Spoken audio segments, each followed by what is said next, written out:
Hello and welcome to this course on the Django framework. Many of the activities you do every day can be entirely performed online. You can use applications on your phone, computer, tablet, or other devices to access the web. In many web applications, the data is stored in a database, and this data can be accessed on the web server by a programming language such as Python. Once the data is retrieved, it can be then sent to the end users inside web pages using HTML. As an aspiring developer, you have some existing knowledge and skills with these technologies. Now is the time to level up these skills by combining them to create a dynamic web application using the Django framework. Django is an open-source web framework written in Python that is used to build large-scale back-end web applications. To work with Django, you will need a good working knowledge of databases, Python, HTML, and CSS. However, you will also need to learn about many new tools, concepts, and workflows. In this course introduction, you may encounter many new terms, but don't worry if you don't fully understand all of them. During the course, you'll explore these concepts in more detail, alongside the many other tasks that form the duties of a Django developer. To assist with your learning, you will take on the role of a junior developer working in the development team for the restaurant Little Lemon. In this fictitious role, you will encounter many real-world scenarios. Applying your newfound knowledge, you will work through these scenarios, overcoming challenges by implementing solutions. As your skill set grows, you will focus on the tools of the framework, how they are used, and why you need to use them. For example, Little Lemon recently launched its first website, containing some HTML, CSS, and JavaScript. Adrian, the co-founder, knows that as the company grows, so must its website. In the future, he wants to transition from a static website to a web application. The main goal is to store all content in a database and provide user access. As a result, he has asked your team to build the next version using the Django Web Framework. Your job is to use your existing knowledge of Python, HTML, CSS, and databases to explore the features of Django. Then, you will build a prototype of the new web application using the framework. You will then present this prototype to Adrian and the rest of the development team. This course consists of 5 modules. Let me introduce them briefly now. First, you will get an introduction to Django and why it's a popular choice for back-end development. Next, you will explore the concept of views to create logic to present data to the end users. In the next module, you will dive deeper into your learning by exploring models. Once you are comfortable working with models, you will learn how to work with templates. Finally, you will put your new skills into practice with the graded assessment to create a basic web application. Now that you have a general understanding of the structure of the course, let's explore each of these modules in a little more detail. In the first module, you will be introduced to the concept of a web framework. You will learn how to create a Django web application and how it is primarily composed of 2 components, projects and apps. Then you will learn how to create and work with projects and apps using specific command line tools with the commands Django-admin and manage.py.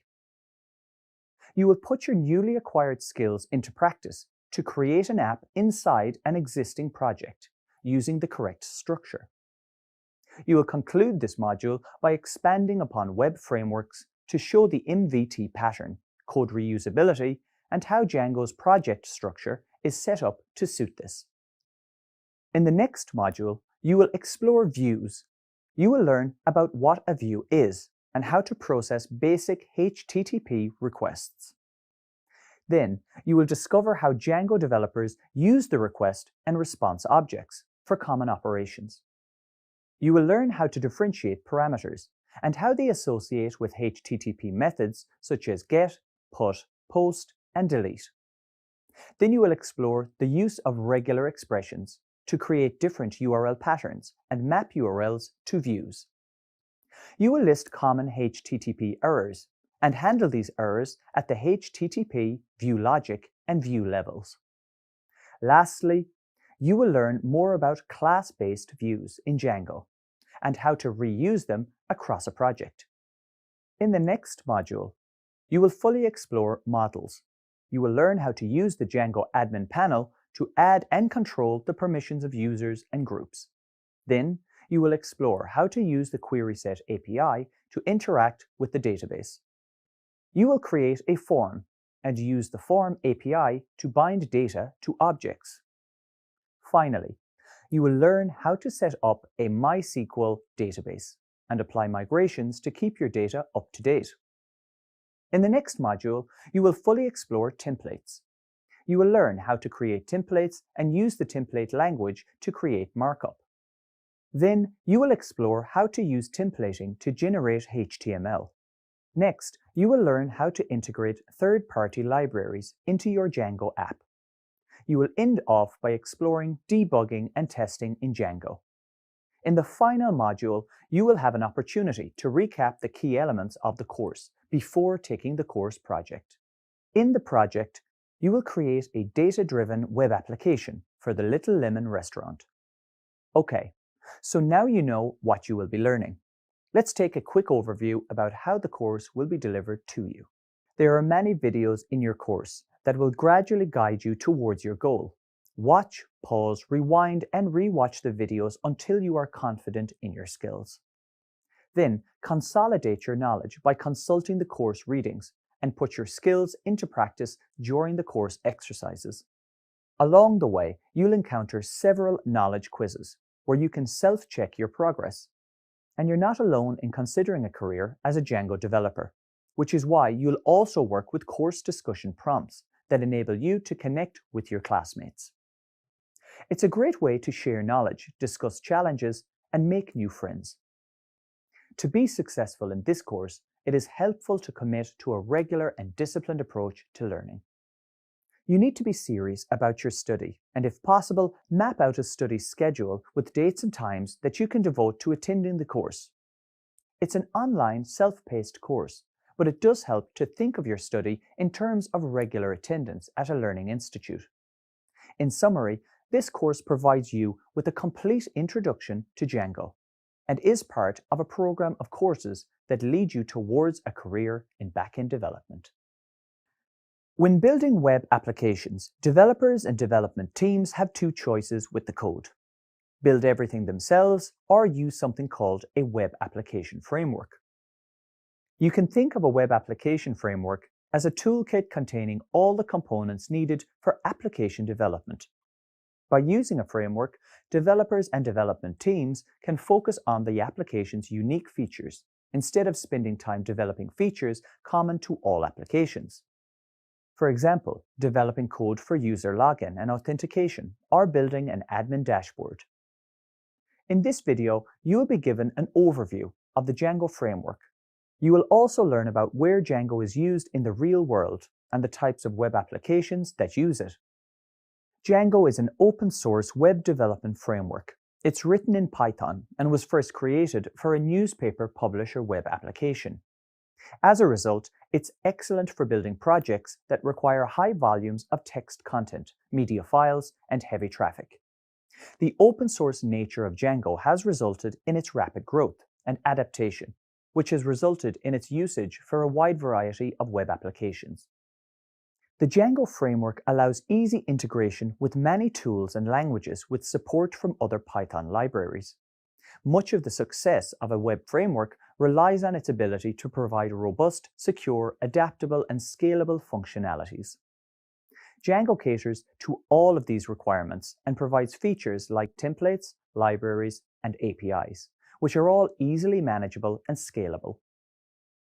Along with the publishing industry, Django is also a popular choice for e-commerce, healthcare, finance, transport, travel, social media, and much more.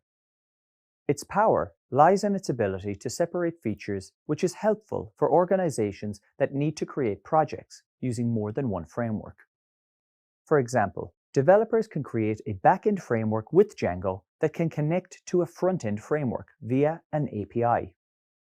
Organizations are then free to choose whatever front-end framework they like, such as React or React Native from Meta. On the back-end, developers can make use of powerful features. These include an email system for notifications, data analysis tools, admin dashboards, and development tools for online marketplaces and booking systems. As a result, it's no surprise that the Django framework is the choice of some of the world's leading companies and internet giants across various sectors. These include the areas of machine learning and artificial intelligence, scalable web applications, software as a service applications, over-the-top media platforms, and industries like shopping, event management, news, and publishing. Let's explore each of these areas now in a little more detail. First is the domain of machine learning and artificial intelligence. Developers can use Django to deploy machine learning algorithms that can be made available with the help of APIs, Application Programming Interfaces, RPCs, Remote Procedure Calls, and WebSockets. Don't worry about these terms for now. You will learn about them in the course. Django can handle many API endpoints, each of which can have several ML models. Django also enables fast integration and deployment of these models. Next is scalable web applications. An important reason why Django is so popular is its ease of scalability. It's common for many web applications and tech companies to start on a small scale, but soon expand rapidly. For example, an organization building a social media app. Many popular social media apps like Instagram from Meta use Django to meet these rising demands of memory and resource management. The principle of scalability is equally helpful for web applications, where the size of the app's user base is unknown. A critical factor of an app's ability to scale is the ability to provide fast and efficient traffic management for its users. For this reason, Django is popular for applications such as social media, magazines, and blogs. Most applications that are built on the web provide some form of service. For software as a service, or SaaS, applications, this can mean platforms that provide things like data storage, app stores, and version control systems. For example, Django is a popular choice for cloud storage applications because it provides something called asynchronous views. This allows the application to run different services concurrently instead of waiting in the queue to complete each service, significantly increasing the application's performance. Finally, let's explore over-the-top or OTT media platforms that provide audio and video streaming services.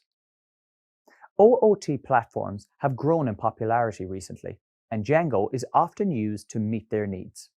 It's important to note that Django is not just limited to the services and sectors mentioned in this video. However, it's generally considered that Django is more suitable for large projects because it provides good fault tolerance. Also, its open source nature is inherently free, drastically reducing companies' costs. Also, the ease of adaptation, robustness, supportive open source community, comprehensive documentation, and security make Django popular. Ultimately, developers and organizations favor Django because, just like Python, it helps them avoid reinventing the wheel.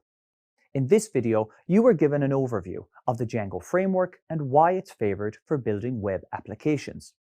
You also learned about where Django is used in the real world and the types of web applications that use it. I don't think it was actually named after Unchained. It was named after the guitarist. But I'm going to fact check myself before I spread a bunch of... Oh yeah, it was Django Reinhardt. Okay.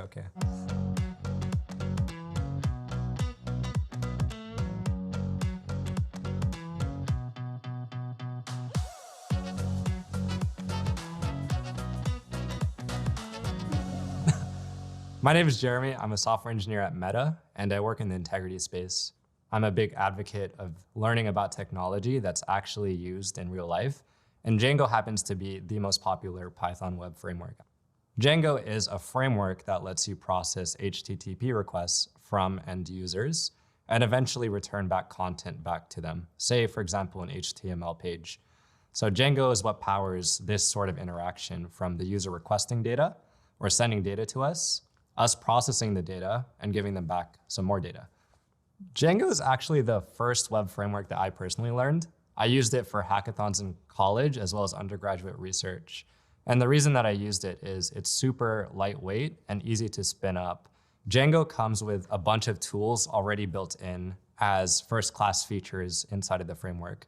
So what I mean by that is there's already a bunch of code that's within this framework to do things like interacting with a database or processing HTTP requests. So I would say the difference between a framework like Django and Flask is kind of a matter of preference. I would analyze what you need. Do you need something that's really lightweight that just takes an HTTP request and returns stuff out? And you don't need stuff like database management, then I would go with something like Flask. But if you want a lot of stuff for free, if you're trying to build, for example, a website that might interact with a database, and you're trying to do this really quickly to create a rapid prototype or minimum viable product, Django is a great candidate for that. Maybe one of the biggest challenges of Django is there is a learning curve to it. It comes with a lot of different tools built in. It requires you to learn what all of the different features of them mean. So one reason I'm a big advocate of learning Django is it kind of gives you exposure to what we call the full stack.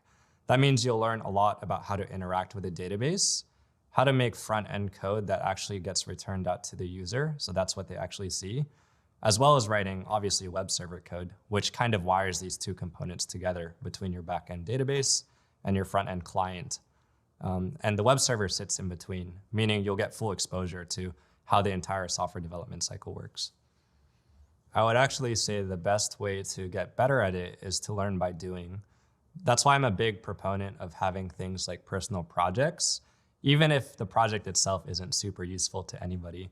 I myself have built a lot of useless projects out there just for the sake of learning different frameworks.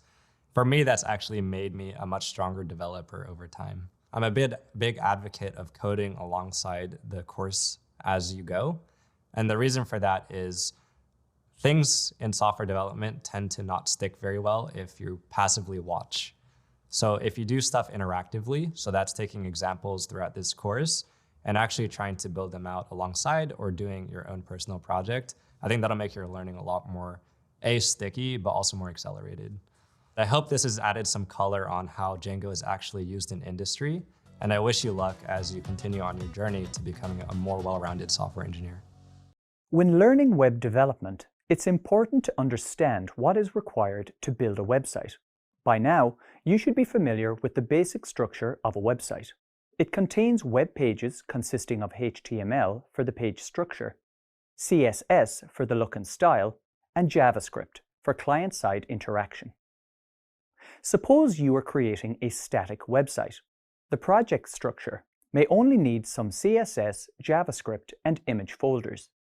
This approach may work fine for a simple static website. The purpose of the project structure is to lay out the files in a way that makes them easy to update. However, when dealing with web applications requiring more complex functionality, such as the need to hold state or access and store data, things need to be set up differently. Using a framework, developers can focus on creating functionality unique to the projects, instead of repeating the repetitive coding tasks associated with building a web application. Django was created by developers who have followed best practices. It allows you to set up your web application in a structured way for easier development.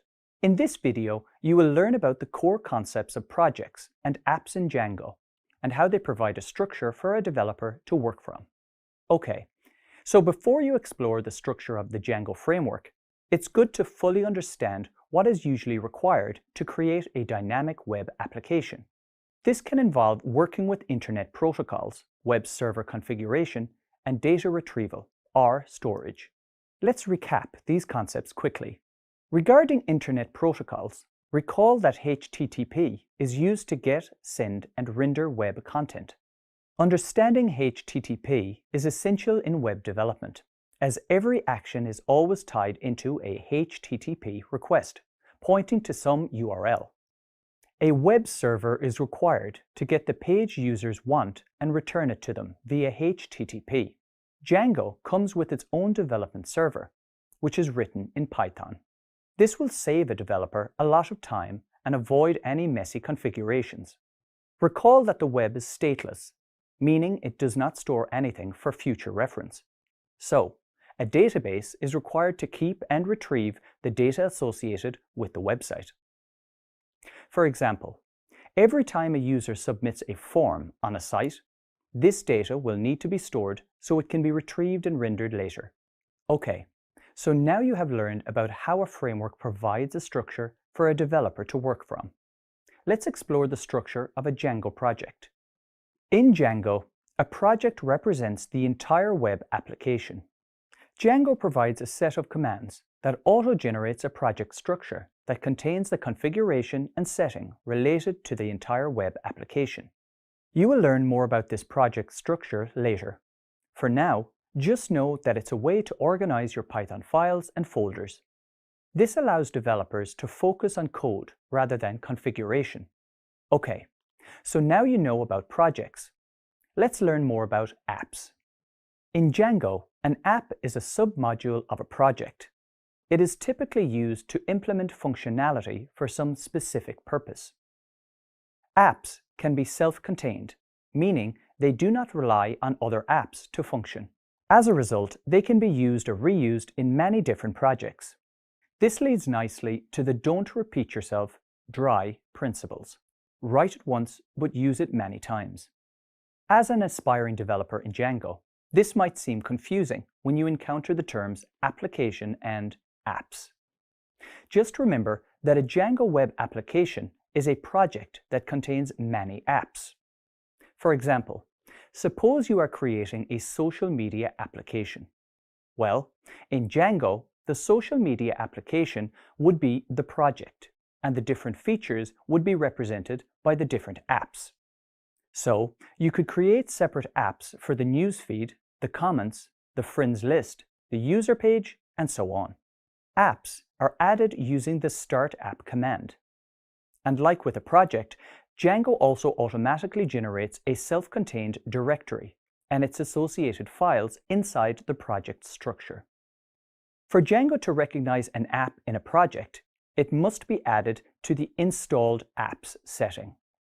Additionally, a Django app is a set of code that interacts with various parts of the framework. There are a few places where Django needs to interact with installed applications. This is mainly for configuration and introspection. That's why the application registry maintains metadata in an app-config instance for each installed application. Applications usually include some combination such as models, views, templates, template tags, static files, URLs, and middleware. Don't worry if you do not understand all these terms yet. You'll learn about them all later in this course. For now, just know that as a developer, you will spend a great deal of time working with apps as they contain all the project's different parts. And as a developer, deciding what constitutes an app in a project can be subjective, and you may encounter various approaches to app design.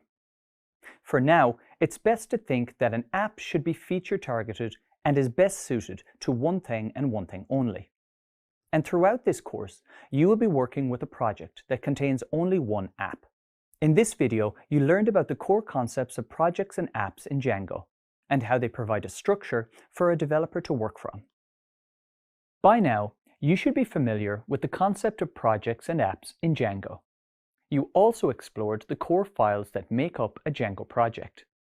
In this video, you will learn how to create your first Django project using the terminal and the VS Code editor. You will also learn how to set up the development environment by installing a virtual environment.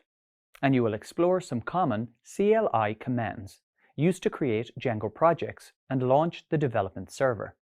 If you are a Python developer working on multiple projects, it's best practice to keep your projects isolated in a virtual environment. But you may be wondering why you need to do this. Well, Django projects can often be quite large and involve specific dependencies for things like packages. For example, you could have a package that has a dependency on a specific version. You do not want this conflicting with your other Python or Django projects, so it's best to keep your projects isolated using a virtual development environment. Virtual environments are isolated spaces you create to manage dependencies and the overall project. This allows you to keep features such as the interpreter, libraries, and scripts isolated and installed for a specific project. In addition to the functionalities provided, Django also comes with an integrated development server. This means that the application has a request-response relationship with a client. Okay, so now that you are familiar with the concept of the virtual development environment and development server, let's explore the steps involved in creating a Django project. First, you create a project directory. Next, you create a virtual environment for your Django application. Then, you create a Django project and finally run the Django development server. Let's explore each of these steps now in a little more detail using some examples in VS Code. Your project is an organizational unit that consists of settings and database information. It can be stored anywhere on your development computer, but as a best practice, it's best to keep it in a subfolder with all your other Django applications. First, open a new terminal by choosing Terminal, New Terminal from the top menu. Next, create a new directory by using the Make Directory command, and then give your directory a name, like Build Django. Then, enter inside this directory using the Change Directory command. Next, you need to set up the virtual environment. To do this, type Python 3-m and then venv. Then give the virtual environment a name, such as tutorial env. Once you are finished, press Enter. If you open the directory structure in VS Code, notice that some new files have been generated. Now you need to activate the virtual environment. Type source and the path from where you can activate it, which is tutorial env. Then activate and press Enter. Notice that the virtual environment is activated by the round bracket suffix in the terminal. Once the virtual environment package is installed, you are ready to install Django, and you do this by using the command pip3 install Django. To make sure that Django is installed, you can run the command python 3-m Django version. Notice that the current version is 4.1. Once this is set up, you are ready to create a project, and you do this by running Django's built-in command line tools. Type Django-admin, start project, and then give the project a name. In this example, it's Chef's Table. Finally, press Enter to run the command. If you expand the directory structure again, notice that the Chef's Table is created with supportive Django-specific files.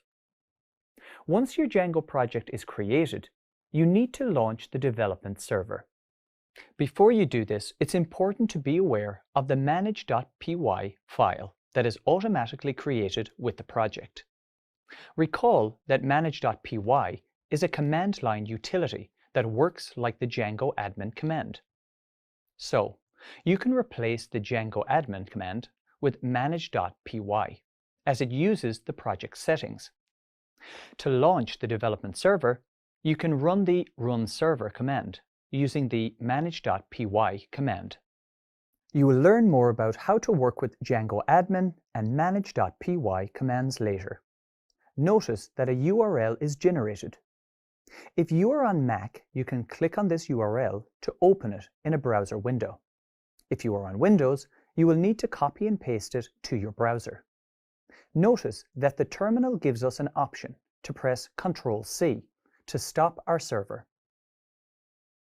It's important to know that virtual environments and development servers are extensive topics by themselves, and you will learn more about them later in this course. You can even omit the use of a virtual environment if you wish. But this is not recommended. In this video, you learned how to create your first project in Django using the terminal, VS Code, and Django's built-in command line tools. By now, you should be familiar with the core structure of the Django framework. You know that to create a Django application, you need to create a virtual environment for the project, create the project, and then run the development server. And you do this by running specific commands such as start project and run server, using the Django-admin command line utility. Django provides a set of commands that auto-generates a project structure that contains the configuration and settings related to the entire web application. When working on Django projects, developers have two choices for command line utility to perform tasks. They can use either Django-admin or manage.py. While both can be used to perform the same tasks, there are some subtle differences, and your choice of usage will depend on how you want to work on your project. In this video, you will learn about the Django-admin and manage.py commands, and how developers use them to perform administrative tasks. One of the powerful features of Django is that it provides a ready-to-use admin interface in the form of a command line utility named as Django-admin. Django-admin is Django's command line utility for administrative tasks. This utility is present in the scripts folder of the Django's environment directory. The Django-admin utility is executed from inside the terminal. Manage.py is a script that is a local version of Django-admin and is located inside the project folder. It sets the Django settings module environment variable so that it points to your project settings.py file. Django-admin is a file that is created when you install Django. The Django-admin utility should be on your system path if you installed Django via pip. If you do not find it on your system path, make sure you have your virtual environment activated and install Django inside it using a command such as pip3 install Django. Manage.py is a file that is automatically created each time you create a Django project. This file is specific to the virtual environment of the project. It does the same thing as Django-admin, but also sets the Django settings module environment variable to point to your project's settings.py file. Generally, when working on a single Django project, developers tend to use manage.py, as the administrative tasks of Django-admin can also be performed with manage.py. However, if you need to switch between multiple Django setting files, use the Django-admin command with the Django settings module or the settings command line option. The command line examples throughout this video use Django-admin to be consistent, but any example can use manage.py just as well. You may recall that you use the start project command to create a Django project. This creates a Django project directory structure for the given project name in the current directory or the given destination. By default, the new directory contains the manage.py file and a project package. This project package contains a settings.py file and other files. It's important to note that if only the project name is given, both the project directory and the project package will use the same name as the project name. Also, the project directory will be created in the current working directory. If an optional destination is provided, Django will use that existing directory as the project directory and create the manage.py file and the project package within it. A common developer workflow is to use the period symbol to denote the current working directory. This avoids having subdirectories with the same name. Recall that you use the run server command to run a project. This command starts a lightweight development web server on your local machine. By default, the server runs on port 8000 on the IP address 127.0.0.1.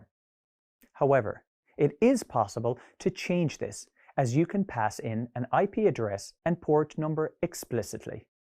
It is important to note that if you run this script as a user with normal privileges, which are recommended, you might not have access to start a port on a low port number.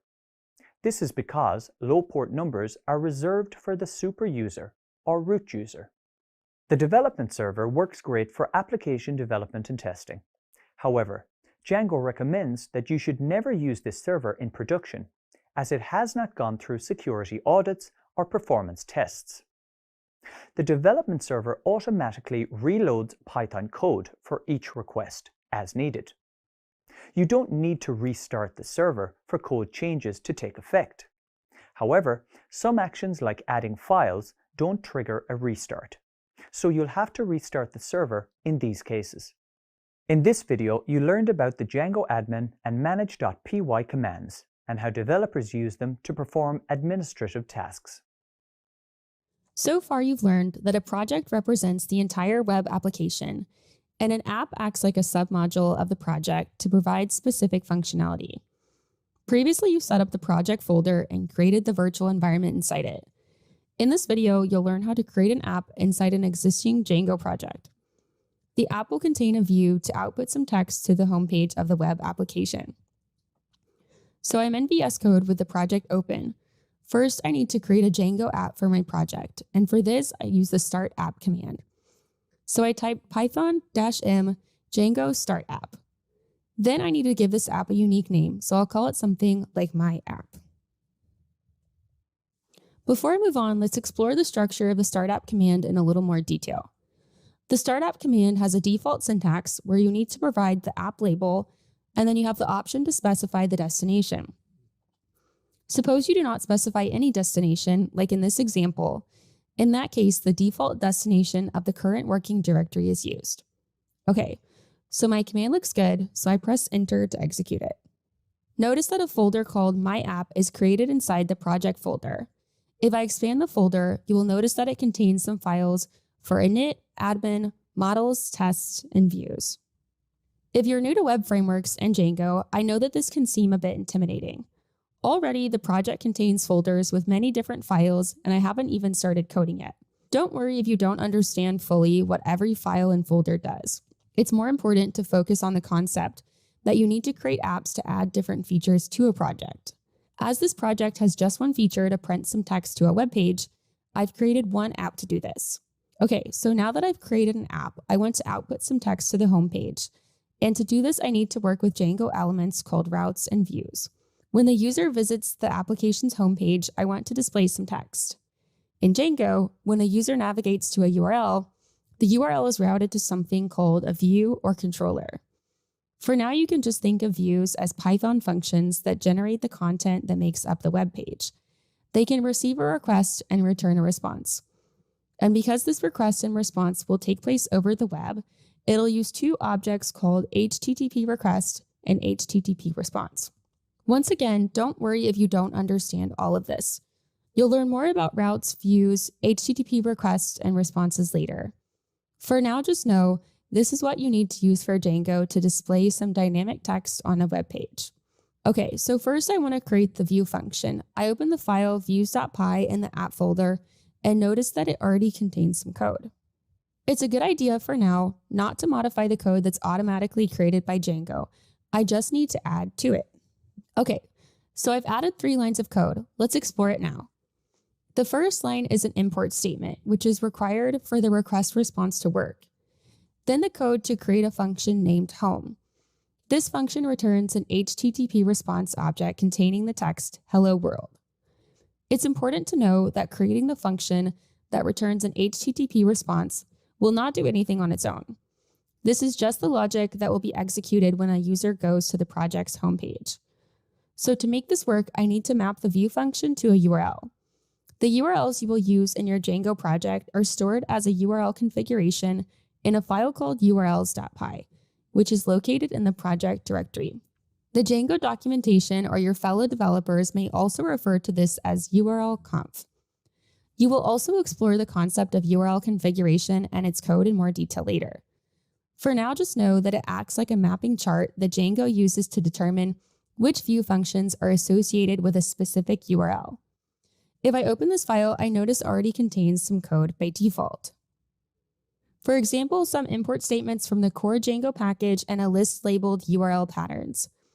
So it's in this file that I need to add the code to map the URL of the homepage to its corresponding view function. First, I import the view file by typing from my app import and then views file from that app. Next, I need to add the file path to the list. So let me copy and paste line 22 and edit it. I want the view function to execute on the homepage, so I can just replace the word admin with an empty string. Next, I need to specify the view function, so let's change this to views.home and add a name such as home.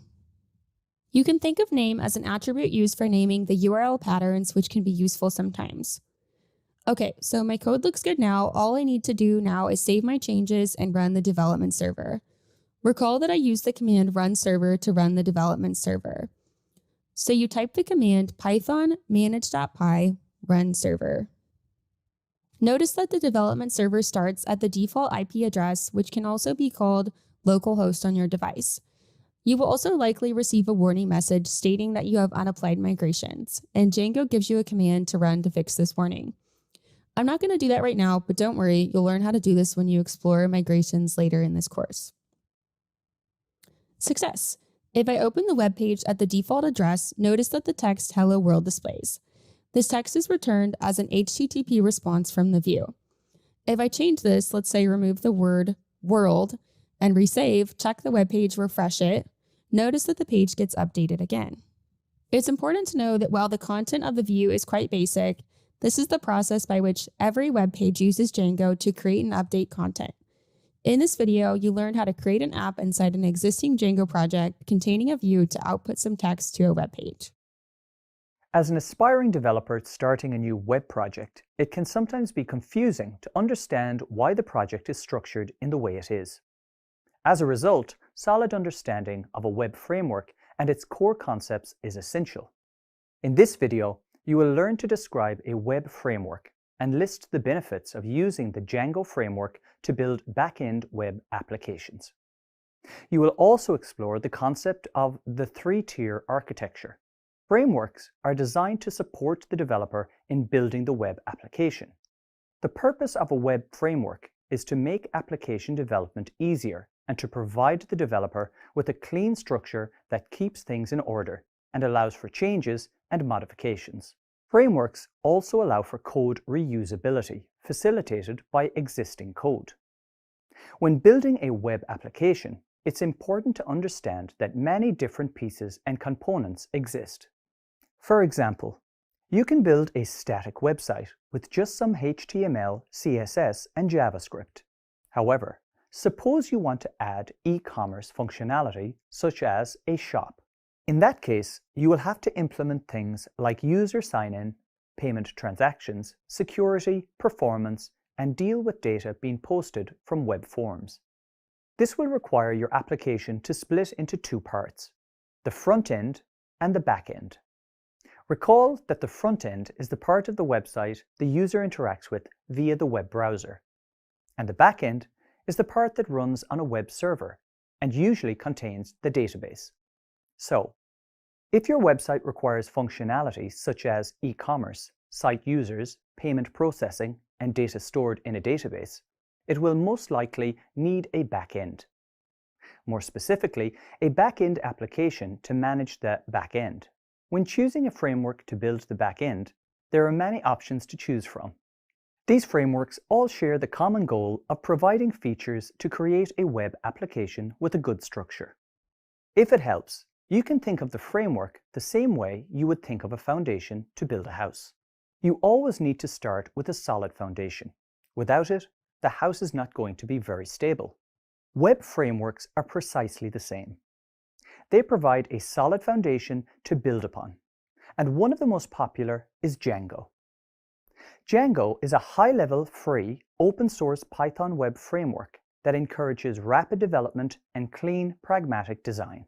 It's built by experienced developers and takes care of many of the tasks associated with web development, allowing you to focus on writing your app without needing to reinvent the wheel. Let's explore some of the benefits of using the Django framework. This includes speed, features, security, and scalability.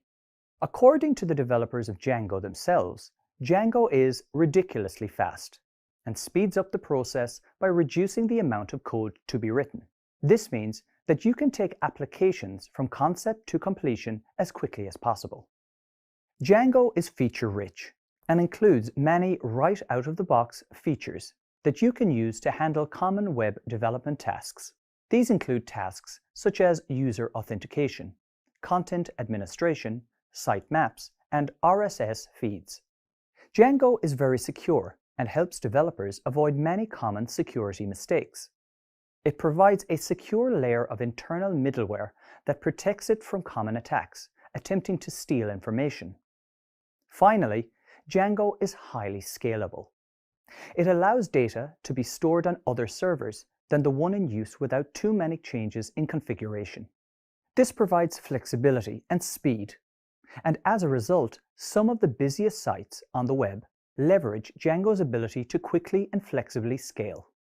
Okay, so now you have a basic understanding of what a web framework is and why the Django framework is a popular choice for application development. Let's explore its structure by learning about something known as the three-tier architecture. Architecture refers to the fundamental structures of a software system, and modern applications tend to be built in what is called the three-tier architecture. This is a modular-based approach to client-server architecture that splits the application into three logical parts: a presentation tier, an application tier, and a data tier.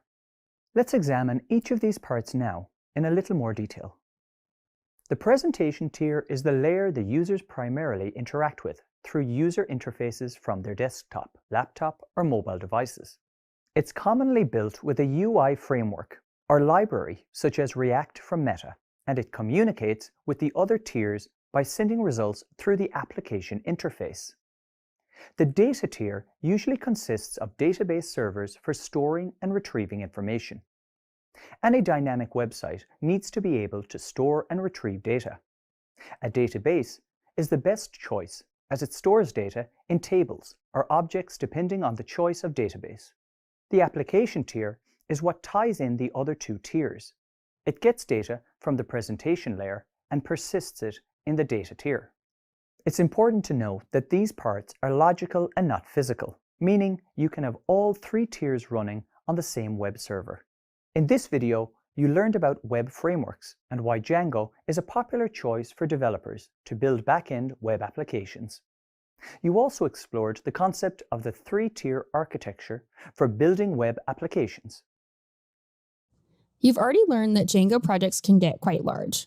I understand that for an aspiring developer, it's easy to get intimidated as Django projects can have many moving parts. In this video, I'll give you a broad overview and demonstrate how Django organizes a project using models, views, and templates, commonly known as the MVT architecture. Don't worry if you don't fully understand all the concepts in this video, as you'll be learning all about them soon. Instead, please focus on the concept that the data, logic, and display are separated in the Django framework. You can even think of this video as a sneak peek into the future of how developers use the Django framework in backend development. Previously, I created a folder called Building MVT. If I expand it, notice that I've created a virtual environment called Tutorial EMV. I also created a project called Chef's Table and installed Django in that project. Inside the Chef's Table project, notice that I created an app called Little Lemon. And notice that Django has automatically created the associated files for the project and the app. Before I demonstrate the files of the MVT architecture, I first need to update the urls.py file in two places so that Django can match the different URLs to the correct view. In these files, I've added the URLs that will invoke the view functions. Now I will demonstrate the concept of the MVT architecture by using three examples. The first example will contain only views. Next will be an example containing models and views. Finally, there'll be an example with models, views, and templates. Let's begin with the first example that only contains the view. If you open the file views.py, notice it contains a Python function that sends some data to a web page that runs on the development server on a local host. In this example, the data returned is the text "Hello World." Let me demonstrate this now by launching the development server. I open the URL in the browser and notice the text "Hello World" displays. Okay, let me close the browser window and quit the server. For the second example, I've made some code changes to demonstrate how views can work with the models. Notice that I created another function in the views.py file. This function communicates with the model to retrieve data stored in a database table and then dynamically returns it to the web browser. Let's now explore how a model communicates with the database and open the models.py file. Notice that this code contains a Python class which represents a table in the database, and each of the variables created acts like a column in that table. If you're familiar with the concept of relational databases, you might wonder how this is possible. For now, just know that Django maps the code in the class to a corresponding table stored in the database. Okay, let me run the server again. This time, when I go to the URL, the output will display the text pasta, type of Italian cuisine. Django dynamically fetched the text from a database table based on the numerical value sent in the URL, and this corresponds to some entry in the table. At the moment, it has the value of 1. If I change this from 1 to 2, notice that different text is output to the browser. This is possible because of the logic created in the views.py file. For the final example, I need to modify the view to return a template I created inside the app folder. Notice that if I expand this folder, it consists of a file called menucard.html.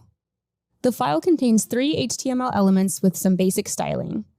In this final example, I have not made any other changes except adding a template and modifying the views.py file. If I open the web page again and refresh the page, the output will display with the HTML and CSS applied. The format and style will be applied to all the pages where I've made the changes. It's important to note that while this output may seem basic, the concept is very powerful.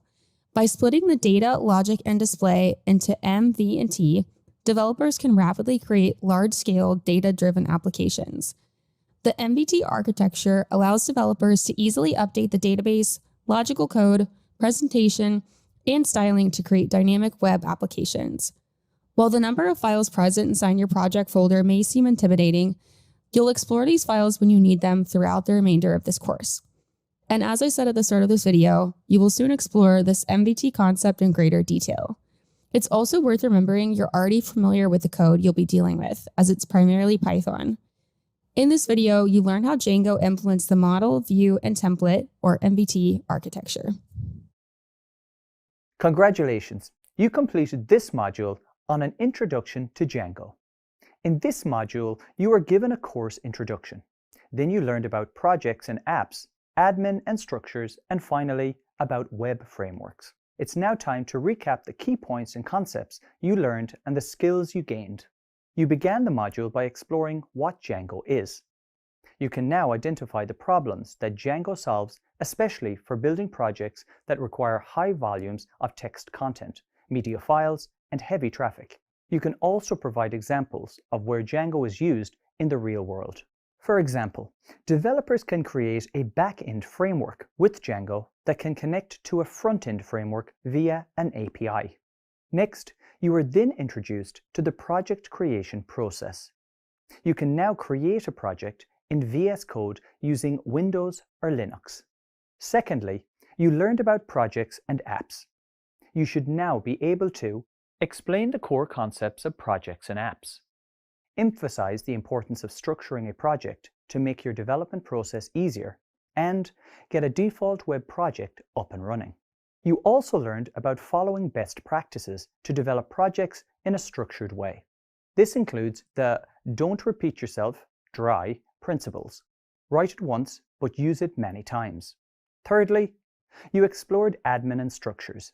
In this section, you learned to discuss both Django-admin and manage.py commands as options for command line utility to perform administration tasks, and how they are used in the creation of projects and apps.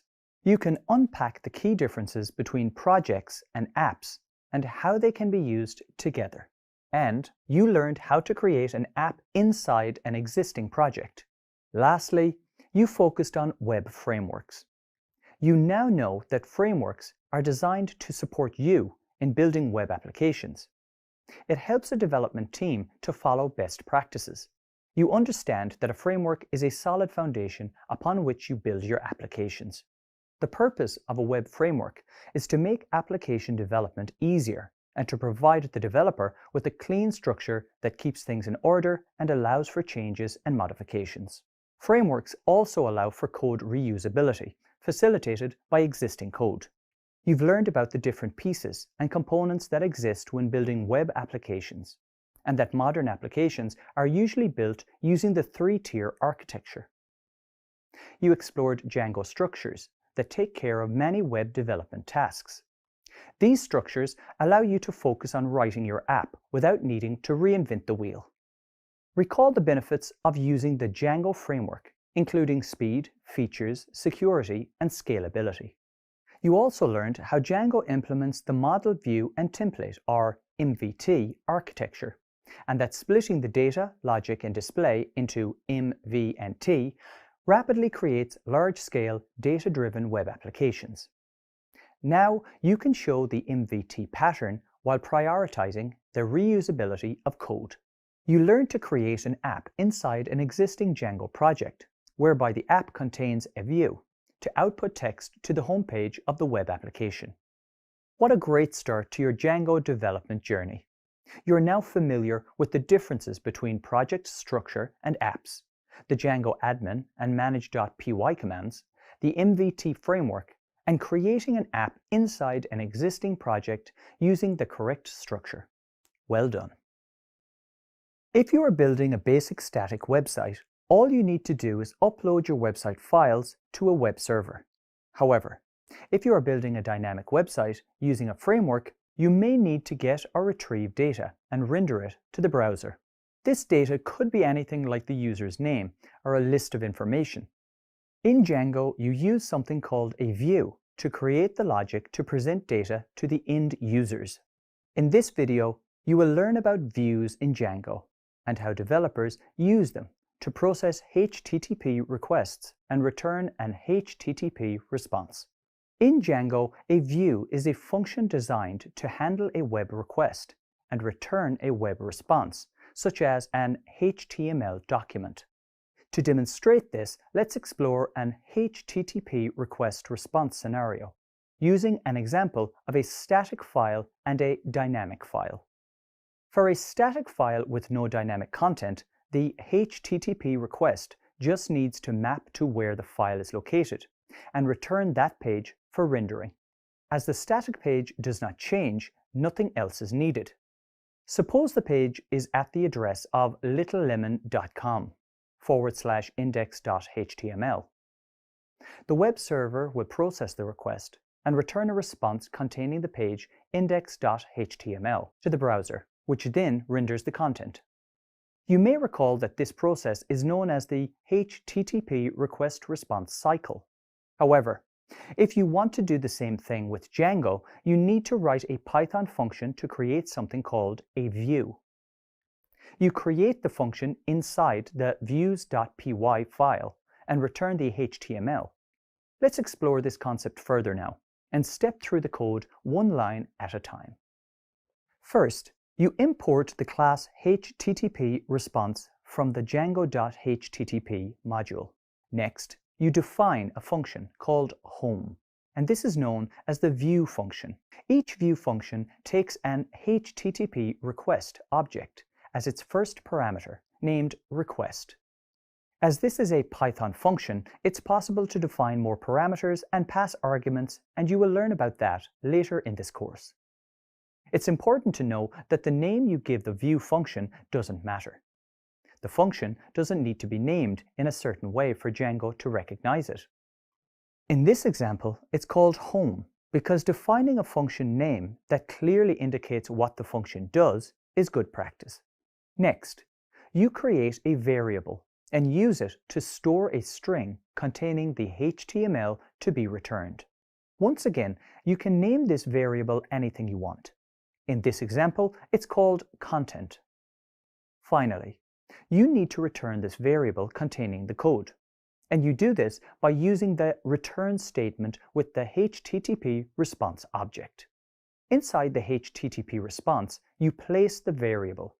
You can also perform other programming logic inside of view functions, such as processing data for emails and forms, retrieving data from a database, transforming data, and rendering templates.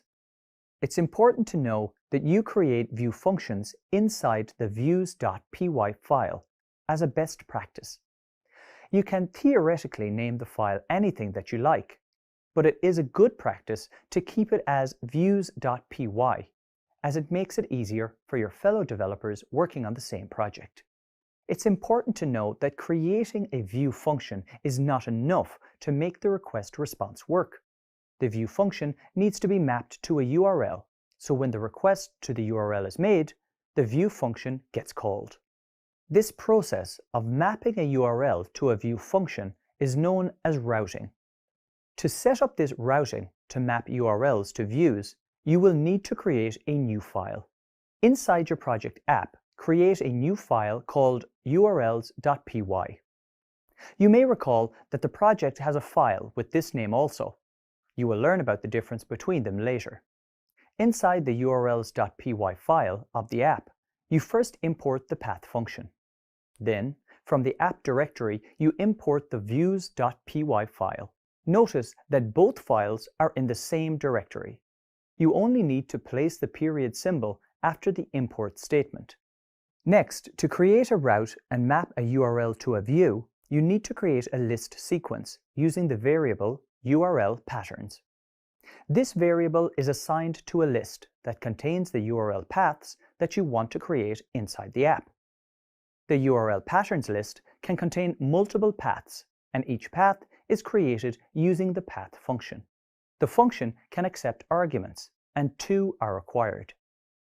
The first argument is the route, which is a string that contains a URL pattern, and the second argument is the view, which contains the relative path and the name of the view function. In this example, the view function is called for the homepage of the app, so for now it's set to an empty string. You will learn more about how to populate the route argument with URLs represented as strings later. In this video, you learned about views and view functions and how developers use them to process HTTP requests and return an HTTP response. You also learned that view functions are mapped to URLs using the path function in the urls.py file of the app. Most websites or web applications provide a homepage when you type in the name of the URL or click on the website link from a search engine. The homepage is returned when only a request for a URL with the domain name is sent.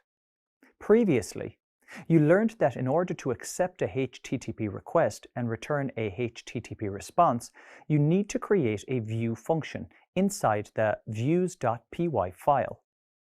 The view function is then mapped to a URL, and when the request to that URL is made, the view function will be called. In this video, you will learn about URL configuration in Django and how it's used to map URLs to views. You will explore the URL configuration file, urls.py, and learn why it exists at both the project and app levels. Finally, you will learn how to reference the urls.py file at the app level using the include function. To design URLs for an app, you create a Python module informally called a URL conf, or URL configuration. The URL configurations used by the view functions in Django are created and updated in the urls.py file. Django by default creates a urls.py file at the project level, but additionally, it's best practice to create a urls.py at the app level. This way, the respective URLs for an app are clustered, but the project also needs to know what URLs are used inside each app. For example, in Django, when a user makes a request for a URL, this request is first handled by the urls.py file at the project level. Django looks for the variable URL patterns. However, the code that contains the logic for the URL mapping is at the app level. So, you need a way to tell Django to also check the urls.py file at the app level. And you do this by using the include function. In the urls.py file at the project level, you create a new path inside the URL patterns list. Then, inside the path function, you pass a reference to the app level urls.py file as the view argument. This allows the project level to access the app level URLs. By using the include function, the project level urls.py can inherit the app level URL configurations. You will explore this concept of inheritance in more detail later when you work with routes containing URLs represented as strings. Now let's open VS Code and create the code for the URL configuration. To begin, let's create a project. and inside the project, create an app called My App.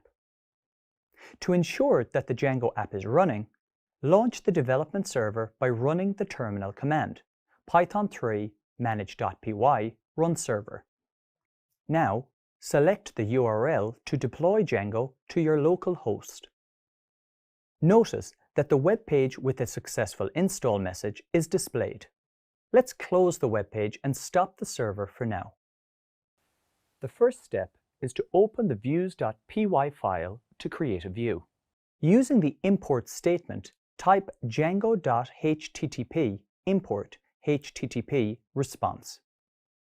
Next, create a function called home and pass the request object inside of it.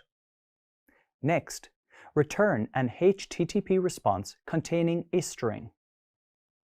Let's use the example of the home page for the Little Lemon restaurant. The message in the string says, "Welcome to the Little Lemon restaurant." The goal is to display the message when the user opens the localhost URL. Let's explore the next steps to display the message. The first step is to create a file inside My App called urls.py. Recall that this is the app-level urls.py file and that one also exists at the project level. In the urls.py file, you need to import the path function from the django.urls. This allows you to use the path function inside the URL patterns list. And it's inside the path function where you map the URLs to its relevant view function. The next step is to create the sequence called URL patterns. Between the open and close square brackets, you add the path function, and inside the parentheses pass an empty string followed by the location and the name of the view function. Because the files urls.py file and views.py file are in the same folder, you only need to provide the name of the file without the .py extension, where the view function is located, and then a dot and the name of the view function. Notice that VS Code highlights the word views in the code. This means that in order to use the views.py file, it must be imported. So, type from.import views and save the file. It's important to remember to add a comma at the end of this path function to match the parsing that Django performs. Now, save the file once more. Okay, so the code is nearly complete. The final step is to set the URL configuration at the project level. This is because the project file doesn't know where the view function is. To set this configuration, open the urls.py of the project. Beside the keyword path, type comma, and then include to import the include function. Next, inside the URL patterns list, add another path function. Inside the parentheses, pass an empty string. For the second parameter, use the include function to pass the location of url.py file of the app. Once again, remember to not add the .py extension. Save the file and open the localhost URL in the browser. Success! The message "Welcome to the Little Lemon restaurant" displays.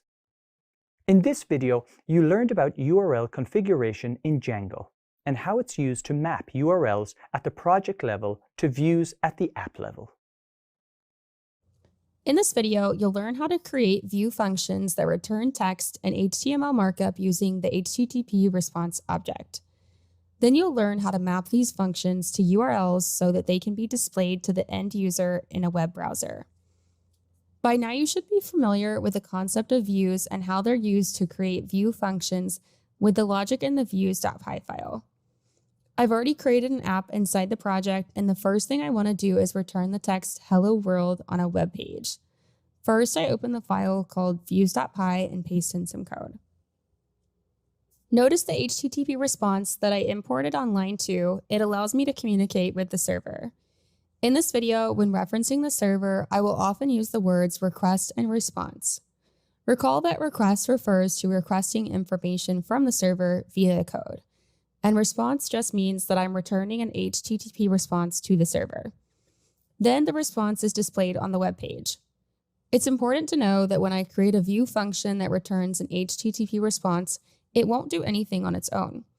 This is because Django doesn't know where to return the content hello world.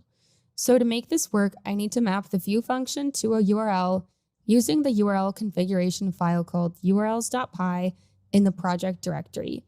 So let me open this file and add a new path.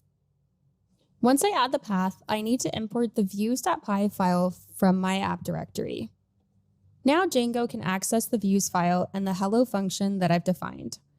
Notice that the path contains the URL and the name of the function from the views.py file that I want to map to. The first argument that's passed to the path function is the URL location that's added as a suffix to the URL or localhost. If this doesn't make sense at the moment, it will when I preview the web page in the browser. Now I run the server by typing the command python manage.py run server. I can open the development server by clicking the URL for the localhost or copy and paste in the browser. Notice that 404 page not found error is returned. The reason for this is because I added the path of say hello to the URL, so I need to add that now as a suffix. Now when I press enter, notice that a web page is displayed with the text hello world. Now I want to create another view function inside the app. So back in the views.py file, I create a new function called homepage. This returns the text, welcome to Little Lemon. Once again, to map this view function to a URL, I open the urls.py file and add a path that will access the views.homepage function. Notice how I've added a new location called homepage to retrieve the content, and this will reflect in the new URL. Okay, so I save these two files and return to the web browser. I change the suffix from say hello to homepage.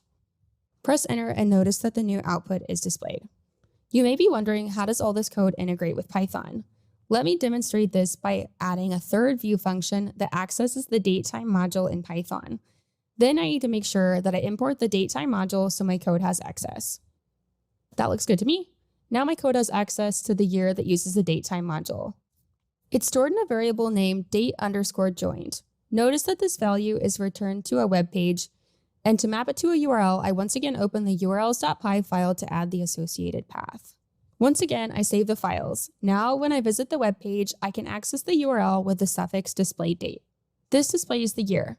I'm happy with the code so far. However, there is one last view function left for me to add. Back in views.py, I add another function called menu. This code allows me to pass HTML code inside an object in Python, and I can return that object as an HTTP response. Notice that I've also added some styling by changing the color of the code. I save my file and once again create the path. It's important to remember to always save the files after every update. Now let me revisit the web page again and go to the URL I've created. Notice that the text displays with HTML markup and some CSS styling. In this video, you learn how to create view functions that return the text and HTML markup using the HTTP response object. Then you learned how to map these functions to URLs so that they can be displayed to the end user in a web browser. While at the moment the content returned is basic, later in the course you'll learn how to return more complete web pages using templates. Good luck as you continue your development journey. Have you ever noticed the lock icon beside the URL in your web browser? This means that HTTPS, the secure version of HTTP, is being used. HTTP is a core operational protocol of the World Wide Web. It is what enables your web browser to communicate with the web server that hosts a website. Most of the time, HTTP is the communication protocol you use to browse the web. HTTP stands for Hypertext Transfer Protocol. It is a protocol used while transferring web resources such as HTML documents, images, styles, and other files. HTTP is a request-response-based protocol. A web browser or client sends a HTTP request to a server, and the web server sends the HTTP response back to the browser. Next, let's explore the makeup of a HTTP request. A HTTP request consists of a method, path, version, and headers. The HTTP method describes the type of action that the client wants to perform, and it communicates it to the server. The primary or the most commonly used HTTP methods are GET, POST, PUT, and DELETE. The GET method is used to retrieve information from the given server. The POST request is used to send data to the server. The PUT method updates whatever currently exists on the web server with something else. And the DELETE method removes the resource. The path is the representation of where the resource is stored on the web server. For example, if you wanted to request an image from a page in a website, then the URL in the address bar would need to contain the full path to that particular file on the web server. There are multiple versions of the HTTP protocol. You won't explore these right now, but be aware that versions 1.1 and 2.0 are the most used. Finally, there are the headers. Headers contain additional information about the request and the client that is making the request. Headers can contain information such as the server name, the server port, the request method type, and the content type. The contents of the header can depend on the specific client and server, but these are some of the most common. And for certain request methods, the request will also contain a body of content that the client is sending. Now, let's cover some details about the makeup of a HTTP response. HTTP responses follow a format similar to the request format. Following the header, the response will optionally contain a message body consisting of the response content, such as the HTML document, the image file, and so forth. HTTP status codes contained within the header indicate if the HTTP request successfully completed. The code values are in the range of 100 to 599 and are grouped by purpose. The status message is a text representation of the status code. During your web browsing, have you ever encountered pages that display 404 error, not found, or 500 errors, server is not responding? Let's explore these HTTP status codes briefly and explain about their grouping. There are 5 groups of status codes. They are grouped by the first digit of the error number. Informational is grouped from 100 to 199. Successful responses are from 200 to 299. Redirection messages are from 300 to 399. Client error responses range from 400 to 499. And server error responses are from 500 to 599.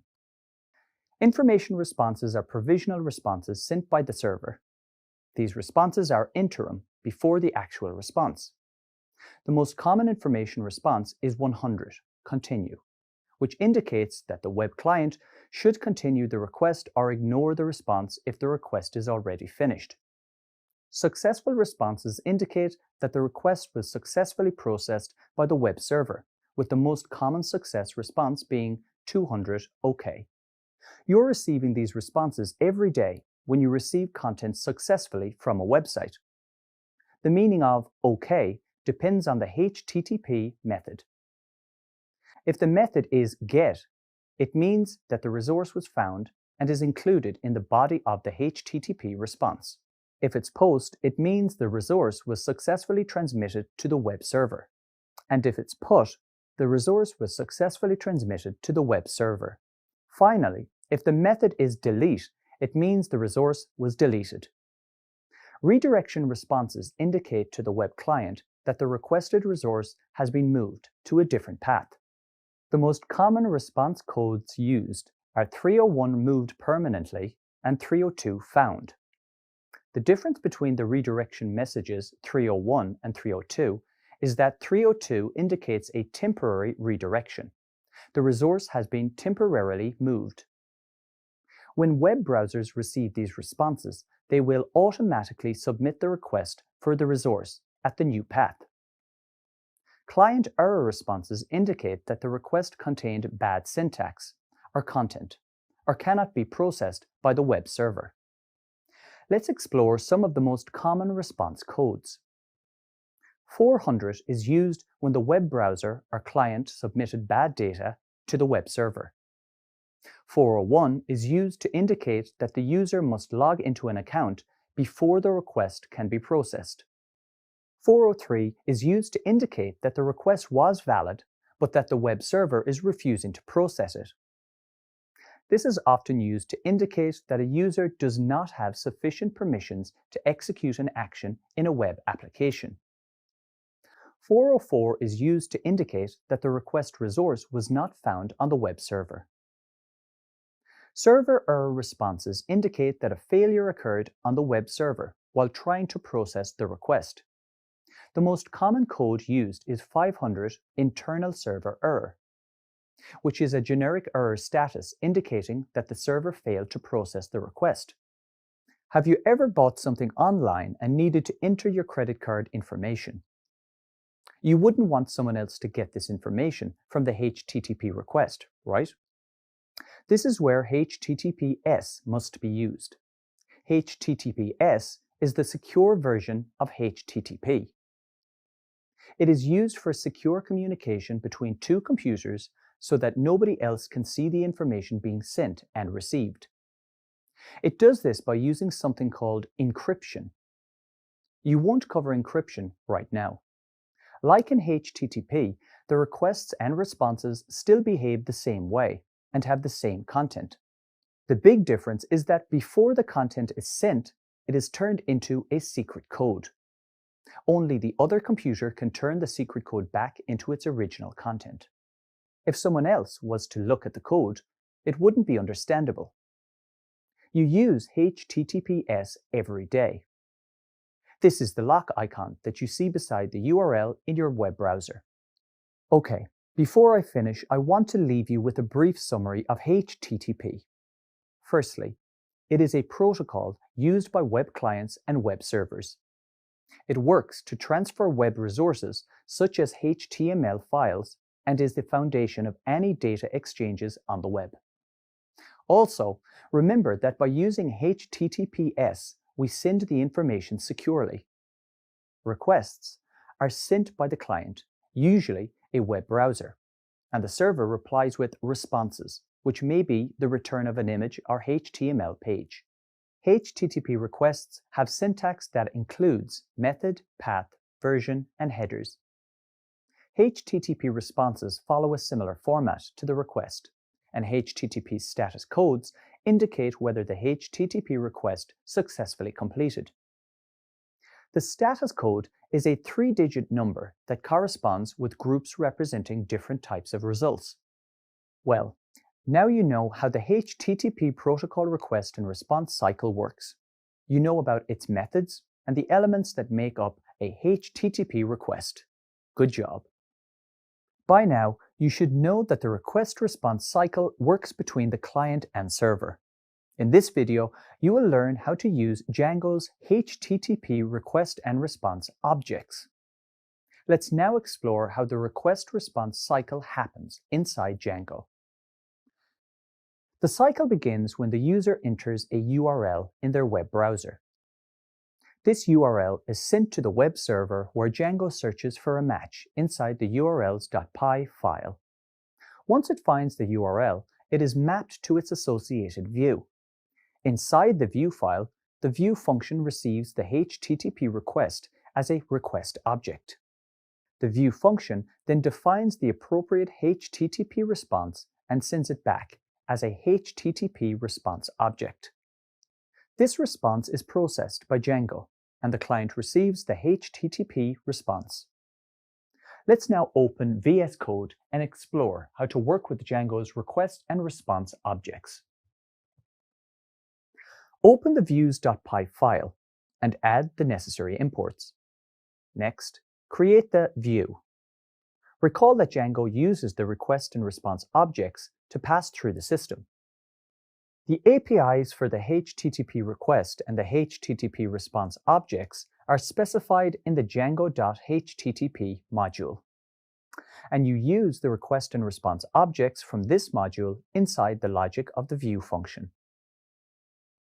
Now you are ready to create the view function. Create a view function named home and pass the request object to it. Select the url.py file to ensure that the function name matches the view function inside the URL patterns list. Return to the views.py file and access the path property inside the request object by typing request.path. Now, assign this to a variable named path. It's important to note that the format needs to be changed to return the path variable in the HTTP response. The next step is to create the return statement with the HTTP response object. Inside the parenthesis, pass the path argument, followed by the content type, and finally the character set. Save the file and open the localhost URL in the browser. Enter the exact location of the URL, which is main/home. Notice that the path is displayed in the main window of the browser and is the same as the order in which you pressed main and then home inside the URL patterns list.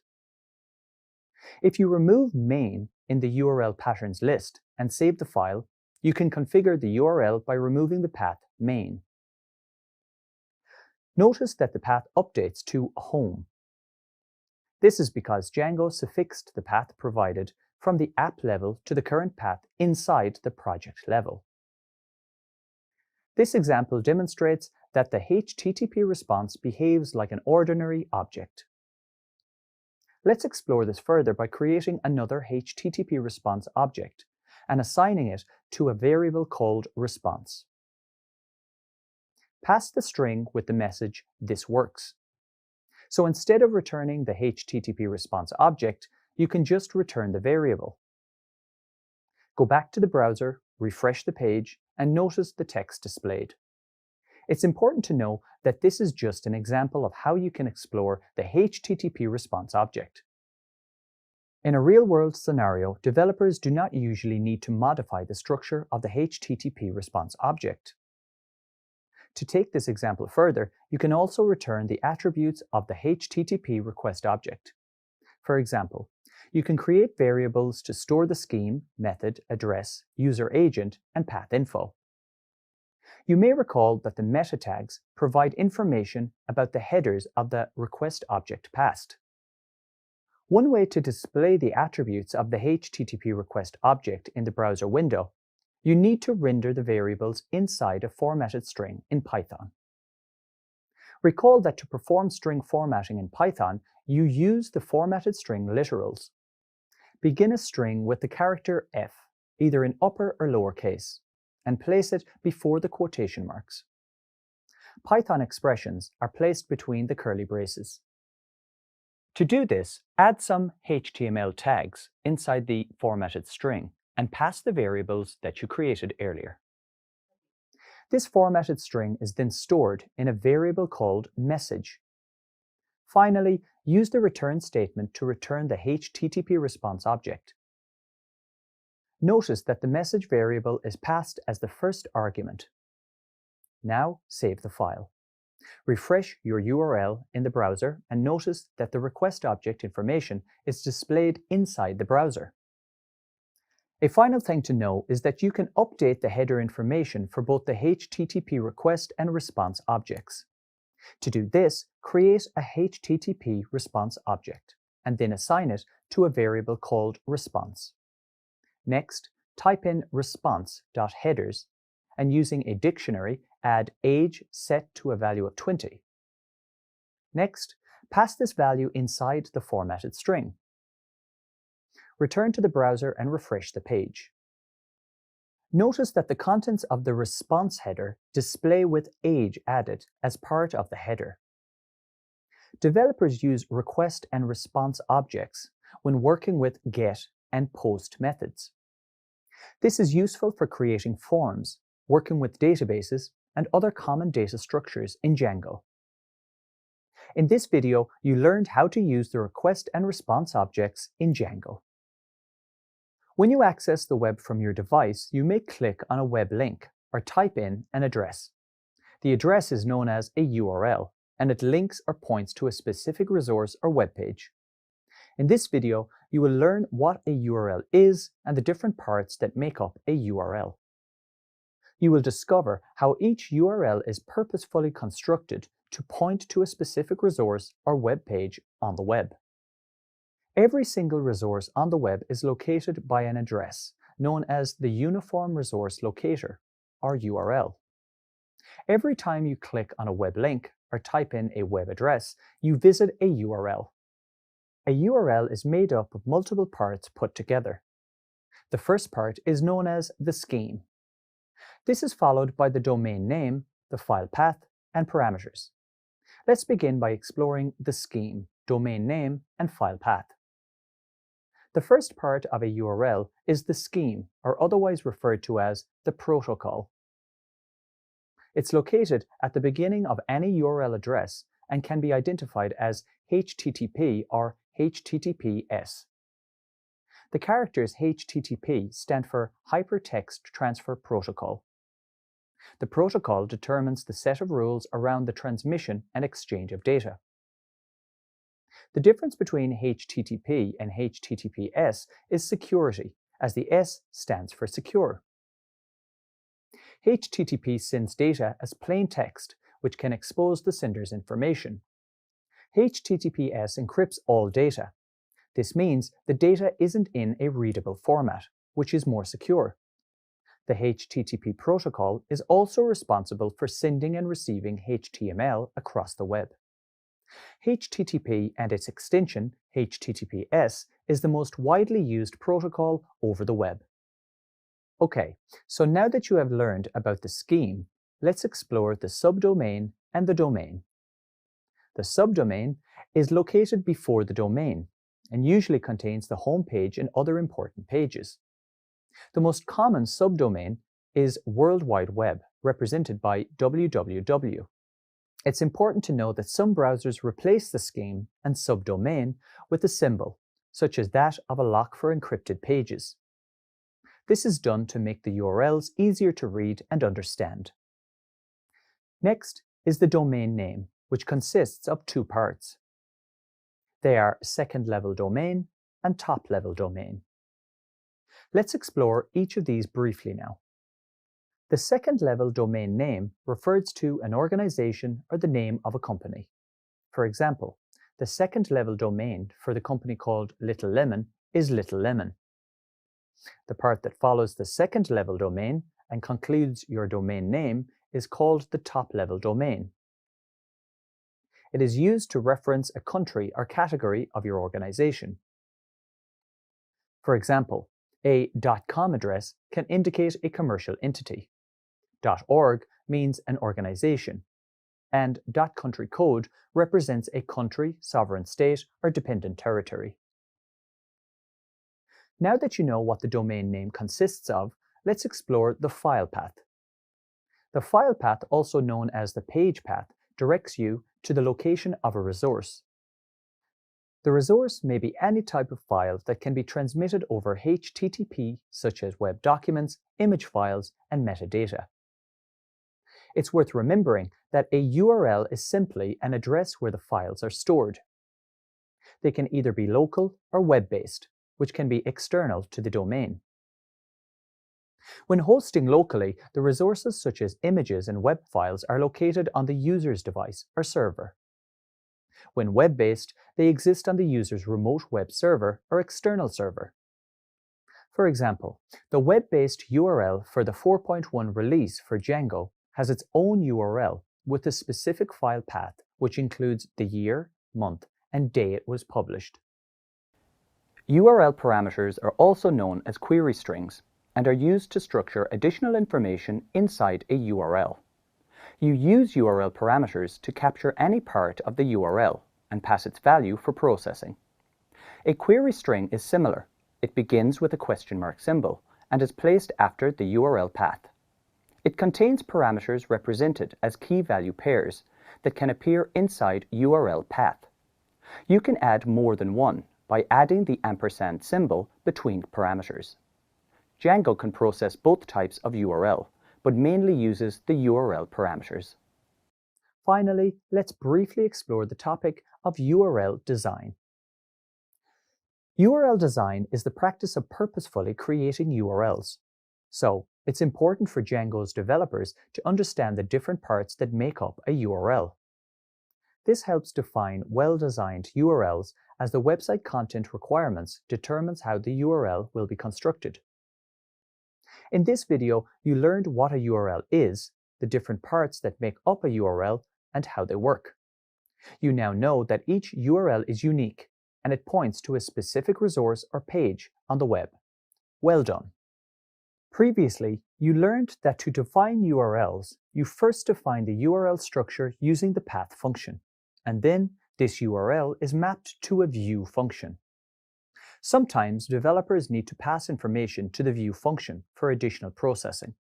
In Django, developers have the option to pass values as URL parameters by using URLs as source of information. In this video, you will learn how to use URL parameters to retrieve data from a URL and send it to the view function for processing. You will also explore how to use angle brackets and path converters to capture a parameter value from the URL. Suppose the owners of Little Lemon want to add a web page to display a name from the drinks menu. The name is sent in the URL and then displayed as a heading on the page. For example, the URL can contain the names of coffees like Americano, Espresso, and Cappuccino. The last part of the URL represents a drink name, and this value can be passed to the view function from the URL as a parameter. In Django, you can capture a value from a URL using angle brackets inside the path function, where you define the URL. Captured values can optionally include something known as a converter type. You will learn more about this later. For now, just know that to capture a string, you can use the keyword str followed by name for the value. Then, inside the views.py file, you pass this name as an argument after the request object. Let's open VS Code now and create a food item page by configuring a URL and passing a parameter to the view function. First, open the urls.py file, and inside the URL patterns list, add a path. Inside the path function, define the URL as dishes/, and then inside angle brackets, place the path converter for a string. The example in this video is str:, and then dishes. Next, add the view function's location, views.menuItems. str represents the path converter type, and dish is the URL parameter name, given to match the value. For example, if the URL parameter contains the string pasta, it will be represented as dish equals pasta. Once this code is complete, open the views.py file and create the view function. First, make sure to import the HTTP response object. This function will match the path defined inside the urls.py file. In the function declaration, you need to pass an additional argument after request because an argument was passed inside the urls.py file. Inside the function body, create a dictionary called items. Once the dictionary is set up, add some entries to it. In this example, notice that 3 key value pairs were added with the keys of pasta, falafel, and cheesecake. Next, create the code to access the dictionary by passing a value and save it to a variable named description. The logic of this code is that the URL parameter value passed to this function will be matched to a key inside the dictionary. Then, the associated value is stored in the variable named description. The final step is to return the HTTP response object containing a HTML heading to display the function argument and the associated description variable as plain text. Save the code and run the server. Open the browser and add dishes/pasta at the end of the localhost URL. Remember that the word pasta is one of the dictionary items. The text displays in the browser, formatted with the URL parameter, as a heading, and the dictionary description as text. Similarly, if we modify this to, let's say, cheesecake, and press enter, notice the text updates accordingly, Defining URLs with parameters has a wide variety of uses. In this example, the logic of the view function was to pass a URL parameter that matches a description in a dictionary. Developers can also use URL parameters to send information to the logic layer for processing, or as search and sorting criteria. Similarly, URL parameters can be used to fetch data that can be used with forms, data models, and other data structures. For example, you can use a URL parameter to pass the primary key of a database table using the int path convert type. Once the primary key is sent to the view function, it can fetch the database row and its data. And you will learn how to do this later when you explore Django models. Mapping URLs with parameters is also useful to create meaningful grouping of the content. In this video, you learned how to use URL parameters to retrieve data from a URL and send it to the view function for processing. You also explored how to use angle brackets and path converters to capture a parameter value from the URL. By now, you should be familiar with the concept of mapping URLs with parameters in Django.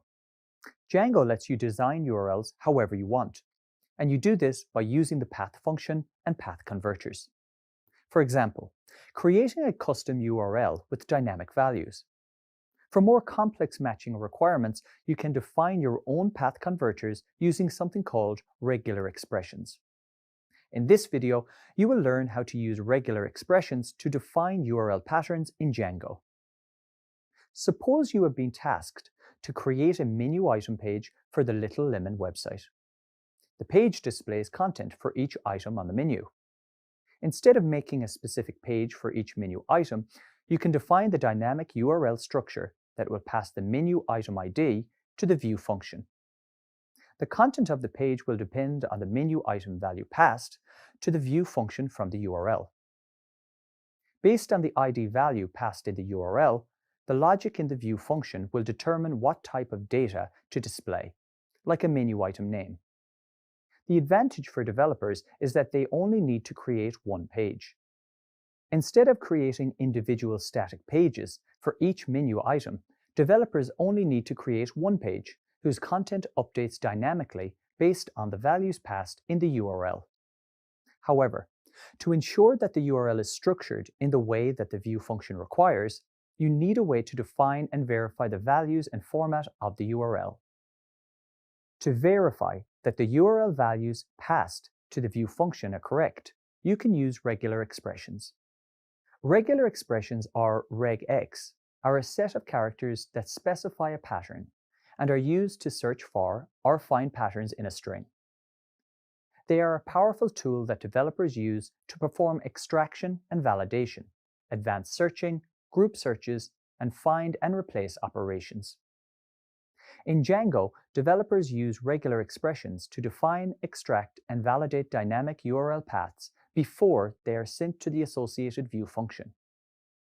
This video focuses on using regular expressions in Django URL paths. However, it's important to note that regular expressions are not specific to Python or Django. They have many uses across various areas of computer programming and software development. Regular expressions and their associated characters are universal, meaning they are the same across all programming languages. Let's begin by exploring an example of a URL pattern containing two entries in the urls.py file. The first path is constructed using a regular URL, and the second with a regular expression path. Let's step through the code line by line. First, you import two functions, path and regular expression path, from the Django.urls module. Regular expression path is used for paths that need to contain a regular expression. Inside the URL pattern sequence, there are two entries. This example will only explore the first argument passed inside these functions. Notice that the first path contains the URL string of menu item, /10. This string is static and immutable, which means it has no possible numerical variations, even if in the same format. For example, if you enter a URL such as menu item /1, it will not match this path and map to the view. As a result, a 404 not found error message will be displayed. You can accept all URLs in this format using the regular expression path function, like in the second entry. Notice the character R at the beginning.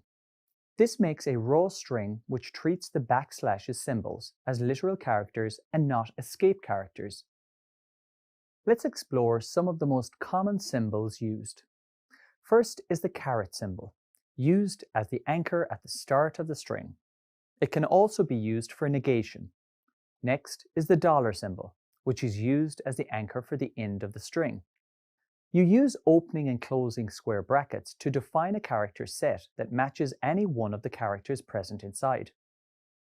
Next, opening and closing curly brackets are used to specify the exact number of preceding characters. Finally, opening and closing parentheses are used for grouping parts of the regex. Now that you are familiar with some of the characters, you can use them in regular expressions. Let's revisit the URL structure from the Little Lemon menu example. The URL begins with a string with the word menu item. Then it's followed by a /, followed by parentheses for grouping. Inside the parenthesis exists two occurrences of numbers between 0 to 9. Outside the parenthesis is another /, followed by the dollar symbol to end the string. Acceptable strings for this regex can be menu item / followed by the range 1 to 99. Regular expressions are extremely useful while creating URLs, but at the same time, they can often get complex. And this is especially true for regular expressions containing several special characters. It's common for aspiring developers to feel confused when first learning regular expressions. Sometimes a symbol can be used for one or more purposes, or the same symbol can behave differently depending on the case. Getting familiar with their usage requires some practice and a little patience. It's advisable to start with the example in this video and build your knowledge using the remaining readings and exercises in this lesson. In this video, you learned about regular expressions and how developers use them to create and validate dynamic URLs in Django. If you would like to learn more about regular expressions, there is a link in the additional reading at the end of this lesson. An application will contain errors in some form, no matter how much testing or QA is performed. This is not always directly related to incorrect code or syntax issues. By their very nature, networks are not always 100% reliable, and things can occasionally go wrong. As an aspiring developer, you need ways to handle these potential issues. In this video, you will learn about error handling in Django.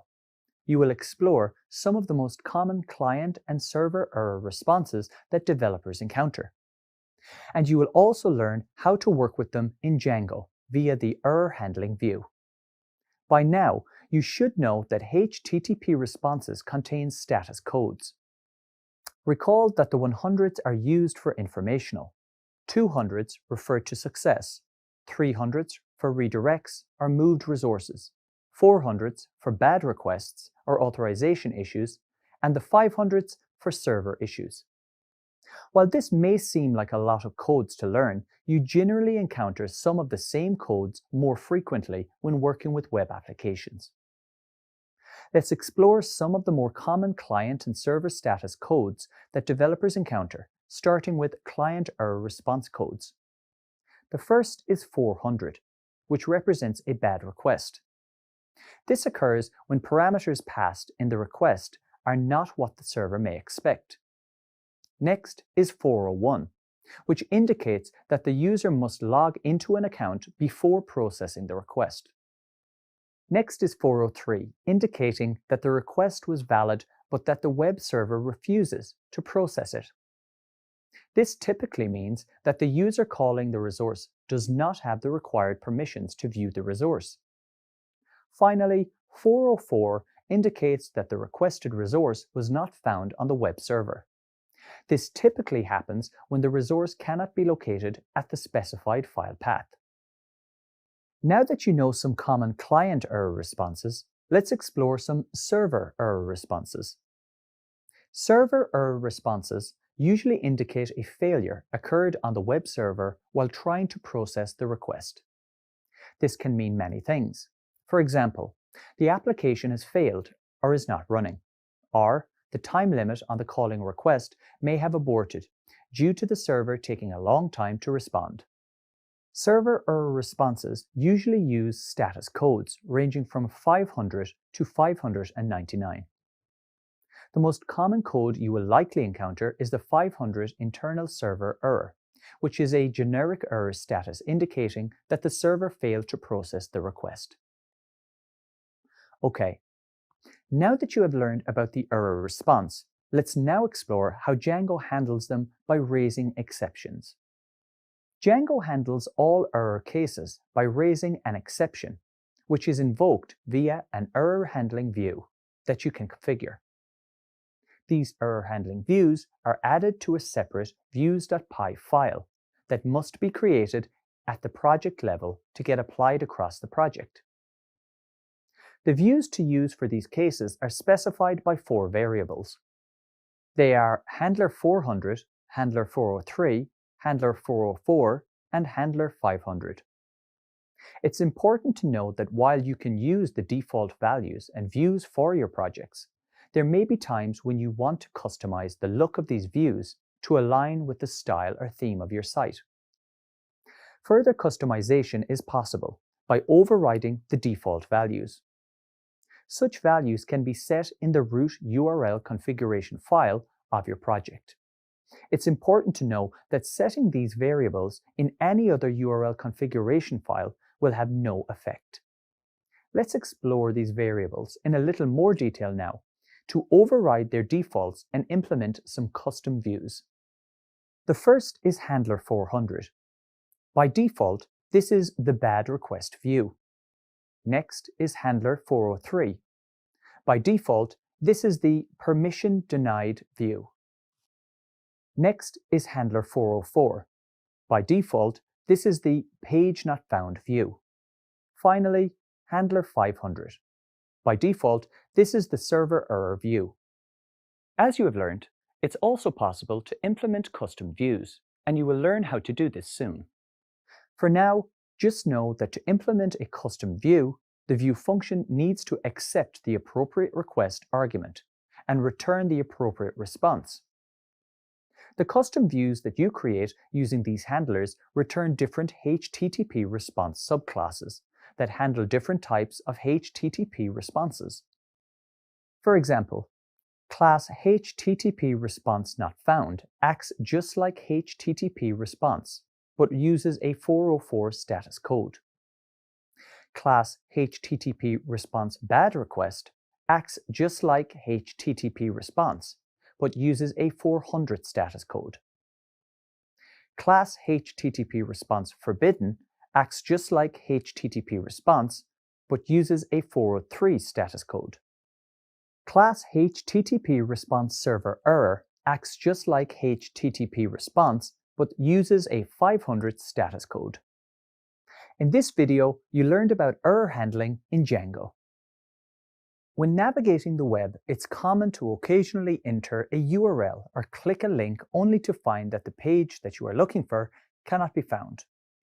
In this video, you will learn how to handle errors in views using Django and explore how to create a custom 404 error page using the HTTP response not found class.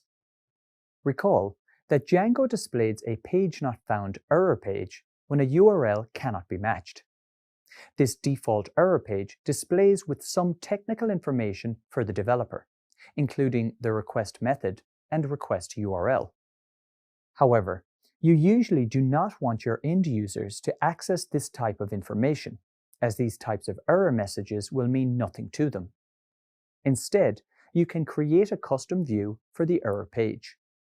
Let's open up VS Code and explore how to work with error pages in views and switching the debug setting from true to false. Let's begin by running a server first by typing python3 manage.py run server. Next, open the localhost URL in your browser and notice the default page loads. If you enter some URL, let's say home, notice that a page not found error page is displayed by default. The page contains some error information and a message stating you're seeing this error because you have debug equals true in the Django settings file. Change that to false, and Django will display a standard 404 page. Debugging is the process of handling errors in code. In Django, debug mode is set to true by default, which displays detailed error pages during development. To apply this change, open the settings.py file under the My Project and change the debug value to false. Additionally, you must add some value inside allowed host. In this example, add the star symbol to include all possible hosts. Save the file and refresh the web page in the browser. Notice that a different type of web page is displayed stating not found. The requested resource was not found on the server. It's also possible to create a custom view for this error page. To do this, you must create a new file called views.py at the project level. Once created, open the urls.py file and update the code with the necessary imports and URL patterns. Additionally, you must add another URL pattern outside the URL pattern sequence. Next, create the view location myproject.views.handler404 and assign it to a variable called handler404. Next, go to the views.py file inside the project folder and import HTTP response. Create a view with the name handler404, as referenced previously. Inside the function, pass the request object and an exception argument. Then return the HTTP response object with some text value such as 404:page not found. Save the file and return to the browser and refresh the page. Notice that the message is displayed on the web page. If you modify the URL with random values, the message remains the same. This is because the handler 404 handles all the pages not found by the URL configuration file. But if you add another view with a name defined in the URL configuration, notice that the view renders correctly. Similarly, just as the code uses the HTTP response object, you can also use HTTP response not found. Different classes in Django represent different status codes, and the HTTP response not found class represents status code 404 page not found. Modify the code in the function's return statement, save the file, and refresh the browser.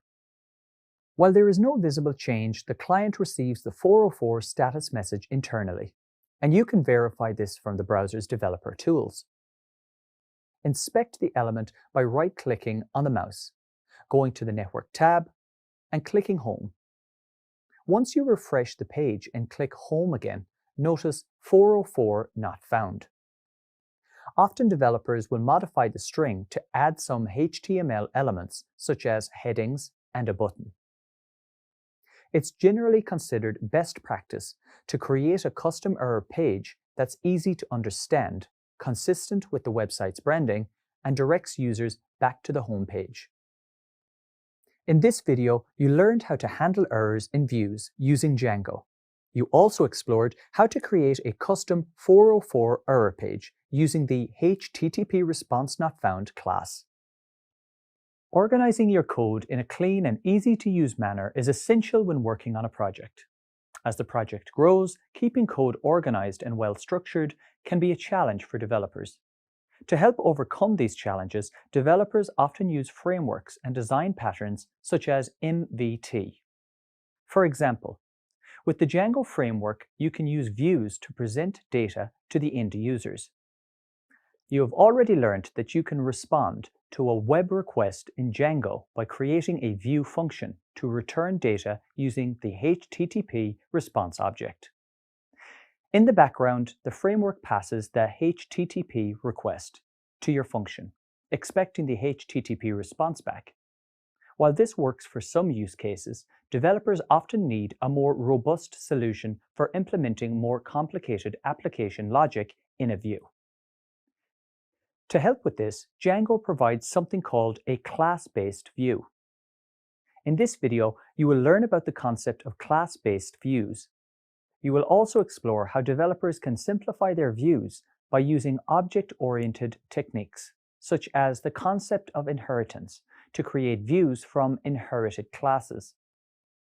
Let's begin by exploring some of the features of class-based views.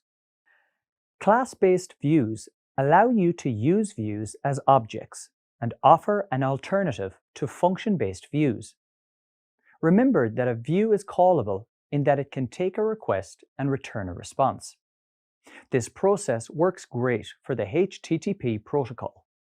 When dealing with HTTP, you use specific methods for the different types of requests, such as GET, POST, PUT, and DELETE. And these are the core CRUD operations for any web page. If you use a function-based view, you need to perform some conditional logic on the request method, like an if-else statement.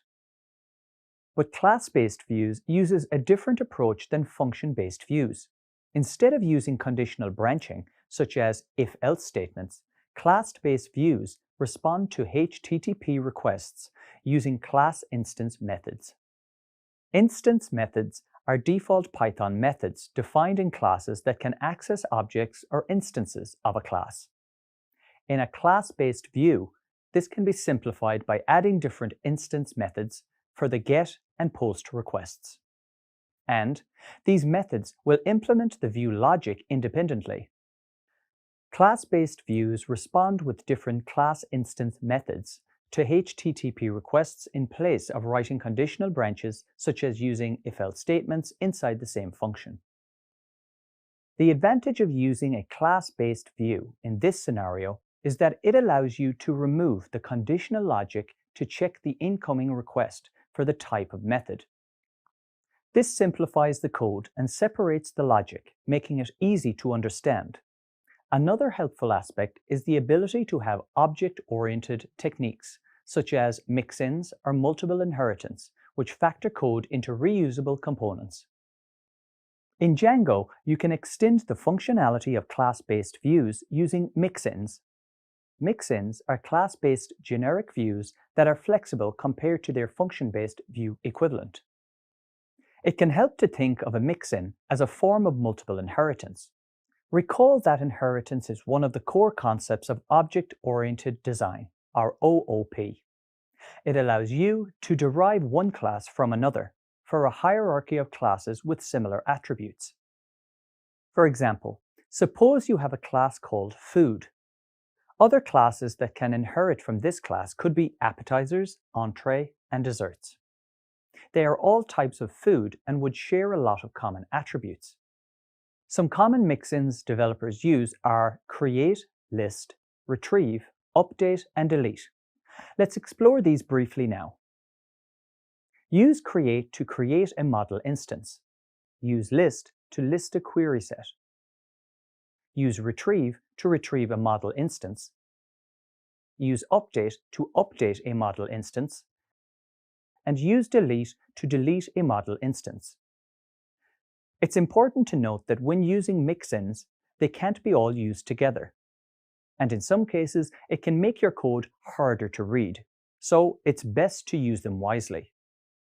In this video, you learned about the concept of class-based views. You also explored how developers can simplify their views by using object-oriented techniques, such as the concept of inheritance, to create views from inherited classes. Congratulations! You've reached the end of this module on views. In this module, you've learned to create views and view logic that can process basic HTTP requests, use the request and response objects for common operations, differentiate parameters and how they associate with HTTP methods such as GET, PUT, POST, and DELETE.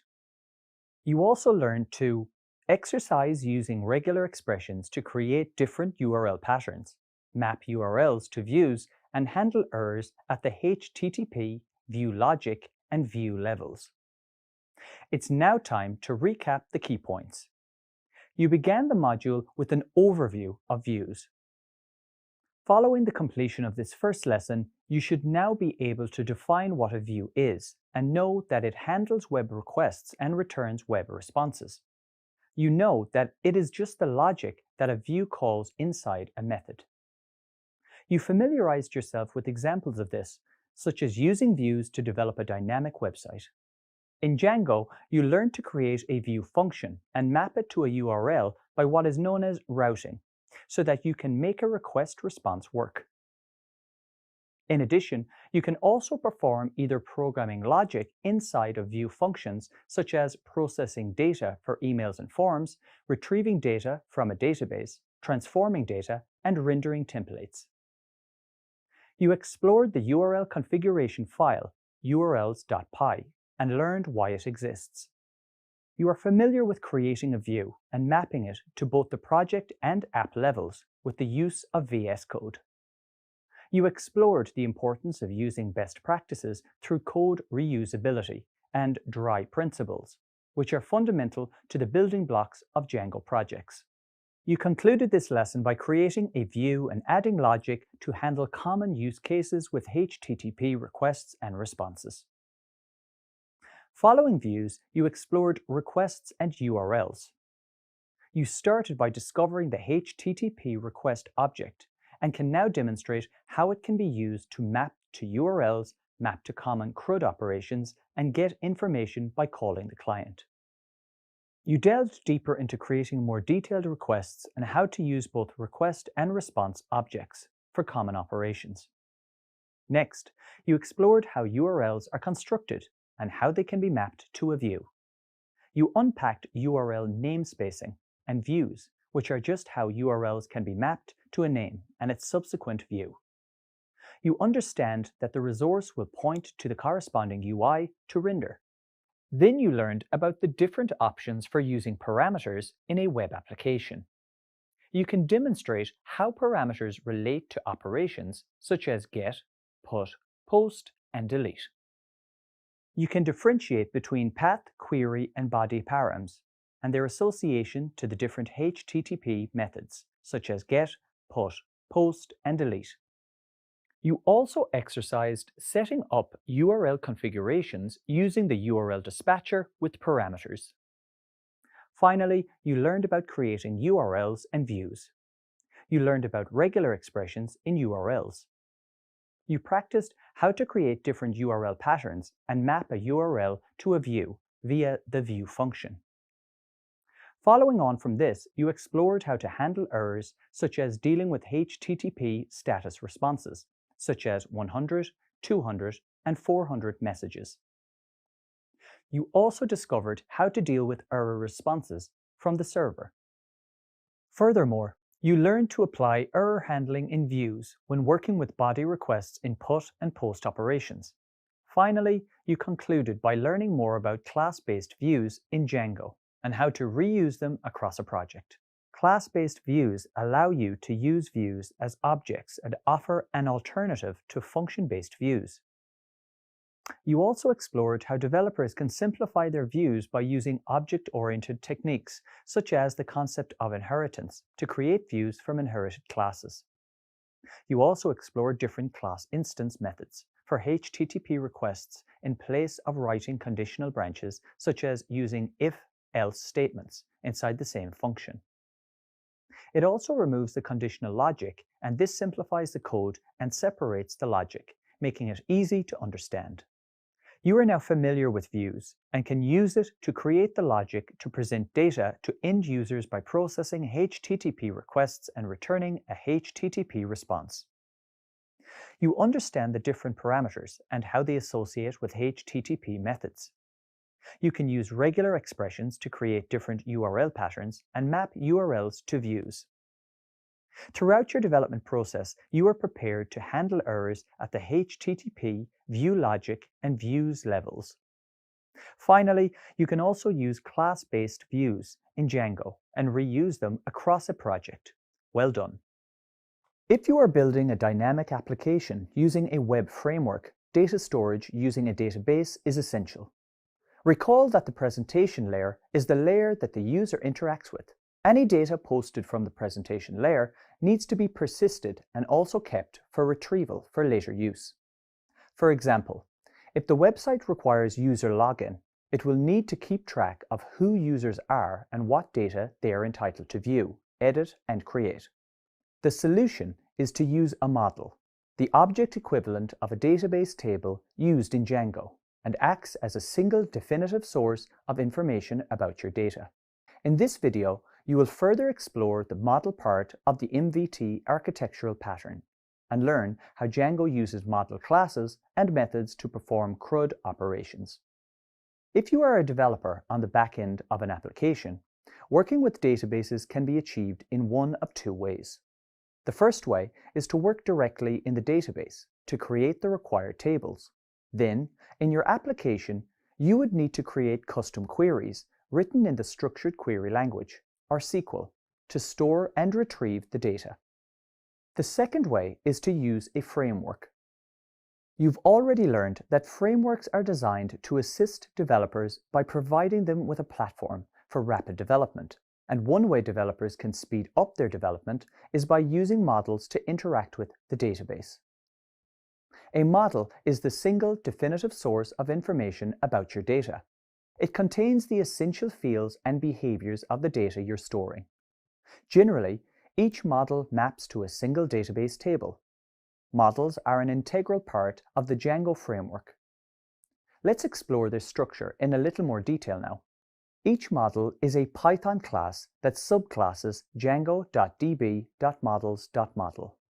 Each attribute of the model represents a database field.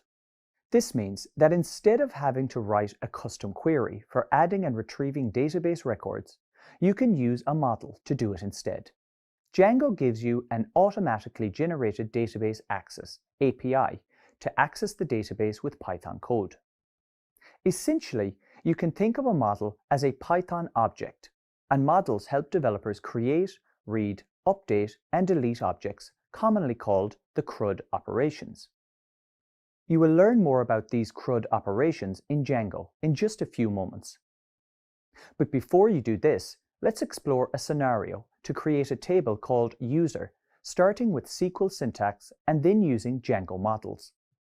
You may recall that to create a table in a database using SQL, you would need to write a query using the create table syntax. When the code runs, a table called user will be created with 3 columns, ID, first name, and last name. To do this using a model in Django, you define a class that will subclass the Django.db.models.model. You may notice that the ID, or primary key, is not specified in the class. This is because Django automatically adds it, but you can override it if needed. At this point, it's important to know that you cannot create a database table by only defining a model class in Python.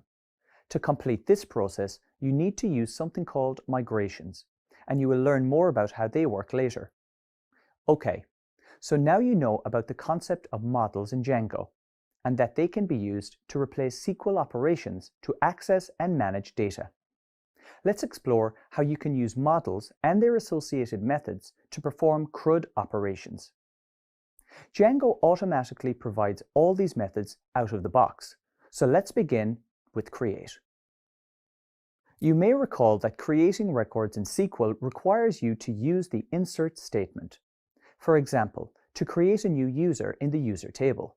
In Django, creating records requires you to create a new object from the class user, and then persist it using the save function. Next is read. In SQL, to retrieve information, you need to write a SQL query using the select statement. For example, to retrieve a user from the user table whose ID is equal to 1. In Django, you can use the get method, which is bound to the user.objects. Next is update. Suppose you have a table of users with the user named John Jones, with the ID of 1. You want to update the user's last name to Smith. In SQL, you use the update statement to update an existing record in a database. To achieve the same result in Django, you use the methods get and save. The code works by checking if a user exists with the ID of 1 and then updates the user's last name to Smith. Finally, let's explore delete. With SQL, the delete statement is required to delete records in the database. For example, you can delete a user based on a value, such as ID equals 1. To achieve the same result with Django, you use the delete method. It's important to note that these are only some of the many methods Django provides when working with models. As an aspiring developer, it's a good idea to familiarize yourself with the ones mentioned in this video. In this video, you learned about the model part of the MVT architectural pattern and how Django uses classes and methods to perform CRUD operations when working with database tables. By now, you should be familiar with the concepts of models and how they're used to represent a table in the database. In this video, you'll learn how to create a model in the models.py file. Okay, so I'm in VS Code and I've already created a project called Menu Project and an app called Menu App. To build a model, I write code in the models.py file, so let me open that now. Notice that there's already a comment that says create the models, so I will add the code under it. For this example, suppose I'm building a menu for the Little Lemon restaurant. First, I create a class named Menu and pass the model into it. Inside the class, I will create 3 variables. The first variable is the name of the item. The second variable is cuisine. And the third variable is price. These are the attributes inside the model, and each of these attributes needs a field of some data type. So I assign a field by typing models.char field, which is used for small to large size strings. I can also pass a parameter such as max length and assign a value like 100. I will repeat the same process for the cuisine variable. For the price, I type models.integer field, which I can use to store an integer value. Notice that I don't have to pass anything to it. Okay, that's all the code I need to write for the model. Now let me try accessing it. In the terminal, I type the command python manage.py shell and press enter. Notice that I enter the command line tools of Django. It's important to know that I cannot directly access the class menu inside the shell.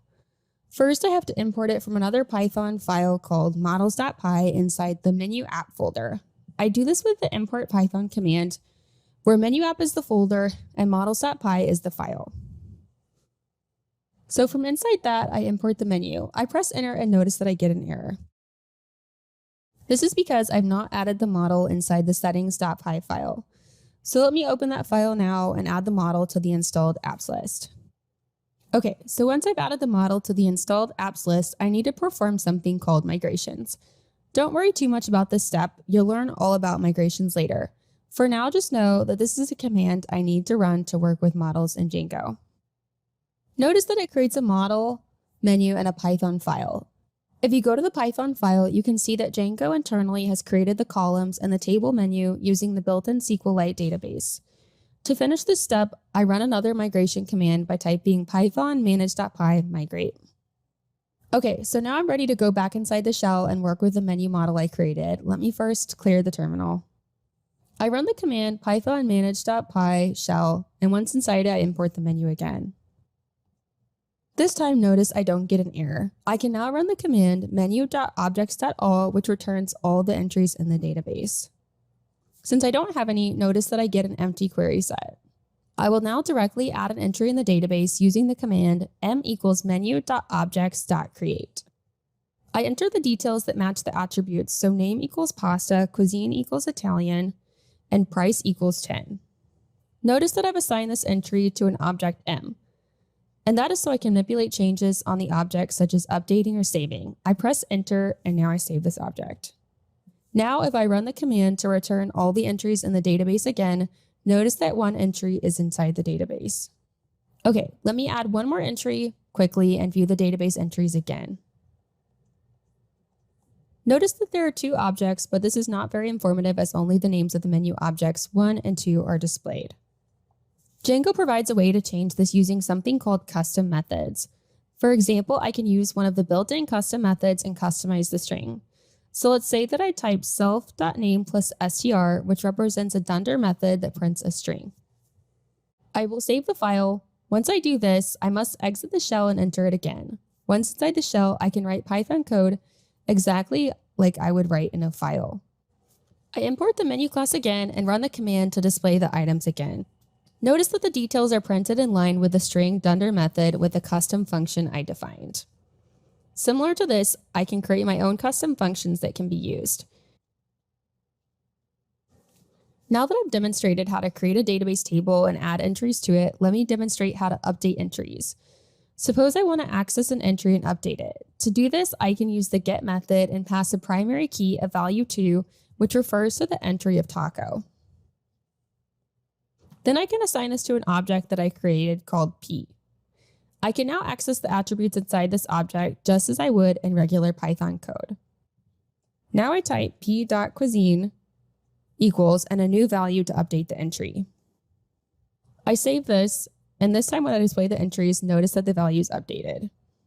Another option to view and update the database is using your browser to access the Django-admin portal.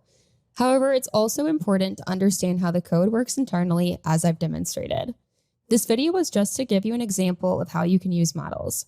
You'll learn more about migrations, the admin profile, and other features you can add using Django and Python code within the models. In this video, you learned how to create a model in the models.py file.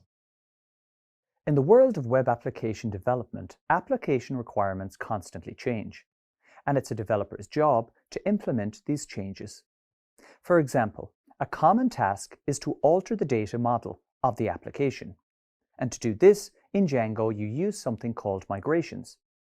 In this video, you will learn about migrations in Django and how developers use them to make changes to the models representing the database schema. Recall that Django is designed to work with a relational database management system, like PostgreSQL, MySQL, or SQLite. And in a relational database, data is organized in tables. By now, you know that you can use models to represent data tables stored in the database. Recall that when using models, Django provides many methods that allow you to add, update, and delete data right from the code without having to write SQL. This is made possible by using something called an Object Relational Mapper, or ORM. You will learn more about this later. For now, just know that it maps the relational database to objects represented as Django models. The models define the database fields which correspond to the columns in their associated database tables. For example, if you have a model called user, you know it will represent a table called user, and each attribute of the model has a column representation in the database. So, in the Python code, if the user class has an attribute of first name, the table will have a column of first name. It's common that during the life cycle of the development of the application, changes to the structure of the database or schema will be required. For example, the initial model may need to be extended with additional attributes. This means adding a new attribute which will add a new column from the perspective of the database.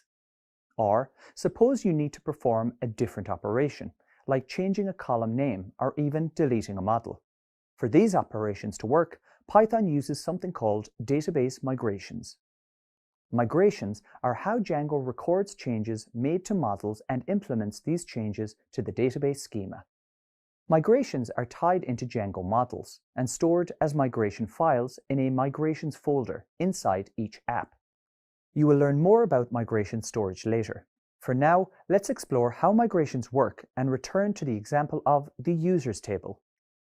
Suppose you wanted to add a new column called city to the user table. Without an ORM like the one Django provides, a developer must log into the database and run a SQL alter statement. You may recall that you can use the alter statements to alter a specific table to add a column of whatever type is required. When the statement runs, the user table updates with another column called city. In Django, the user table is created using a model which you may recall is a class-based representation of the user table in the database. So instead of writing the SQL query, you only need to add the new attribute to the model, then run the migration scripts to implement the changes. Once the migration scripts run, the changes are applied. Let's explore the process of running the migration script a little further now. Django provides a list of CLI commands that allows you to apply the migrations. First, you must create a migration script and then apply the migrations. The migration script is a set of instructions on what models to create against the database. You apply the change to the model, run the migration file, and Django will take care of the rest. You do not need to write any SQL as the application handles everything. Later in this lesson, you will learn more about running a migration script and applying it to the database. For now, let's focus on some of the reasons developers use migrations instead of SQL. You may wonder why you need migrations when it appears straightforward to just run a SQL query, like the earlier example, to update a table. Migrations do more than just implement SQL commands. They can help with syncing issues, version control, and database maintenance. It's good to think of migrations as a version control system for your database schema. Let's explore some of those benefits in more detail now, beginning with syncing issues. With migrations, you have less possibility of syncing issues between what the model has and what the database contains. When working in a team, each developer usually has their own local copy of the database, so they can code and test against it. Migration scripts are kept in the code repository. So when a developer on the team makes changes, they run the migration script to update their local copy of database to the latest version. Next is version control. All the changes are kept in version control, which provides an entire history of changes across the application. Developers can also use this to determine what changes have been added and by whom. Generally, in application development, the more you can track changes that occur in the app, the fewer problems you will encounter. The alternative is running scripts in the database directly, which is usually more problematic as it is outside version control. The last benefit of using migrations is the ease of maintenance. Along with helping syncing issues and version control, maintaining all the database changes from the codebase makes it easier for the development team. They don't have to worry about creating SQL queries directly against the database, or where to store these files so other developers can run them. In this video, you learned about migrations in Django and how developers use them to make changes to the models representing the database schema. In this video, you will learn how to apply migrations in a Django project using the commands make migrations and migrate. You will also learn how migrations allow developers to apply version control to the models and explore the generated SQL using the command SQL migrate. I've already created a project in VS Code containing an app called My App. Inside the models.py file, I've created a class called menu items. Recall that this class is equivalent to a table in SQL and contains 3 attributes: name, course, and year with respective fields. Before I began applying migrations, I have to ensure that I have updated the model inside the settings.py file inside the project folder. When I open that file, notice that I've added the app inside the installed apps list. So I'm good to go.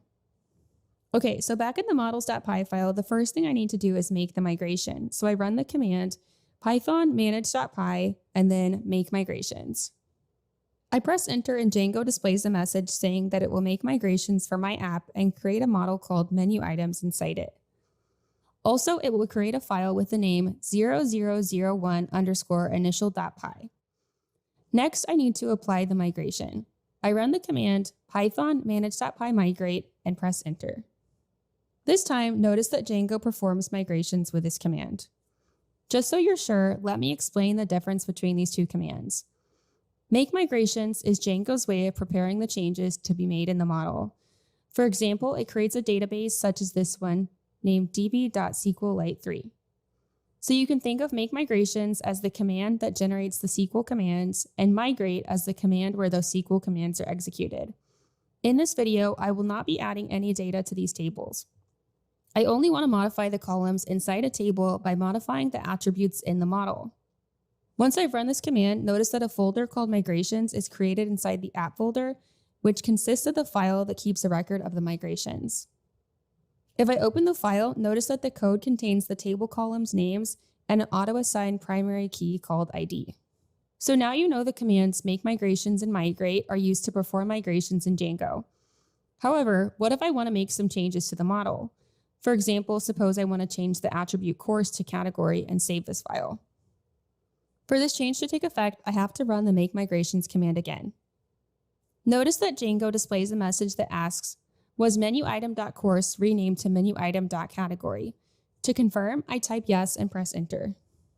Now notice that another file is created inside the migrations folder.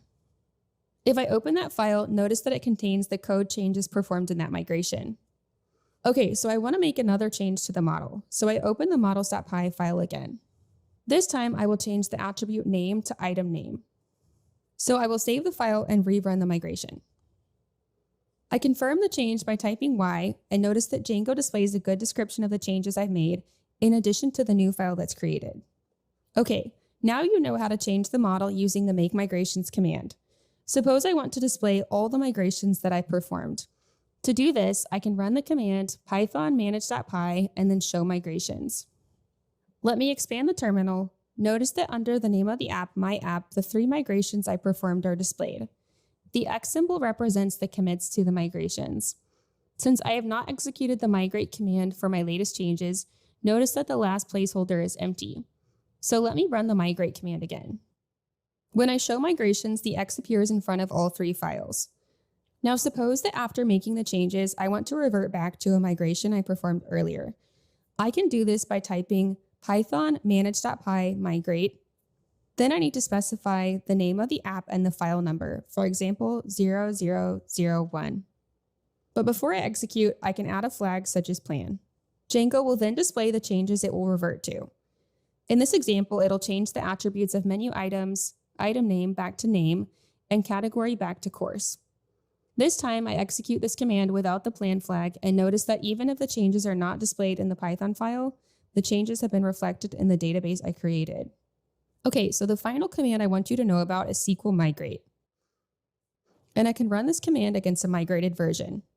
Notice that when I execute it, the corresponding SQL commands are displayed for the migrations I have performed. In this example, I ran it against the 3rd migration.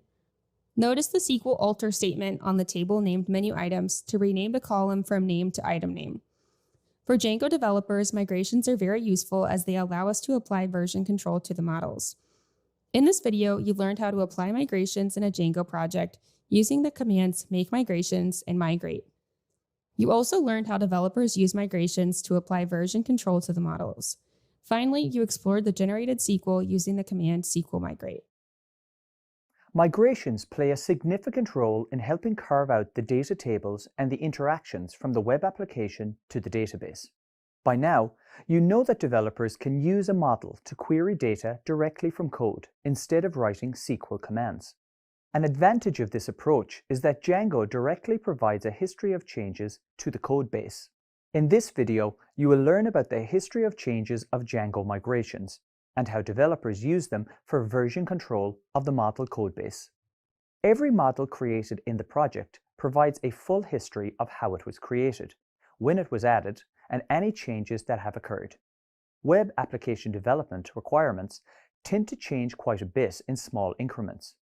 For example, adding an extra attribute to a model or changing an attribute name. Additionally, there are occasions when multiple users use more than one database, and migrations ensure schema changes are applied and updated on each database. In Django, a developer must create the change directly in the model, then apply the migration by using the migration scripts. Another important advantage of using migrations is to avoid repetition. Once you create some model, writing SQL queries to create corresponding databases for it is repetitive. Migrations generated from the models help prevent duplication of efforts. This is in line with one of the core principles of Django: don't repeat yourself. So, you may be wondering how Django keeps a history of all changes made in the database.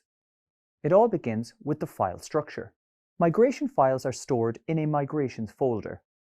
If you expand the migrations folder, notice that it automatically updates the file system after the migration has run. You can explore the details of the migrations using the Show Migrations command. In this example, the migrations are listed under a given model with an auto-incrementing prefix such as 0001. Django automatically generates the file names in line with the actions performed in the given migrations or the timestamp. The X symbol represents the status of applying migrations after making them.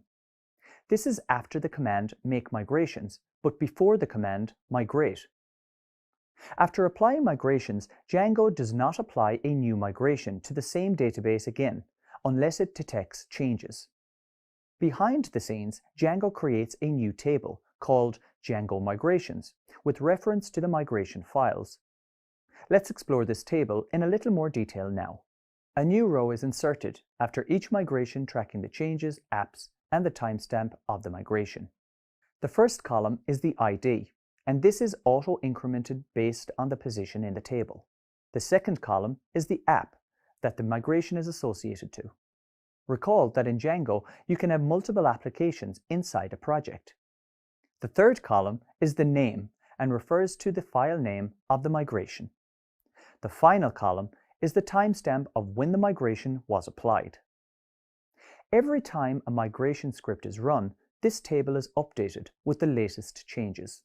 This also means that it's checked prior to the migration script running. This is done so that it knows which scripts have been run and which ones need to be applied. Migrations can also be applied to a specific app by placing the app name after the Make Migrations command. Okay, so now you know about the migration file structure. Let's explore the contents of a migration file. Migration files are basically Python code. Inside the migrations class, it will typically contain two important sequences or list items, such as dependencies and operations. Dependencies refer to the previous migration that must be applied before this, and operations refer to actions performed in the given migration.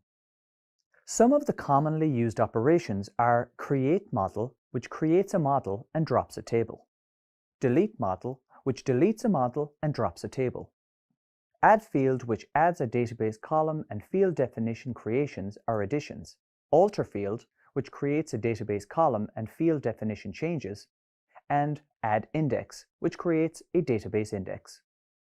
So for example, an operation such as delete model will generate a corresponding SQL query, such as delete table customers. In this video, you learned about the history of changes and how Django applies it to migrations. You also explored how developers can use migration history for version control of the model codebase. By now you are familiar with the basics of creating a model and performing migrations. Let's build upon your understanding of models by connecting to another model using a one-to-many relationship. In this video, you will explore an example of using foreign keys as a field inside the model. In Django, foreign key is an ORM field representing a database table column. You use it to create the relationships between tables in your database. Imagine the scenario of building an online menu for the Little Lemon restaurant. The solution begins with creating a table to add the menu items for the web page.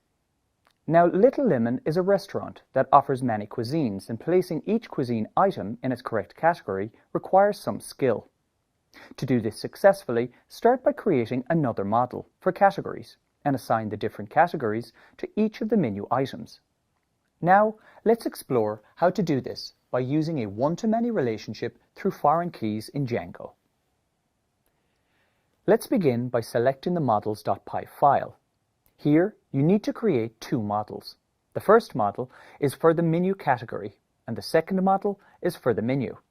Later, you will add subcategories in the menu category and use the foreign key to reference these categories. It's important to know that adding both models is done the same way as adding models independently.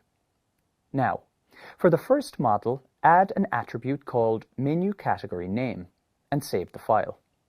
Next, create a second model called menu. Within this model, add the menu item name, price, and category ID. The next step is to assign a char field to the menu item and an integer field to the price. Let's explore where to add the foreign key. Write the models.foreign-key command in the category ID. Inside the foreign key are two required fields. The first field is the class for the model to connect to, and the second field is the settings that enables onDelete. So it's defined as onDelete equal to models.protect. Additionally, add another argument called default equals none. The next step includes updating the admin.py file by actioning the required imports. Next, it's time to register the models.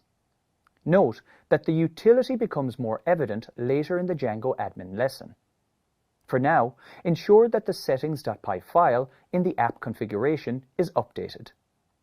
Go ahead and run the server, followed by performing the migrations.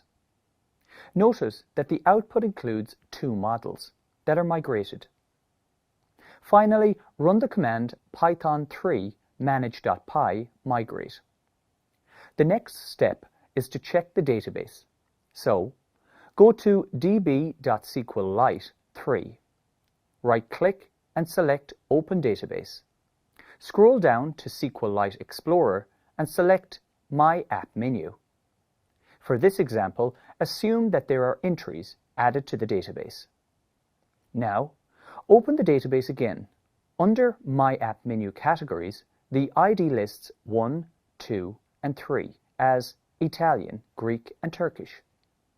Now visit My App_menu and notice that there is a fourth field called Category ID_ID. This field has ID numbers that match the respective categories in the My App_menu table. For example, Greek salad is listed as ID 2, and in the My App_menu category, the category name is Greek. The ID of the menu is referenced and corresponds with the ID listed in the menu category. Now, let's make this more intuitive by adding another attribute called related_name equals and assign it the value labeled category_name. This means that the My App_menu now lists the category name instead of category_ID_ID. This is noticeable when running migrations again. The field category on the menu is altered. Notice that with delete.equals models.protect selected, no menu items will be removed with any category that is deleted in the category table. In this video, you learned how to implement a one-to-many relationship using foreign keys in Django models. When building web applications, developers use databases to store data and write SQL queries to fetch and manipulate that data. As applications grow in size and complexity, so too can the amount and complexity of the SQL queries. To assist developers, Django provides a feature known as Object Relational Mapping, or ORM, that automatically creates the required SQL queries. In this video, you will learn about Object Relational Mapping and how Django uses it to create SQL queries against the database. You will also explore the Query Set API and how developers use it to save and retrieve data in the database. One of the earlier challenges of object-oriented programming languages used in web development included the complexity of working with databases. Object Relational Mapping is an abstraction layer created to facilitate interaction between the programming language and databases. This allows programmers to use the SQL databases without needing to write SQL queries. A structured map is created internally by ORM that generates SQL code for a given relational database by observing the changes made to the data objects. ORM can be accessed by using the shell command. Previously, you may have noticed how each row entry added for a given model creates an object. You may recall the output had the prefix query set. A query set is a collection of such objects for a given model used in Django. And Django uses a query set to retrieve and manipulate these objects from the database. For example, Suppose you have a model called customers. You can access the contents of this model by running the command customer.objects.all. This command returns the output as a query set. The list will contain the entries for the different objects corresponding to the row entries in a database. For every SQL query that can be constructed, there is a corresponding command. These commands are a part of the query set API. So for example, if you want to join multiple parameters using the where or limit clauses in SQL, you can use the filter function and pass the conditions to it as arguments. This will select the entry for customers who have reserved a table for 4 people. Considering the variety of complex queries that can be constructed in SQL, Django has several functions that support these operations. They can be categorized as follows, based on the required logic to run on the query set: methods that return new query sets, operators that return new query sets, and methods that do not return query sets. Let's now open VS Code and explore an example to interact with the database using these methods to return query sets. Suppose the management staff at Little Lemon wants to keep track of customers visiting the restaurant.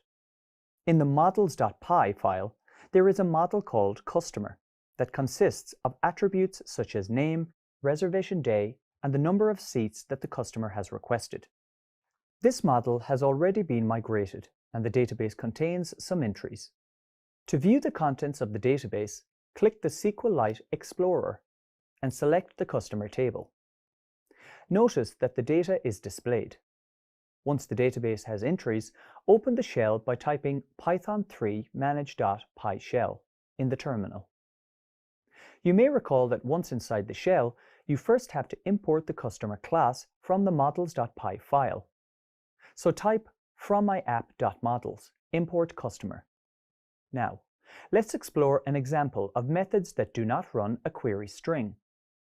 Let's use the customer.objects.get method. Inside the parentheses, enter an ID value such as 4. Notice that the customer name is returned corresponding to the ID of 4. This method is similar to the select statement that you use in SQL. Next, let's explore methods that return new query sets using a filter function.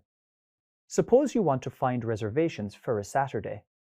Use the method customer.objects.filter and pass the reservation day equal to Saturday. Make sure to use double quotes as you are working with a string value. Press enter and notice that the query sets for James and Jacqueline are returned. The filter method is similar to the where clause in SQL. Let's say you change the day to Friday and add another filter method with a different condition. Set the condition to seats equal 4 and press enter. Notice that only one query set is returned, and this is because that is the only query set that meets both conditions. The AND operator used is similar to the AND operator used in SQL. This operator is part of the query sets API that returns new query sets. It's important to know that the query sets API is a broad topic. If you would like to learn more about it, there is a link to an additional reading at the end of this lesson. In this video, you learned about object relational mapping and how Django uses it to create SQL queries against the database. You also explored the query set API and how developers use it to save and retrieve data in the database. The majority of web applications need to collect data from end users. This can be anything from user details for login and authentication, registration details for a new application, or order details for online shopping. Recall that web applications use forms to collect data input from users using HTML form tags. Any form elements, such as inputs or checkboxes, are sent to the server for processing when the form is submitted. In this video, you will learn about forms in Django and how developers use the form class to automatically generate HTML for elements from classes. You will also learn how developers can use models to automatically generate forms to remove potential processing errors. In Django, the most common form submission is a POST request, which will send the data down in the POST body. The server-side code handles the incoming request and processes the data on the back end. For example, suppose you create a basic form using HTML to submit a name. You can use a label to display text describing what the input should have. The input, set to type text, accepts input from the end user. In this example, the input stores their name. The second input of type submit is a button that displays the text send name. When the button is pressed, the action will be triggered to make a post request to be processed by the order view. And this is all defined in the form action and form method attributes. While this process works well, the code can become tedious and complex when dealing with large forms. For example, forms can have many different ways of gathering data with conditional flows. Also, designing forms in this way can lead to errors, as each form element's name or ID attribute needs to match what the backend code expects. To assist developers with form creation and processing, Django uses a form class. In this class, you can define all the expected attributes that will be passed down in the request. This means that you can use a form class to represent the expected attributes and render the form elements in the HTML. For example, the submit name form can be represented by creating a class. Let's step through this code line by line. First, you create a class called nameForm, which accepts a parameter of forms.form. This is essentially what is being passed in the form itself. Next, you create a variable called yourName, which is assigned forms.char field to represent the HTML input element. Notice that you also can set some validation by setting the max length value to 100. Finally, when the nameForm class is rendered, it's rendered to a view containing the HTML form code. It's important to know that the form tags are not represented, so you need to add the form tags and then use the templating to append the form elements inside. Don't worry too much about the concept of templating. You will learn about it soon. For developers, the advantage of creating forms in this way makes it much easier to manage any changes to the form. Instead of worrying about the names on inputs matching with the server-side code, this is handled entirely by the form class. Also, because you are working with classes, you get all the benefits of object-oriented programming. For example, you can split complex forms into subclasses to make them more manageable. Unfortunately, learning about these features is outside the scope of this video, but it's good to know they exist. And if you would like to learn more, there is an additional reading at the end of this lesson. Lastly, let's explore the use of forms with models in Django.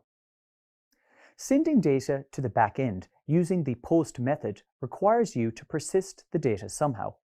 For example, suppose you are setting up a new user to gain access to your site. You will need to persist their details, such as email and password, and some general user information, such as name or address. Luckily, developers can solve this by using models. A model in your application will represent the table to store this information, so the model itself can then be used and be directly converted into a Django form. This makes sense, as you want your forms to map to what you need to persist. And this feature is excellent for ruling out any potential issues or errors. The code for the model form is placed in the file forms.py and implements the structure of the model. And you will learn more about both form types in more detail later in this lesson. In this video, you learned about forms in Django and how developers use the form class to automatically generate HTML for elements from classes. You also learned how developers can use models to automatically generate forms to remove potential processing errors. Often web applications collect data from the user through a HTML form, and it's sent to the server for processing. You create a HTML form using various form elements, such as input elements, radio buttons, drop-down lists, and checkboxes. In this video, you will learn how to use form fields to store correct data types in Django. Suppose the manager of Little Lemon has asked you to build a customer form containing a customer's name and age. First, you build a HTML form that contains 3 input elements, one for the name, one for age, and one for the Submit button. Previously, you learned that Django creates and processes forms using the form class. This class defines all the expected attributes that will construct and process the form. Once you lay out the structure of the form fields are the building blocks that help build the form. While fields are an integral part of models, they are especially important while using forms, as they help define the visual element of the form. The custom logic behind the fields is defined in the fields class used inside the form class in Django. When defining attributes, you can choose from various field types. Let's explore some of these briefly now. First is char field, which accepts any string input and is equivalent to the text input element in HTML. Next is email field, which accepts input that follows email format. It's equivalent to the email input element in HTML. Integer field accepts only integers and is equivalent to the number type input element in HTML. Multiple choice field offers the choice of multiple options. It's equivalent to the select and option elements in HTML. Finally, file field allows you to choose a file for upload and is equivalent to the file type input element in HTML. Additionally, these form fields have different arguments that can be passed to them. While specific arguments that can be passed vary according to the field in use, there are a few core arguments that are accepted in common among all the fields. These are required, label, initial, and help text. Let's explore each of them now in a little more detail. Required. Each field assumes the value is required by default. You can change this by setting required equal to false. Label. The argument helps specify a label for the field. Initial. Initial values can be set for specific fields. Help text. Specify descriptive text for the field. It's important to remember that every form that you build will have different data requirements. For example, a customer feedback form or a survey-style form for a customer's favorite menu items. Knowing what field type to use is essential to building effective forms. Let's open VS Code now and explore the different fields that can be used to create a form and the customization options available. The Django project is set up with a file called forms.py created. And notice that the file imports the forms package. Now let's begin by creating a form and exploring the different form fields available with it. First, you create a demo form that will contain a char field. Let's explore this form in the browser and notice that Django creates the label name in the form. This name comes from the value of the attribute that is defined. If you change this, it will update on the form. You can edit the form further by passing a parameter such as a widget with the value forms.textArea. This text area will override the default widget for it, which is the equivalent of rendering the input field present in HTML code. If you refresh the page again, notice the form is updated. Okay, so the code works, but suppose you want a smaller text area to display. You can pass a parameter inside the text area, such as attributes with a certain number of rows. Apply this update, save the file, and refresh the browser. Notice that the text area is smaller, with space for 5 rows. Next, let's explore the email form field. Replace this code with email equal to forms.email field and save the file. Refresh the page and notice the form updates with an input for the email form field. It's also important to note that Django form fields have basic validation applied by default. For example, suppose I enter an invalid email address and try to submit the form. Notice that an error is displayed, stating that you must enter a valid email address. If you add a valid email address and press the Submit button again, notice that the form does not display an error. To help the user know what to add in each form field, you can use the label parameter. For example, add a label parameter with the text to enter an email address. Save the code and refresh the page. Notice that the label now displays in the form and replaces the default attribute value. Let's now explore another example, using the date field. Inside the code, you can use a widget called number input that requires additional input from forms.widget.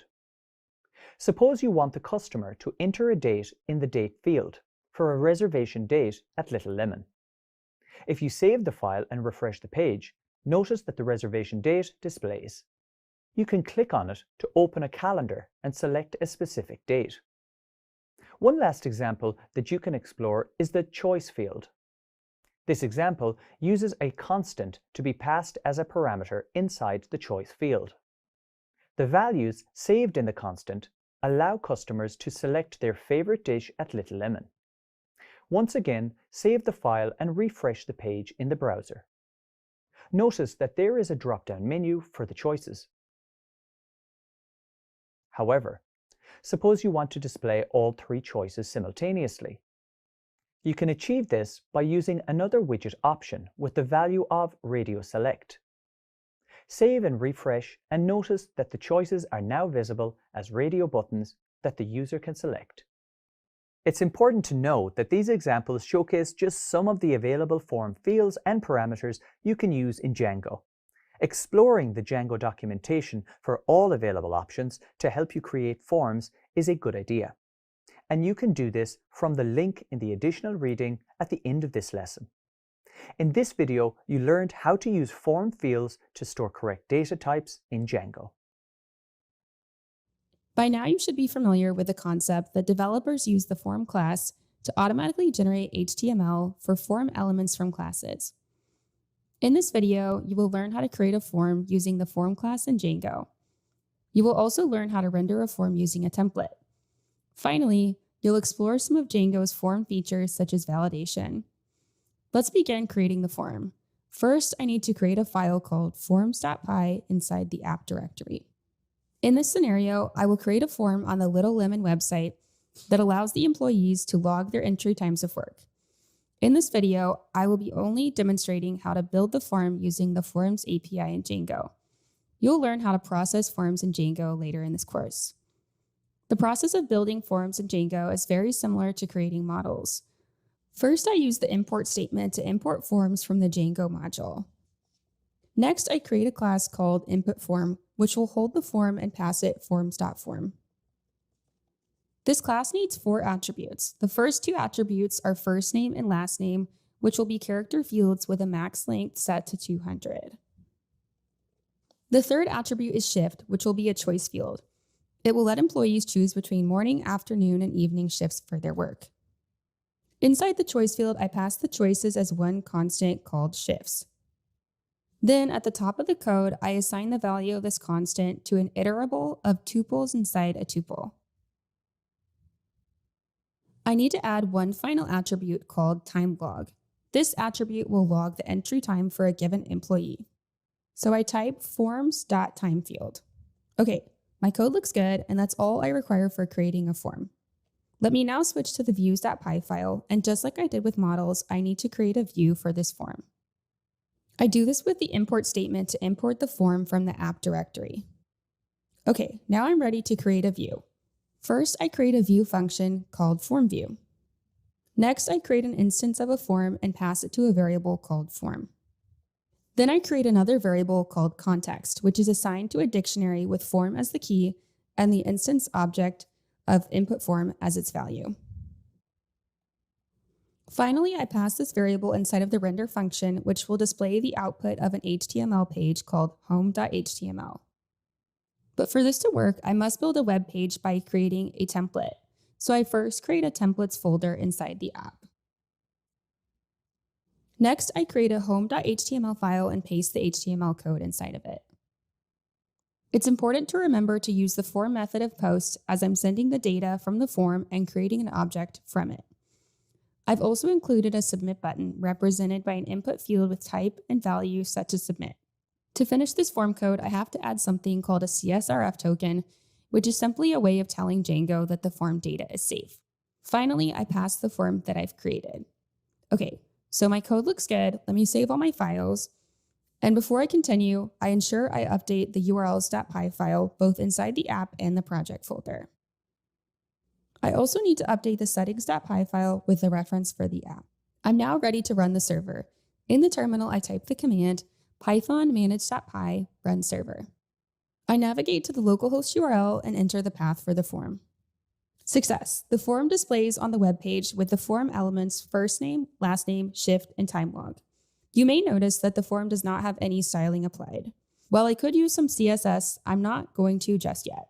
Instead, I want to demonstrate a trick to structure the form elements using paragraph tags.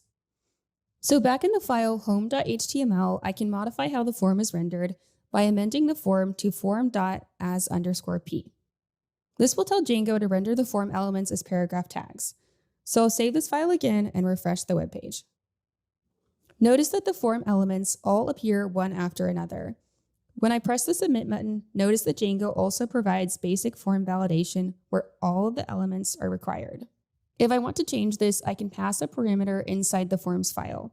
For each attribute, I can type required equals false. So I save the file again and refresh the web page. I press submit and notice that the field first name is not required at this time. Similarly, I can pass other parameters. For example, inside the time log, I can type help text equals and then the text enter the exact time. Once again, I save and refresh and notice the text is displayed beside the time log field. Finally, I can open my HTML file to add some inline styling to the form. Inside the form declaration, I add a background color. I save the file one more time and refresh it. Notice that the form displays with the background color. Working with forms can be complex, so developers can use Django's form functionality to simplify and automate vast portions of this work. By creating forms this way, developers are guaranteed to add Django's layer of security. It was not possible to demonstrate how to process and save the form in this video, but I hope you're thinking that maybe Django offers similar functionality to process and save forms as it does with creating them. And if you're thinking that, you're correct, and you will learn how to do this soon. In this video, you learned how to create a form using the form class in Django. You also learned how to render a form using a template. Finally, you explored some of Django's form features such as validation. So far in the course, you have learned how to create models as well as forms using class implementations by Django. But what if you want to use them together to save entries entered in a form inside a database? Django provides a very efficient way to do that using model form by providing a means to save received data as a response directly to the database. In this video, you will learn how to use model form. The process of creating such a model form is similar to that of creating a model and form.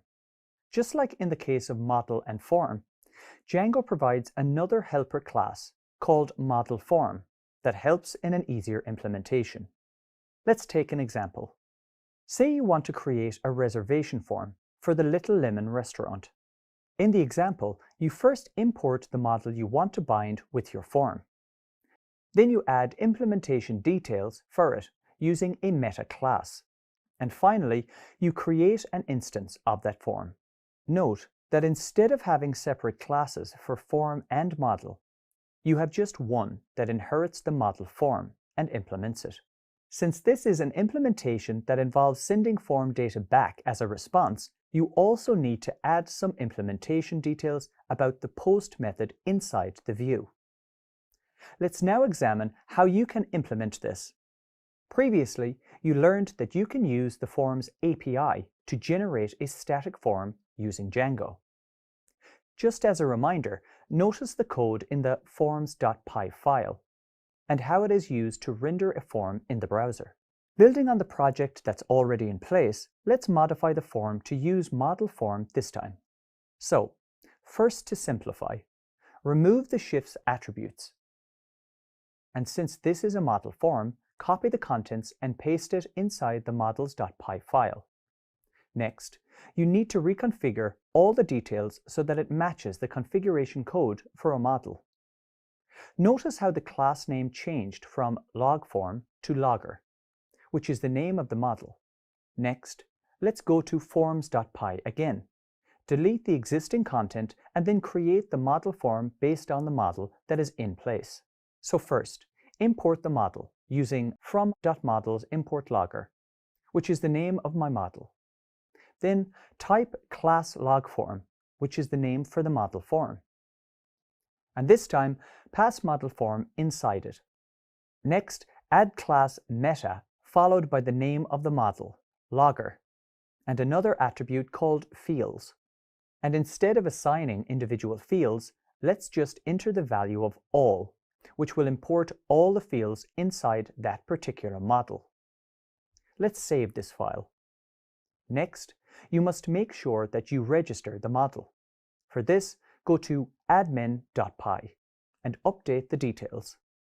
Next, switch to the views.py file. Once inside the view, notice that there is already some basic configuration that helps render the form. If you recall, the form object, which this time is the model form, is passed inside a context dictionary, which is then passed inside the render function. Now, you must add some code that will help accept the form data and send it to the model database. So, let's add a conditional statement such as if request.method equal to post. Next, add form equal to log form, and then pass a request.post inside it. What this code does is update the form object with the contents of post inside the request object. Next, check if the form is valid, and if so, save the form using the save method. Let's save this file. You already have everything you need in terms of the form template. After you run the migrations, run the server. Go to the browser again and refresh it. Next, enter the name Kyle McGregor and the time 11 minutes past 11. And once you press the submit button, notice that the post method is logged on the console. In the left panel, you can go to the database, right-click on it, and click on Open Database. Inside SQLite Explorer, once you expand it, click on My App_Logger. This is the name of the table created from the model. Click on it, and notice that the entry has been updated inside the database. You can add as many entries as you like, and every time the entry will be added inside the database. This is an example of how the model form can be used to create a form and save the form data to a corresponding database table. In this video, you learned how to create a model form. Well done! When you develop a web application, much of the content is stored somewhere, like in a database. As a result, a common task is to provide an administration or admin site as part of the application. The purpose of this admin site is to allow certain users to administer and manage the data of the application. In this video, you will learn how to activate Django's admin interface and how to use its core feature. You may remember this when you covered the topic where the path configurations for the admin were set by default inside the URL configuration files.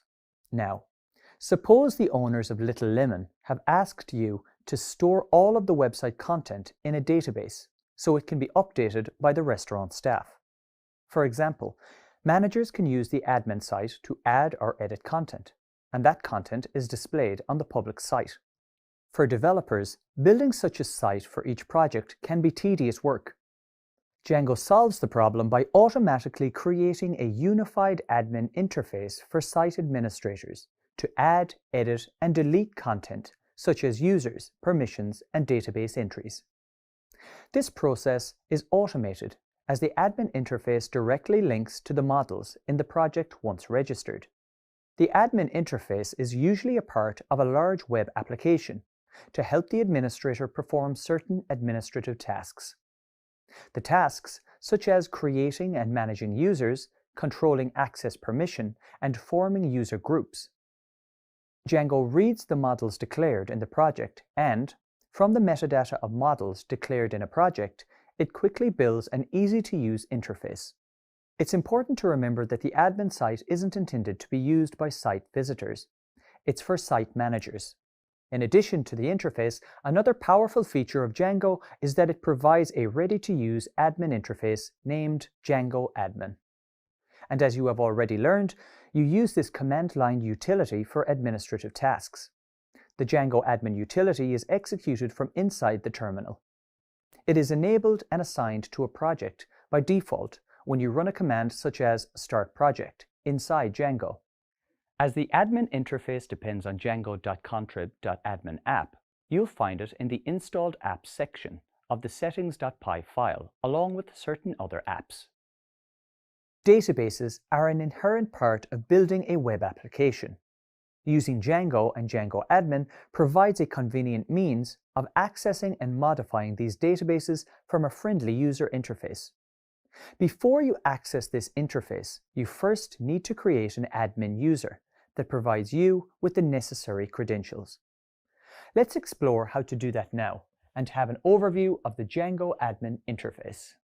First, you must create a user.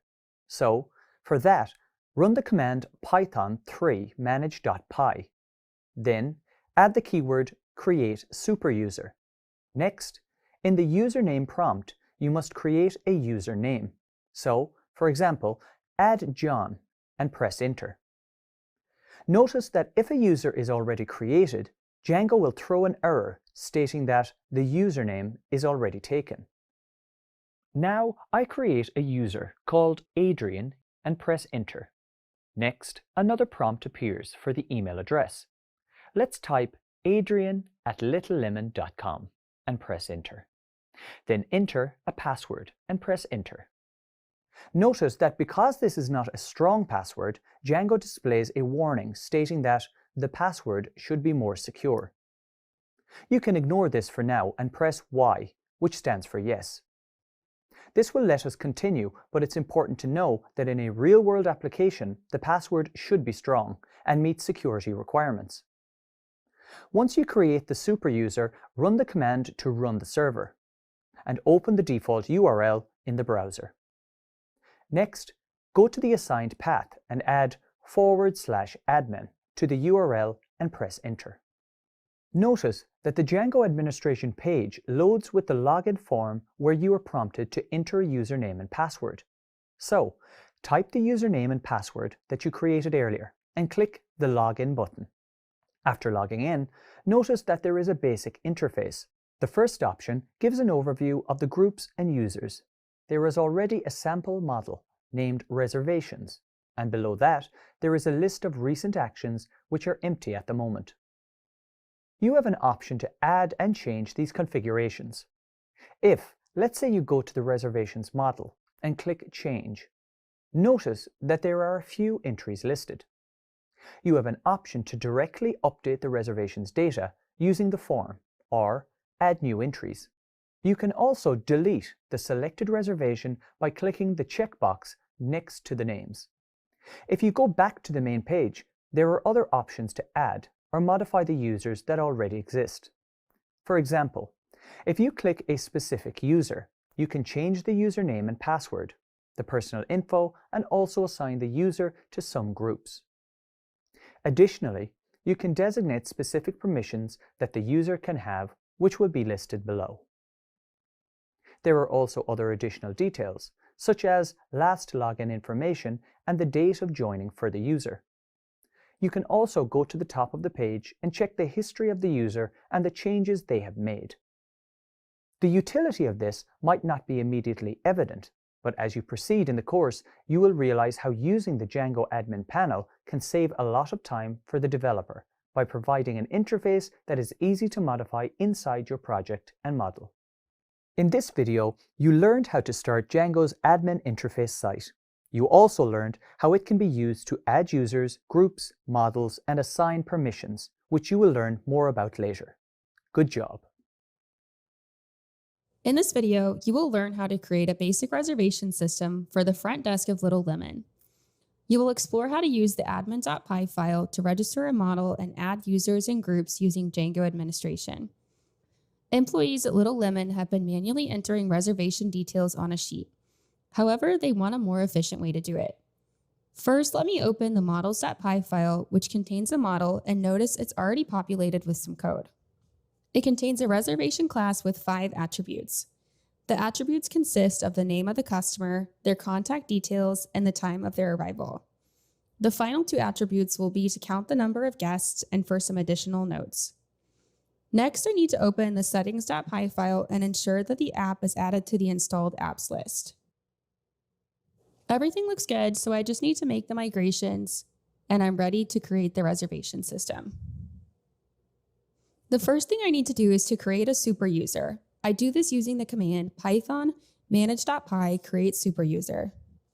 I enter a username such as Meta, and again enter an email address such as admin@littlelemon.com.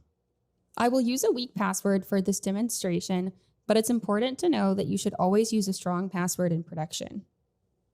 Notice that Django sends a prompt for password validation. I type Y and the super user is created successfully.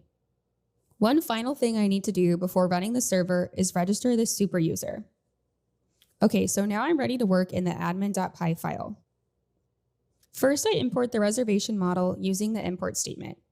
On a new line, I type admin.site.register and inside the parentheses, the name of the table reservation. Now I can save this file and run the server. In the browser, I open Django at the default URL and add /admin to it.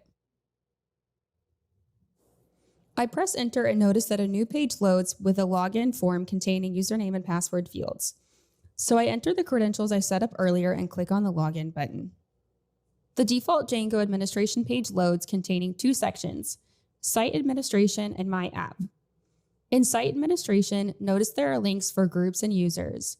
Then, in the My App section, notice a link for the reservations table I created earlier. If I click the link, notice that there are no reservations added, and this means that the table is empty.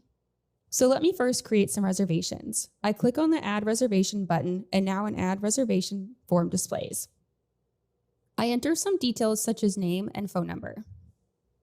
For the time input, I can click on the word now to get the current time and then modify its format. I will set the reservation count to 4 people. And finally, I will add a note such as we would prefer an outdoor table. I want to add another reservation, so I click on the Save and Add Another button. Notice that a success message displays and the form has been reset, so let me add another reservation quickly now. I add the name Charlotte and a phone number and time. I will set the reservation count to 2 people, and for the notes, I will type a message like, we would like a seat by the window. Okay, so I'm finished with adding the data and I can just click on the Save button. Once I save, notice that 2 entries have been created, which are displayed as reservation objects.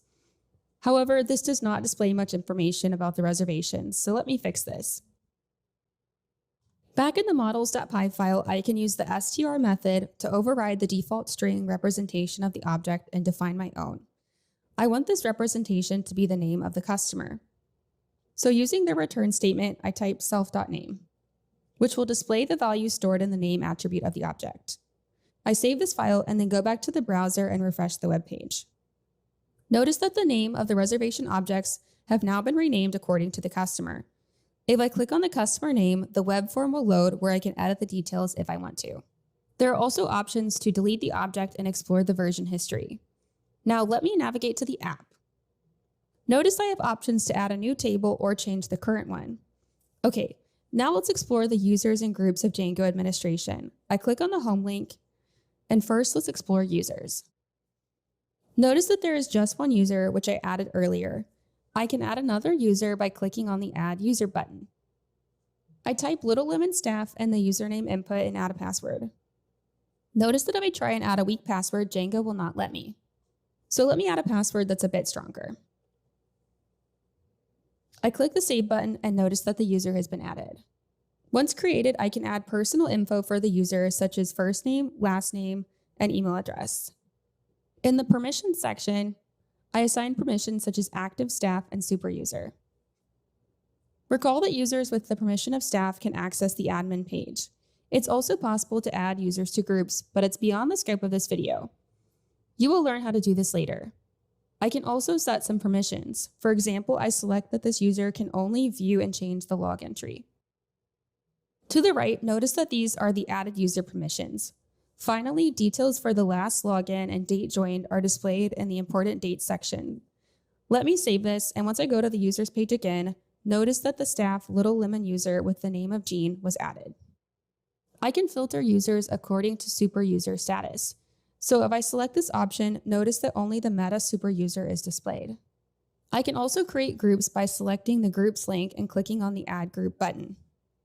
On the Add Group page, I can assign the name of the group, such as staff. Then I can set the permissions for the staff member and save them. And this allows me to configure which Little Lemon staff can access the admin panel and make the reservations. Finally, I can preview the table in VS Code using the SQLite Explorer. If I click on My App, then Reservations, and then Show Table, notice that these entries are updated in the table. So once I make the changes in Django administration, they're reflected in the table. In this video, you learned how to create a basic reservation system for the front desk of Little Lemon. You explored how to use the admin.py file to register a model and add users and groups using Django administration. In most apps, users are allocated different roles that allow them to perform certain actions. To enable these actions, they need to have the relevant permission granted to them. Think about the following scenario. When you visit a restaurant, you're not allowed to go into the kitchen. However, if you are a member of staff, you are allowed to go into the kitchen. Web applications have a similar concept for controlling which users are allowed to do which action. This is called permissions, and in this video, you will learn all about user and model permissions in Django. The Django framework has an inbuilt system for handling permissions. This authentication system has features for both authentication and authorization, coupled for ease of use. For a user to perform a certain action, they need to have the relevant permission granted to them. Before you explore permissions, it is important to note that a user in Django can be one of three classifications, namely a super user, a staff user, or a user. Much like other components of Django, users in Django are Python objects. The specific type of user is characterized by special attributes that are set inside the user object. Let me tell you more about the classifications. A super user is a top-level user or administrator of the system. This type of user possesses permission to add, change, or delete other users, as well as perform operations on all the data in the project. A staff-type user is allowed to access Django-admin interface. However, a staff user doesn't automatically get the permission to create, read, update, and delete data in the Django-admin. It must be given explicitly. Note that a super user is a staff user by default. Everyone else is a regular user by default. A user is not authorized to use the admin site. Users are marked as active by default. A user may be marked as inactive if its authentication fails or has been banned for some reason. While you can create the user through the admin interface, it can also be done through the Django shell. The permission mechanism is handled by the django.contrib.auth app. You can use the create user function to create a new user object. Once the user is created, you can grant a certain status to a user to become a staff member. To grant the staff status, set the user isStaff property to true. So how do you create a super user? Use a command directly inside the Django shell. When prompted, a password is assigned to this super user, followed by an authentication. Go to the admin interface and view the list of users. The new user appears in the list. Remember that the super user has every permission in the system, whether it is custom permissions or Django-created permissions. There are several places where specific permission settings can be enabled, for example, to a specific model or object. So how do you set permissions in a model? As you create models in your Django application, Django automatically creates add, change, delete, and view permissions. Permissions are named using the app action model pattern. App is the name of the Django app. Action is add, change, delete, or view, and model is the name of the model in lowercase. Assume that a Django app called MyApp is created in the current project, and it has a model with the name MyModel declared in it. You can now apply your newly acquired knowledge. What will the permissions be? The permissions on this model will be as follows: myapp.add_myModel, myapp.change_myModel, myapp.delete_myModel, and lastly, myapp.view_myModel. In Python code, it is possible to check if a user has a certain type of permission enabled on it. To do this, you can use the hasPerm function, which returns true or false. For example, if the requesting user doesn't have the appropriate permissions, you can raise a permission denied error instead of returning the normal HTTP response. Assigning permissions to each user individually is a tedious task, especially if you have large numbers of users. Fortunately, Django has a solution. You can manage permissions to sets of users in Django groups. That proves to be very useful. Now, what is a group? In Django, a group is a list of permissions that can be assigned to one or more users. A user can belong to any number of groups. To go back to the restaurant example, you might have a group for kitchen staff and another group for waiters. When you create or modify a user, simply choose the desired group. All the permissions listed in the group will be automatically assigned to the user. It is important to note that you can still manually add permissions to users even if they belong to a group.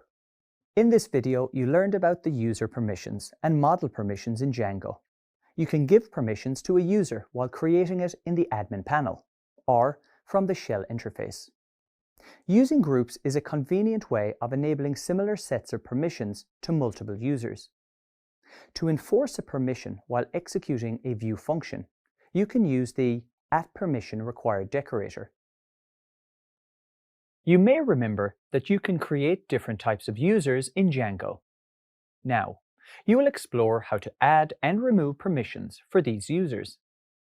The Django framework has a built-in mechanism that manages permissions quite efficiently. The Django-admin web interface makes it easier for you to create and modify users or user groups. You can also grant or revoke permissions for individuals and user groups. While Django-admin has a user-friendly interface, which makes handling permissions quite easy, it is also possible to handle permissions through the Django shell. To demonstrate this, let's first create a user, and then locate the required user by its username. To do this, you must first open the interactive Django shell that has Django settings already imported. It allows you to directly work with the root project folder. Next, import the user module from the specific django.contrib package. Then define a variable and assign it the createUser method and pass the arguments for username, email, and password in that order. Once the user is created, define another variable and assign it the getMethod of the user object. Then pass the username as the argument. Once the user is created, the next step is to assign permissions.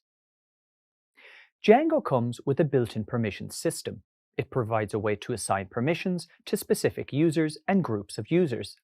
When django.contrib.auth is listed in your installed app setting, it will ensure that 4 default permissions are available. This functionality allows you to add, change, delete, and view permissions, and are created for each Django model, defined in one of your installed applications. Permissions can be set not only per type of object, but also per specific object instance. By using the methods provided by the model_admin class, it is possible to customize permissions for different object instances of the same type. Similar to the admin permissions you learned about, permissions specific to models can also be managed using the model_admin class.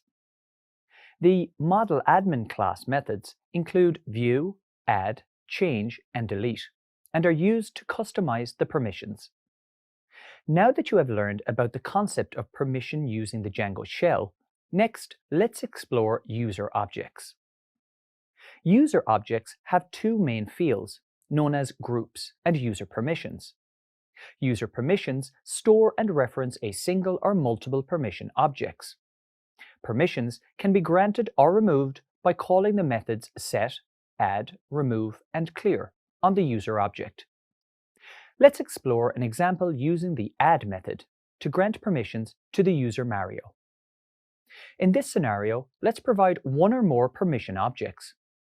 You use the add method to add a permission to change the menu model inside the app My App. It's important to know that once you add django.contrib.auth to the installed apps list, you must run the migrate command to implement the change. Note that when you run manage.py migrate, each Django model is assigned the default permissions. For example, suppose you have a Django app called My App, in which there is a model named My Model. If you run Boolean expression to verify the permissions to add, change, delete, and view, they will return true. In addition to the default permissions, custom permissions can be declared in the model's meta class, which can be declared inside the model. So far, you have covered how you can modify permissions on the Django shell. However, in practice, it is much easier to deal with them using the Django-admin interface in the browser. Let's explore how you can add and remove permissions using the Django-admin interface. Building on the earlier example of adding groups and users, let's explore how to assign permissions to different users using the Django-admin panel. In the browser at the admin login page, let's enter the credentials for the existing super user. Once you log into the admin panel, notice that you have choices for groups and users. In the Authentication and Authorization section, click on the link for groups. The first thing to know is that you can create groups in addition to the existing staff group. For example, let's say you want to add some more groups. The first is for the reservation desk staff, and the second is for the Little Lemon website administrators. Click on the Add Group button, and a new page with a form to add a group loads. You must give the group a name. In this example, the name will be Reservation Desk. Inside the Permissions section, notice that you have several options in the Available Permissions table. Let's say you want to assign this group permissions for the reservations model. You can select the reservation permissions to add, change, delete, or view reservations. Then, click the Choose button to add the permissions to the Chosen Permissions table. Once transferred, click the Save and Add Another button to create the group for the website administrators.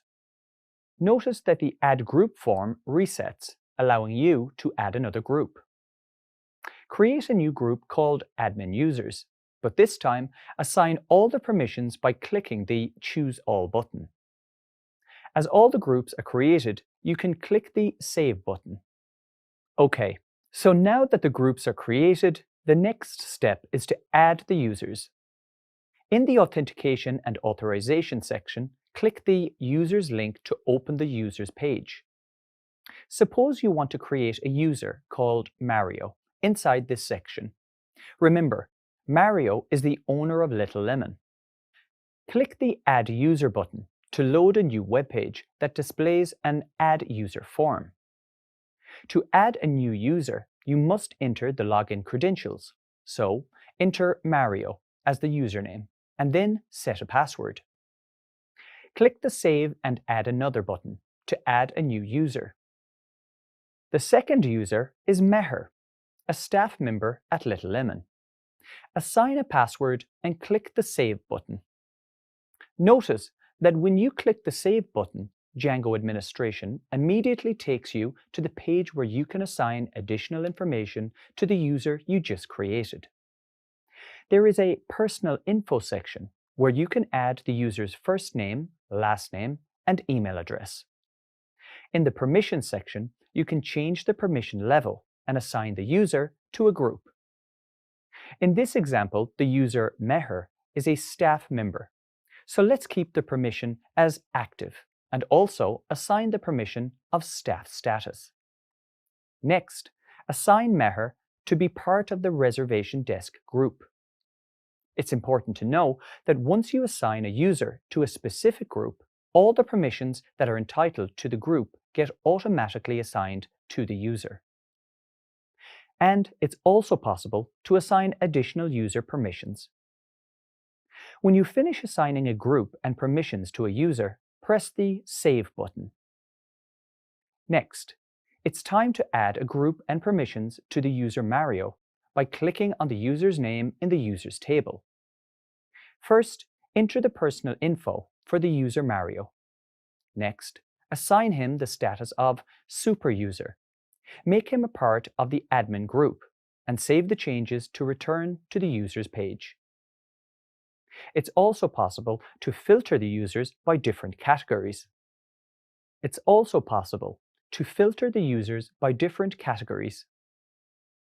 In the Filter panel, you can filter by the staff status, super user status, or the status of the groups in which they are assigned, such as admin users. Finally, on the main home page, notice your recent actions display in the Recent Actions section. This feature allows you to configure different users quickly and set their permission levels. In this video, you had an introduction of how to handle user permissions from the Django shell. You also covered a demonstration of how to add groups, users, and modify permissions using the Django-admin interface. Good work. When creating a Django project, the default configuration uses an SQLite database. It is automatically set inside the file settings.py file. This means that you can directly start working with the database immediately. SQLite is known as a user-friendly zero-configuration database, and there are many advantages to using it. You don't need to install anything to support the database, as it doesn't run as a server process. This means the database does not need to be started or stopped or require additional configuration files. As a result, this type of database is suitable for small projects or rapid prototyping. Suppose you are developing projects that need a quick test environment. In that case, SQLite is a solid option as it doesn't require running a separate server.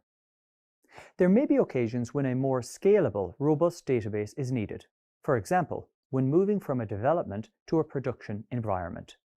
In this video, you will learn how to configure database options to work with a MySQL database in a Django project. Django supports the use of many databases with minimal configuration. These include PostgreSQL, MariaDB, MySQL, Oracle, and SQLite.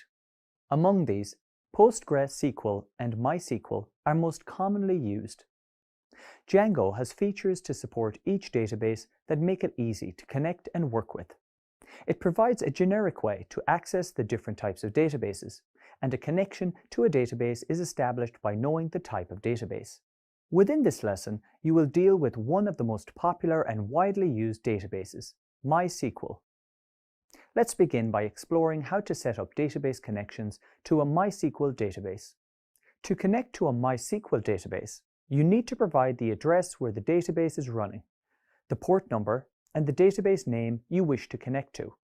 You also need a database driver, which is responsible for mapping all the models and translating Python queries into SQL instructions via the model. To use MySQL, the driver or connector MySQL client needs to be installed. When you connect to a database, the connection opens on each request and is kept open for a specific time.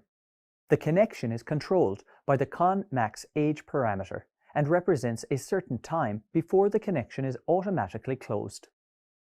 To establish a connection, you must configure parameters under the Databases option of the settings.py file. By default, the configuration is for SQLite. You can also use an options file for MySQL to store the database connection credentials, and you will learn about it later in this lesson. The credentials can include the database name, username, and password, and are stored in a separate configuration file. Inside the file settings.py, the MySQL connection reference looks for the connection file in the directory etc/MySQL. And notice that this is not within the Django project. This is a deliberate security measure. Okay, Now that you know the steps needed to connect to a MySQL database, let's explore database creation.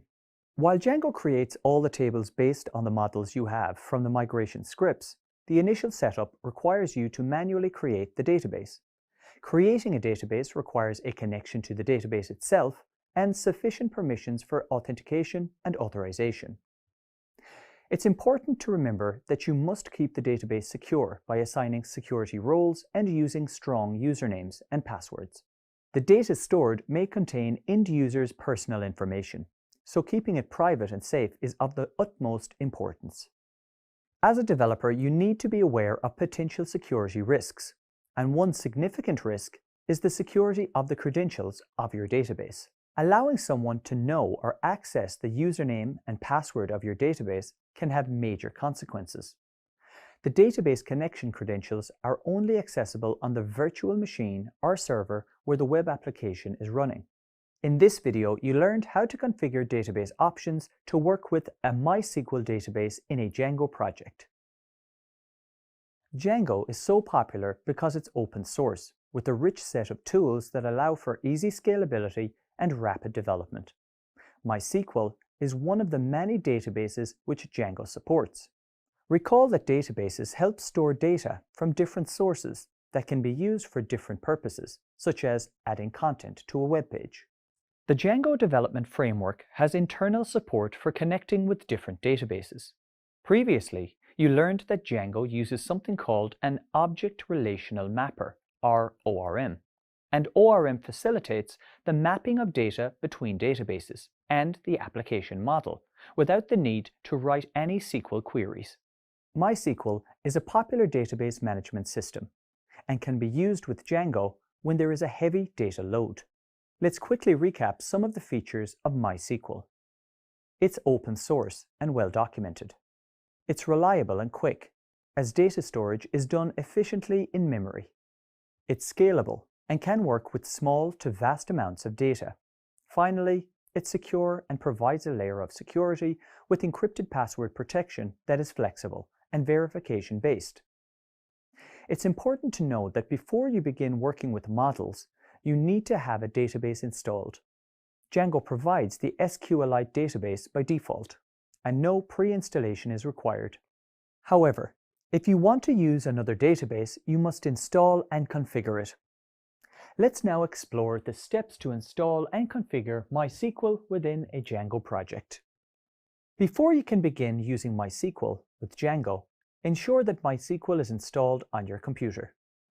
Depending on the operating system in use, you can use the different site packages that are available on the MySQL website. The examples in this video refer to Mac OS. You can find commands specific to other operating systems from the additional reading at the end of this lesson. For Mac OS, you can use a package manager, such as Homebrew, to manage your installation. Begin by typing the command brew install MySQL. This installs the MySQL database. Next, go into MySQL to access the databases. Note that there are specific commands when using Mac OS. Now type the command mysql-u root-p. -u refers to the username, whereas root-p is the password. Now press Enter to action a password request. Notice that the password entered here matches the password set for the root inside the MySQL database. Inside the shell, go ahead and type the command show databases and end your query with a semicolon. This generates a list of all the MySQL databases on your MySQL server. For example, create a database called feedback. To do this, type the command create database feedback semicolon. Now run the show databases command again, and now your list includes the new feedback database you've just created. The next step is to create a user for the Django project. Okay, so run a command labeled create user 'admin Django identified by password semicolon. The password is the word password. Note that there may be variations to this particular command, but this is one of the simplified versions. Now press Enter. Next, you enter the command to grant permissions to the user. The final command here is flush privileges. Now, the database is ready to use. The next step is to install a database connector. This is used to allow the MySQL database to interact with the Django ORM. In this example, you'll use MySQL Client Library. There are alternative options you can use, such as any of the Python 3 database connector libraries that are compatible with Django. For now, exit the MySQL shell and type the command pip3 install MySQL client. Note that you may need to install extra files that allow this specific library to work on this operating system. Once the database and the database connector are in place, go to the settings.py file inside the My Project folder. Here, Django will reference information about the database connection. To use MySQL, the database needs to be in a specific format. Replace the database code with that of the settings for MySQL, and replace the database name with feedback. It's important to note that in this example, the database name is feedback. Always check the name of the database that you want to connect to. Next, replace the user with admin Django, and the password with password. The final step before you can use the database is to run the migrations. So let's run the following two commands. First, type the query python3 manage.py make migrations and press enter. Next, type python3 manage.py migrate. Notice the list of migrations you've just performed. However, your view of this is limited because there are no entries inside the database. In the absence of using MySQL database for the majority of the course, it is always good to know that there are alternatives available to the SQLite database, and these are installed by default inside Django. In this video, you learned how to set up a MySQL database connection in Django. Congratulations! You've reached the end of this module on models. In this module, you've learned to create models, apply migrations to appropriate use cases using best practice principles, and learned to use the QuerySet API to interact with the database. Next, you discovered how to create a form and use the form API to bind data to objects. You learned how to use the Django-admin panel to add and control the permissions of users and groups. And finally, unpacked how to set up a MySQL database for your Django app. It's now time to recap the key points and the skills you've gained. You began the module with models and migrations. Here, you explored models, fields, attributes, and keys. You are now able to describe the relationship and similarities between models and databases with tables, and demonstrate how to create models in Django, focusing on the different attributes. Furthermore, you can now summarize the concept of migrations and how they are beneficial in web applications through best practices dealing with issues and rolling back. You can discuss how migrations can save a lot of time for development teams by separating the SQL away from the coding. There is no need to create SQL queries directly against the database, or where to store these files so that other developers can run them. Next, you explored Object Relational Mapping, or ORM, and how Django uses it to create SQL queries against the database. You also discovered the QuerySet API and how developers use it to save and retrieve data in the database. Following models and migrations, you learned about models and forms. You were introduced to Django's rich framework for forms and how to manipulate form data to extract and send information. You are now able to showcase setting up a model with different data types and how they are mapped from a standard body request. You also exercised creating forms by using the Form API and some of its inbuilt data types. Next, you focused on admin. This section introduced you to the Django-admin and some of its core features. You can demonstrate how to create and manage users and groups directly from the admin panel to provide access to the web applications. You also learned how permissions work at the view, model, and controller levels, and how they can be added using the Django-admin view. Lastly, you can set up users and add or revoke permissions. Finally, you explored database configuration. You are now able to showcase the different database options that are available in Django, with MySQLite and MySQL as the main focus. You practiced the steps needed to set up the database configuration, an SQLite database for local development. Then you learned about the configuration options for setting up a MySQL database and exercised setting up a MySQL database connection and testing that it's up and running. You're now familiar with models. More specifically, you can create models and apply migrations. You can also use the QuerySet API to interact with the database and create forms by leveraging the Form API to bind data to objects. You familiarized yourself with the Django admin panel to add and control the permissions of users and groups. Finally, you concluded by setting up a MySQL database for your Django app. Well done! You're making excellent progress through your Django development. Web frameworks often need to generate dynamic content to render on web pages, and because Django is a web framework, it provides a convenient way to generate HTML dynamically. Dynamic content is any data that changes according to context, user behavior, and preferences. Developers can use dynamic content and rendering to produce static HTML code. The most common approach for developers is to use templates. In this video, you will learn how to use templates in Django. You will also explore the concept of the Django template engine and the Django template language. Templates are text-based documents, or Python strings marked up using the Django template language, or DTL for short. Templates consist mainly of two types of content. The first is static. This is the HTML that does not change on the web page. The second is template language. This is the syntax that allows you to insert dynamic data. Let's explore an example of creating a HTML heading element using dynamic content. In this example, the variables dishname and price are placed within the double curly braces. These variables represent dynamic content. The remaining content, including the HTML heading tags, is static.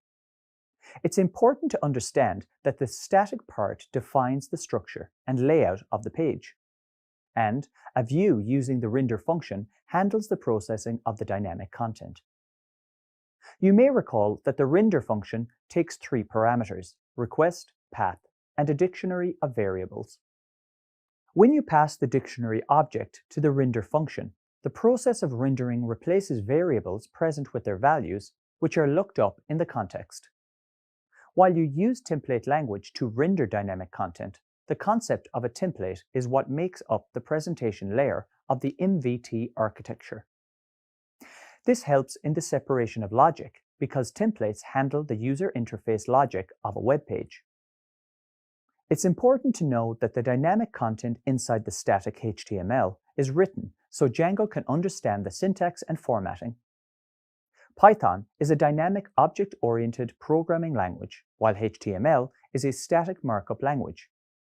To bridge this gap, Django makes use of the Django template engine, and the Django template language, or DTL, is the language used for adding dynamic content. DTL can contain embedded dynamic content, such as Python code and variables, that the template engine processes. DTL consists of constructs such as variables, tags, filters, and comments. Each construct has a specific syntax that helps Django understand the code logic. For example, you can use tags and comments to build a for loop to display list item elements. The tags map the dictionary values from the context and helps to add logic to the template. You will learn more about each of these later in the lesson. Additionally, Django also provides an API for loading and rendering templates. You define the configuration settings for the template engine inside settings.py under the project directory. It's important to note that the app directory setting must be set to true. This setting tells Django where to search for templates. For example, search inside a subdirectory named templates for each application in the project. You can also add specific locations inside the directory setting for Django to search for directories inside the DIRs option. In addition to the Django template engine provided by Django, you can also extend the functionality by using one or more template engines. For example, Jinja 2 is a popular template engine used in Python, and you can configure the settings for adding these extensions inside the settings.py file. For example, you can change the default environment settings for Django to use Jinja 2. Okay, so now you know about template engines. Let's explore the concept of code reuse. Django helps in code reuse by using templates with the help of something called template inheritance. Template inheritance allows developers to build a base template containing the expected HTML elements of your site and defines blocks that child templates can override.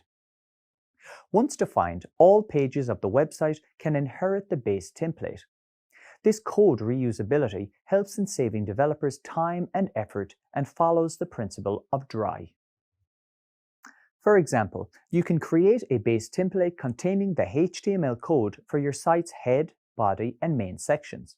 Then, in a child web page, you inherit the base template and place the specific content of the page. It's a standard best practice to place template files inside a template folder. In this video, you learned how to use templates in Django.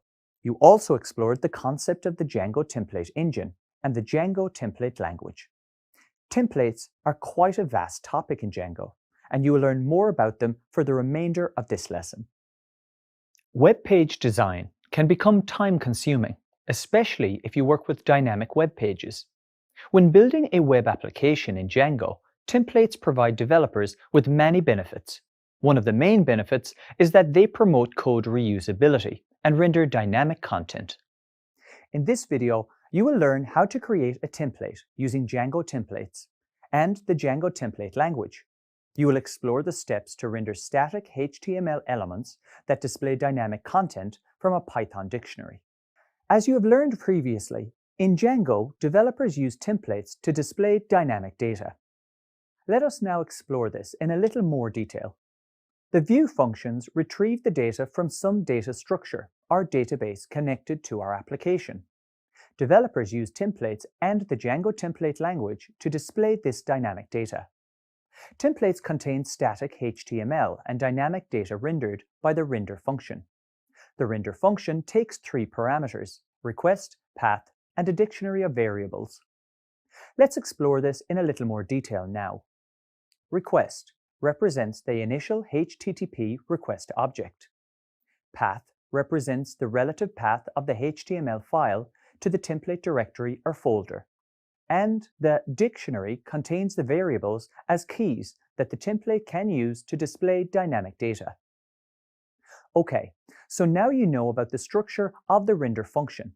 Let's explore how it returns data to the user. The render function returns a string as part of the HTTP response object that the web page renders. Since this process is created inherently with Python code, there is flexibility to define and pass variables to the template. To create a template inside Django, you can take the following steps. First, you define a view that returns the render function. Next, update the URL configurations inside URL patterns. Then, ensure that you configure the settings for templates and installed apps. Next, create a HTML page containing static HTML and dynamic data using the Django template language. Finally, make sure you pass the name of the template page and dictionary as arguments inside the render function. Now that you know about the process of rendering a template, let's open VS Code and explore the steps further. In this example, let me demonstrate how to create a template that returns HTML content using a dictionary for the About page of Little Lemon. To begin, create a view inside the views.py file. For this example, let's create an About page for the Little Lemon website. The first step is to create a view function called About and pass the request object inside it. Next, return a render function and pass the request object followed by the HTML page named about.html, which will display the content. The next step is to ensure that the URL configuration files are updated in the urls.py files at both the project and app levels. Okay, so the code looks good. Now go to the settings.py file and add templates inside the DIRS key. Then you need to make sure that the app is registered. Next, you need to create the about.html page. So, go to the main project directory and create a folder called Templates. Now, right-click on the Templates folder and create a file named about.html. Notice that within the about.html file, by typing an exclamation mark and selecting the first option, VS Code will automatically create the code for a basic HTML page. Inside the body tag, add the heading element h2 with the text About.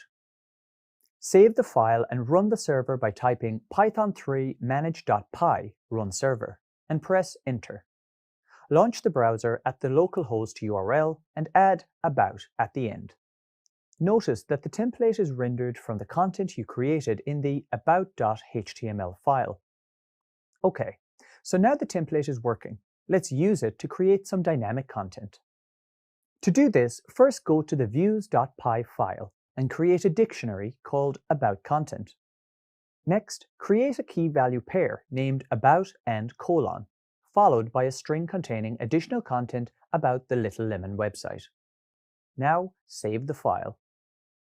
The next step is to pass the dictionary inside the render function to give the template access to the dictionary object.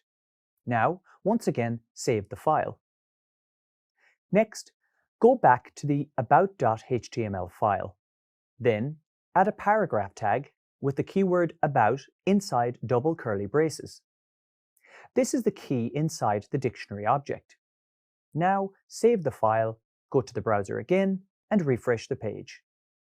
Notice that the page updates and the additional content is displayed. Now, if you modify content inside the dictionary, save it and refresh the page again, notice that the content is automatically updated. Finally, you can add some styling, such as a background color, to your HTML.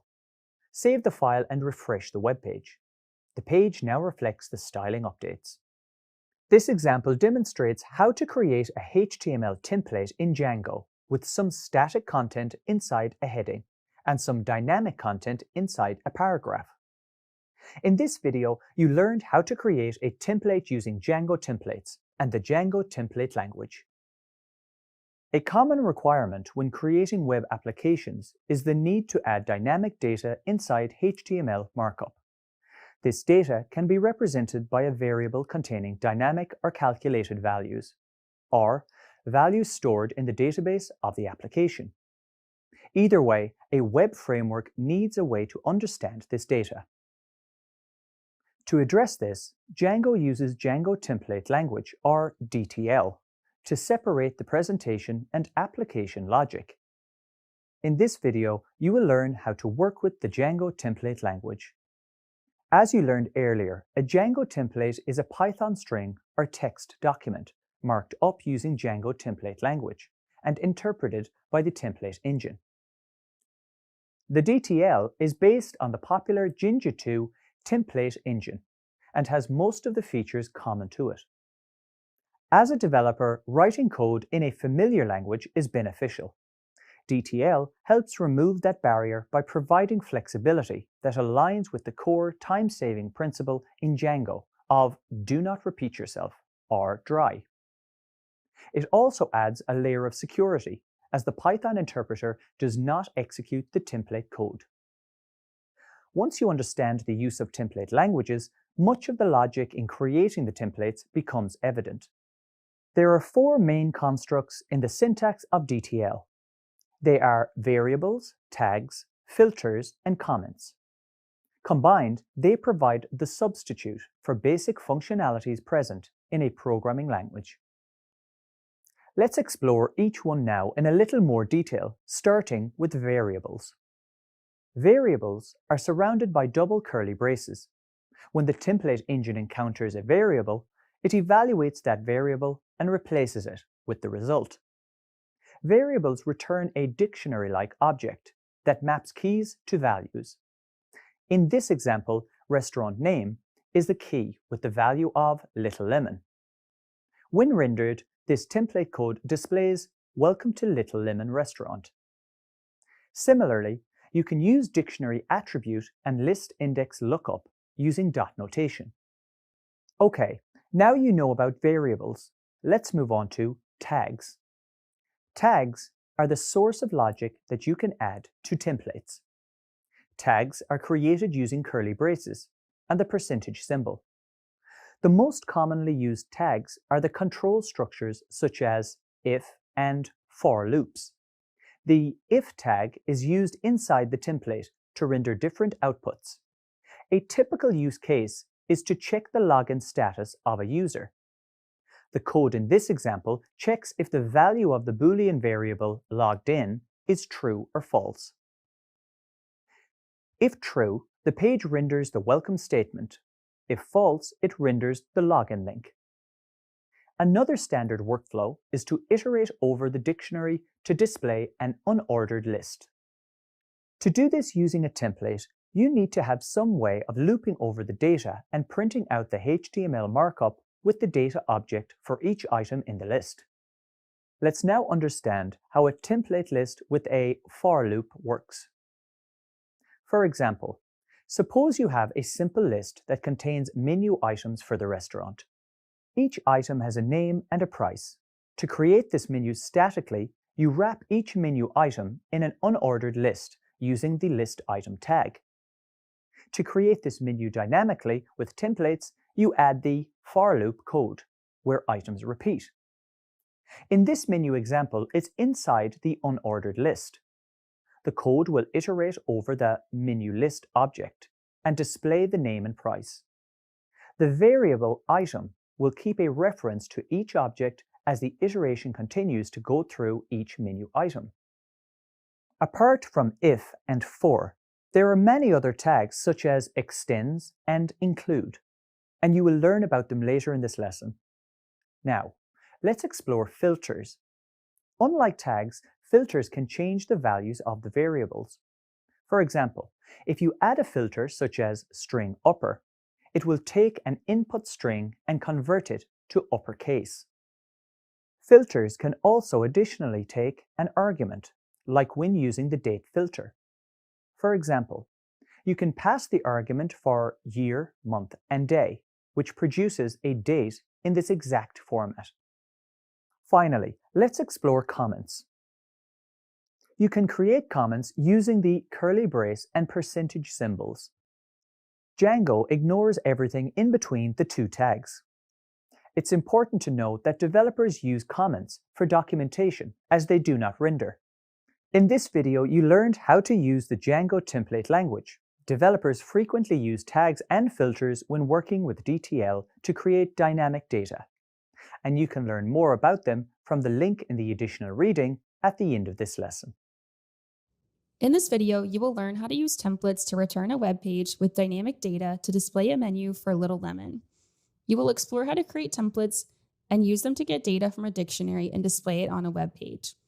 You will also learn to display data using a for loop with a dictionary inside a template. First, I open my app's views.py file. Next, I create a view function that takes the request object as a parameter. I create a dictionary inside the function by adding open and close curly braces. Then I define name as the key and give it the value of Greek salad. I now need to assign the dictionary to a variable, which I'll call menu item. Okay, so the code for the dictionary is complete, but this time, instead of returning an HTTP response, I will use the render function. So inside the parentheses of the render function, I pass 3 parameters. First, the request object, and then the name of the HTML file, and finally, the variable that holds the dictionary. It's helpful to think that a Python dictionary is similar to a JSON object commonly used in web development. So my code is set up to work with the template file menu.html, so I need to create this now. Back in the project directory, I create a new folder called templates, and inside it create a new file called menu.html. I open this file and now I want to write the code to dynamically display the dictionary object. To do this, I start by creating double curly braces, and inside them I pass the key of the dictionary, which in this example is name. I then save the file. To ensure that Django finds the menu.html file, I need to open the settings file and add the name of the templates folder inside the templates list. I also need to make sure that I have registered the app in the installed apps list. The final step I need to perform is to open the urls.py file, and inside the URL patterns list, I add the path function. I then pass the URL I want to map to, so I type menu / and then the name of the view function to be called, and this is views.menu. Okay, so I'm happy with my code. Let me run the server and open the URL in the browser. I navigate to the menu page and notice that the value stored in the dictionary is displayed in the browser. It's important to know that the values held in the dictionary are the content that will display on the web page. And this is the logic I created in the code by passing the dictionary key in the HTML template. And this is an example of returning dynamic content to a web page. If the value in the dictionary updates, so will the value displayed on the web page. And I can add as many key value pairs inside the dictionary as I want to. I can even wrap this content inside HTML tags, and you'll learn more about this soon. By now you know that in Django, developers can use templates to make a static page dynamic. The layout of the page can be structured with HTML, and the dynamic data is then placed inside the double curly braces. The double curly braces imply the dynamic content, and it's something that is called Django's template language. Let me expand on this concept a little more now. Back in the views.py file, I will replace the dictionary with an object containing some more values. This is a little more complex. Notice that mains is the key, and then a list of dictionaries is the value. Inside each dictionary are two key value pairs with name and price as the keys. Notice that I have assigned this to a variable called newMenu, which is passed inside the render function. So to display this in the browser, I will have to update the code and logic in the menu.html file. Inside menu.html, I remove the existing code. Next, inside a set of single curly braces with the double percentage symbols, I need to loop over each item in the dictionary using a for loop. So I type for and then item in mains, which is the dictionary's name. Next, inside a set of double curly braces, I type item.name and then add item.price. Finally, I need to close the for loop. Okay, so my code looks good. I save the file and then open the browser and refresh the page.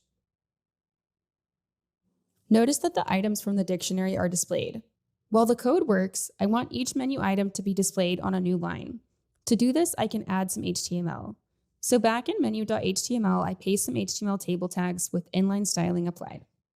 Now when I refresh the page, notice that the menu displays inside a table.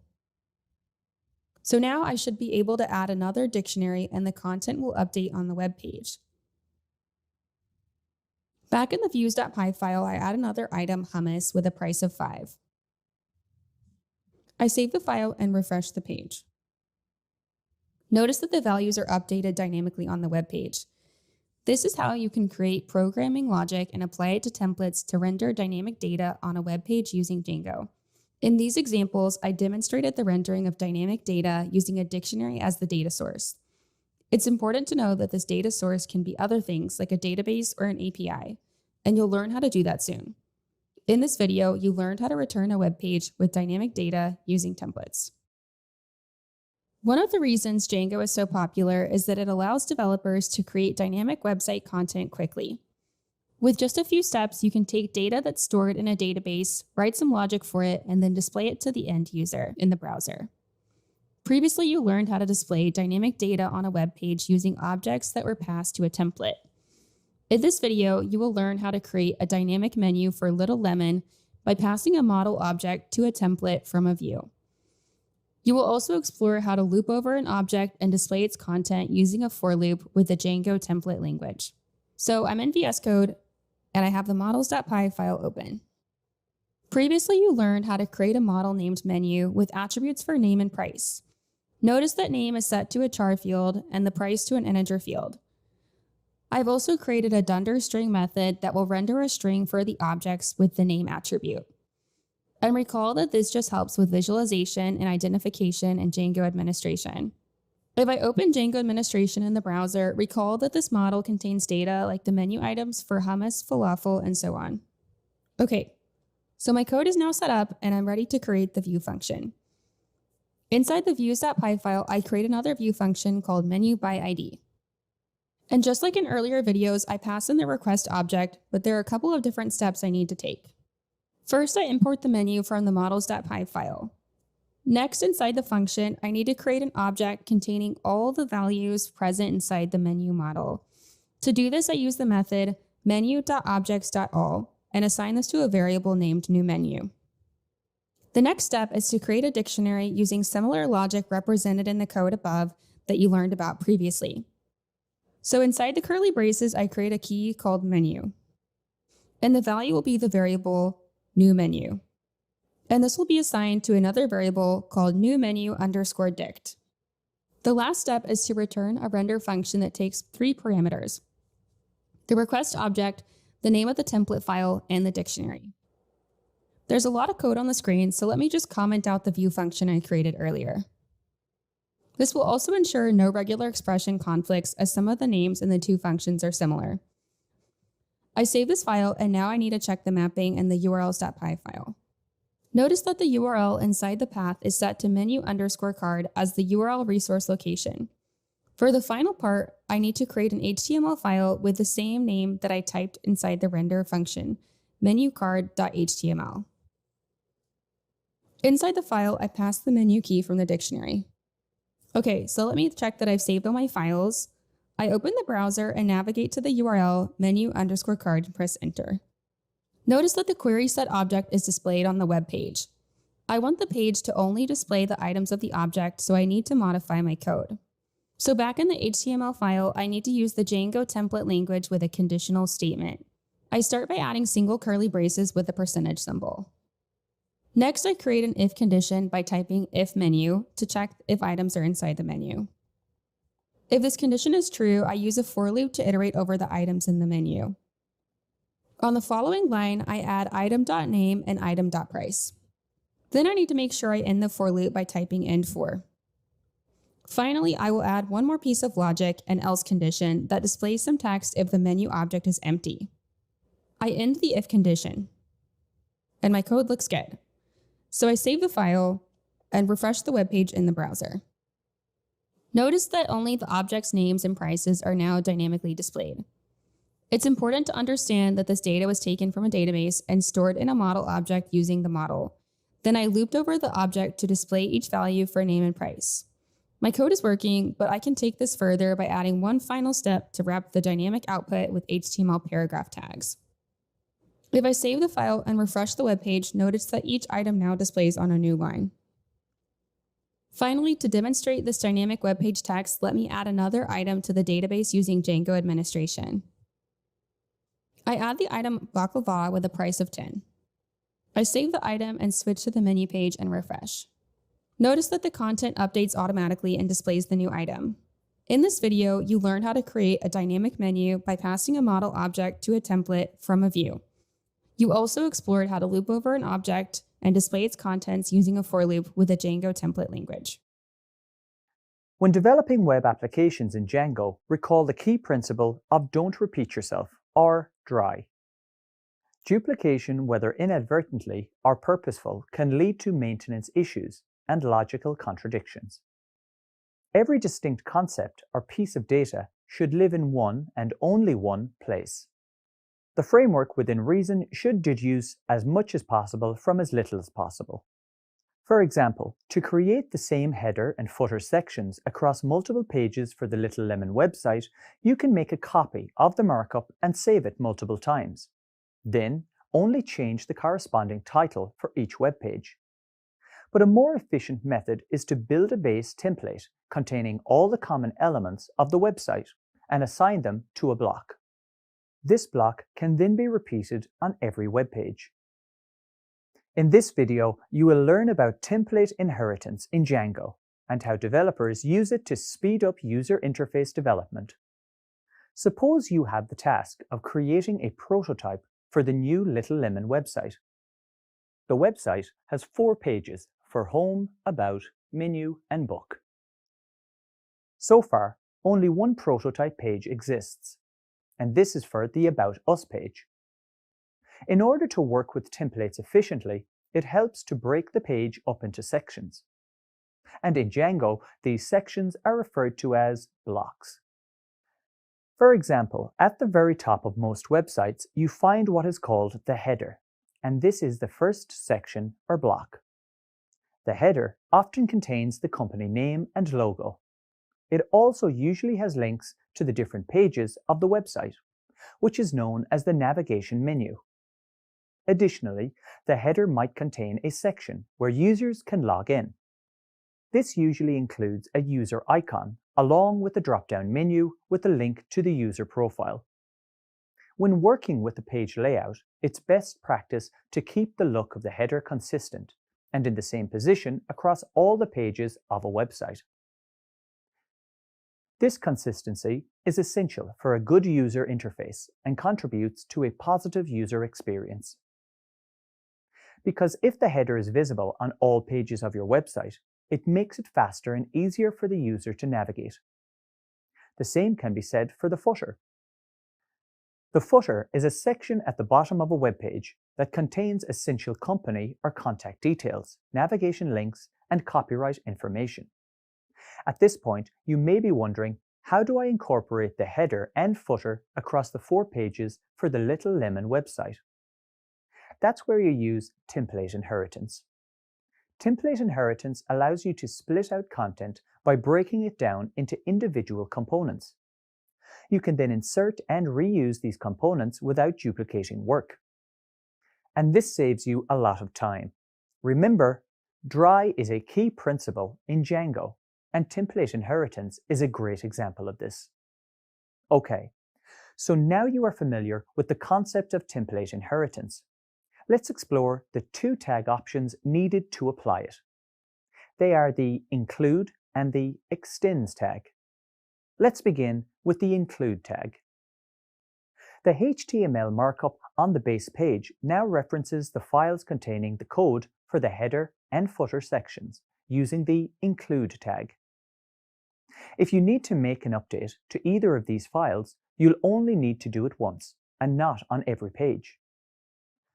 The include tag lets you either specify a template string or a variable to allow conditions for different rendering. For example, say you want to pass an object which contains information such as the page name. To do this, you can pass a dictionary as an argument inside the render function to pass variables or objects to the template. To gain access to specific data from the header file, such as the page object, you need to add additional attributes inside the include tag. Once added, you can access the page object anywhere on the page. For example, to display the page name as a heading element. It's important to remember that this object is part of the dictionary that was passed inside the render function inside the view. Let's recap. When using the include tag, you instruct the page to render this subtemplate and include the HTML. This means that there is no shared state between included templates. Each include is an independent rendering process. Okay, let's move on to the second tag, which is the extends tag. This is similar to the include tag with syntax and usage. However, its purpose and functionality differ. Extend allows you to replace blocks or content from a parent template, as opposed to include that will include parts. Extend creates a parent-child relationship, where parent's functionality can be overwritten. Include, on the other hand, simply includes rendering a template in the current context. There are 2 ways to use the extends tag. The first is that it can use the string literal as the name of the parent template to be extended. The second is it can make use of the value of a variable. Once the variable evaluates to a string, Django will use that string as the name of the parent template. For example, say you have a file called header.html. that contains code for a navigation menu represented as an unordered list. You can extend the file contents of header.html to a file called about.html. The code will effectively add the contents of header.html to the content inside about.html. In this video, you learned about how template inheritance can save you time by reusing blocks of content such as headers and footers. Well done! You should have the 4 little lemon pages developed in no time. Up until now, you've discovered what template inheritance is and explored the include and extends tags in Django. Remember, the extends tag allows you to replace blocks or content from a parent template. It creates a parent-child relationship where the child can overwrite the parent's functionality. Likewise, the include tag adds parts and includes the rendering of a template in the current content. It is easy to get confused between extends and include, but there are differences that will become clearer with practice. Let's begin with a demonstration. Suppose that you must design the Little Lemon website that contains 3 pages called Home, Menu, and About. While the contents of each of these pages will differ, there are a few basic styling components that need to be uniform across the website. Additionally, you may want the menu bar as part of the header so that it can be present on all pages. Let's explore how to use the extends and include tags to implement template inheritance in Django. Let's begin with the views.py file. You need to set up 3 views, namely Home, About, and Menu. These are the 3 pages you are creating for the Little Lemon website. Ensure that you update your URL configuration file both at the project and app levels. Also, map the respective URLs to the views. Next, update the settings.py file by adding the app inside Installed Apps. Then, create a template folder as part of DIRS in Templates. To work with templates, you need to create a folder called Templates by right-clicking on the My Project folder and selecting New Folder. When working with template inheritance, you need to create another folder in My Project called Partials. This is where you will include the header information. Now let's continue by creating a base.html file inside the templates folder, which will contain the code for the base HTML that you want inside all other pages of the website.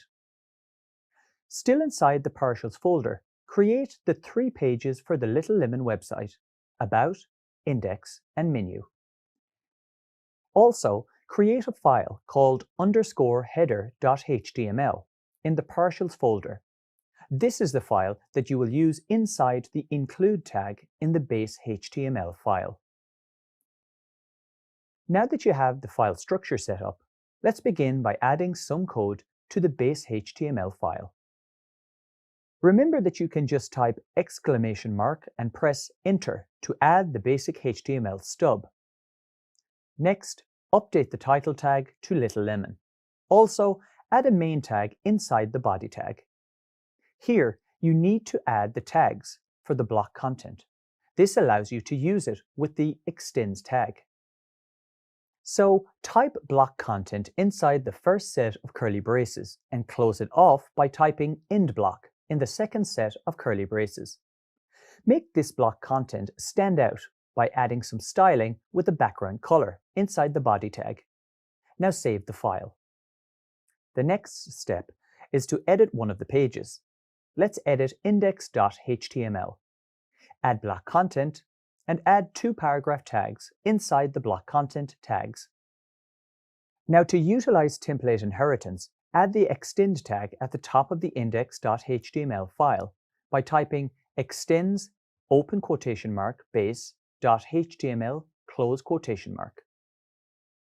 For this example, go ahead and apply the same steps to add content to the other web pages. Remember to save the file and run the development server by typing python3 manage.py run server in the terminal. Type home in the URL and press Enter.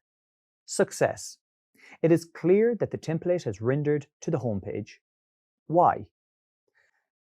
Remember, you did not add any specifications for a background color in the index file. What happens here is that the background that you specified in your base HTML file is extended from the base.html file. Well done. You just used template inheritance. Similarly, if you go to the About page, notice how the details have changed according to the information present on this page. In summary, the base.html template renders on each of the pages, but the unique content of each page displays in the block content. Now, let's add header information using the include tag. You need to add content to the header file and save it. To carry this through consistently to all the web pages, go to the base.html file and add an include tag that contains the header file reference. Save the file again and return to the server. Once the web page is refreshed, notice the header information at the top of the page. This will be displayed across each web page without affecting the rest of the page information. This is much more effective than adding the header file inside a specific page, which will render the header information only on that single page. In this video, you learned how to use the include and extends tags to utilize template inheritance in Django. This skill will save you a lot of time in your future web development projects. Debugging is the process of identifying and isolating an error, finding the source, and deploying measures to solve the problem. While making mistakes is a part of programming, correcting errors inside a web framework such as Django can be particularly difficult. Unlike errors occurring in a standalone file that can be easily spotted, web projects consist of several interlinked files and dependencies that can make troubleshooting challenging. While debugging takes patience, it also helps build a better understanding of the internal working of an application. In this video, you will learn more about debugging Django applications. Mistakes can happen in many forms and at any stage of the development process. These can include missing adding a view, creating incorrect templates, missing import statements, inaccessible resources such as model data, or even missing a comma in some attributes passed inside a function. As a beginner, seeing the errors and having to troubleshoot can be intimidating. While observation and hands-on practice with web applications are the best means to overcome errors in Django projects, there are tools available that can speed up the process of getting a project up and running. You already know how to raise a few errors using provided internal implementations, but there are unforeseen errors that occur that also need to be attended to. Django has a distinct debugger that appears in the form of a yellow page error. You may recall seeing the debug equals true flag on the home page of the local host after running the server. The Django debugger is enabled by default and settings, for it can be found and modified inside the settings.py file of your project. While it is a useful component of development, the developers of Django recommend that it should never be used in the production environment. This is because it may expose internal file paths, as well as database and project configuration details to the end user using your website. This can be prevented by changing the setting to debug equals false. Other than the default debugger provided by Django, Django, as you know, is written in Python and can easily integrate third-party libraries that help in debugging. Let's now examine a few ways in which you can debug Django applications. This example uses the Creating Forms project demonstrated earlier. Begin by launching the development server. Immediately, you'll notice there is a 404 page not found error, and this is because you haven't configured the URL for the local host. Also, notice that this displays in the console in the logger. It's important to know that the default Django implementation enlists all the steps that Django has performed after you run the command. Let's now go to the correct URL. Notice that the logs update at the bottom inside the console. Now open the forms.py file. Python-specific errors will most likely occur in the console log. For example, if you comment out the shifts constant and save the file, notice an error log displays inside the console. The name error displays with the text, "Name shifts is not defined." And if you try to refresh the localhost URL in the browser, notice that the page will not load. However, some other errors are not that obvious. For example, remove the import you passed inside the log form and save the file. Notice that you do not get any error in the log. However, if you refresh the web page, notice that the template for the form disappears except for the Submit button that was rendered using static HTML markup.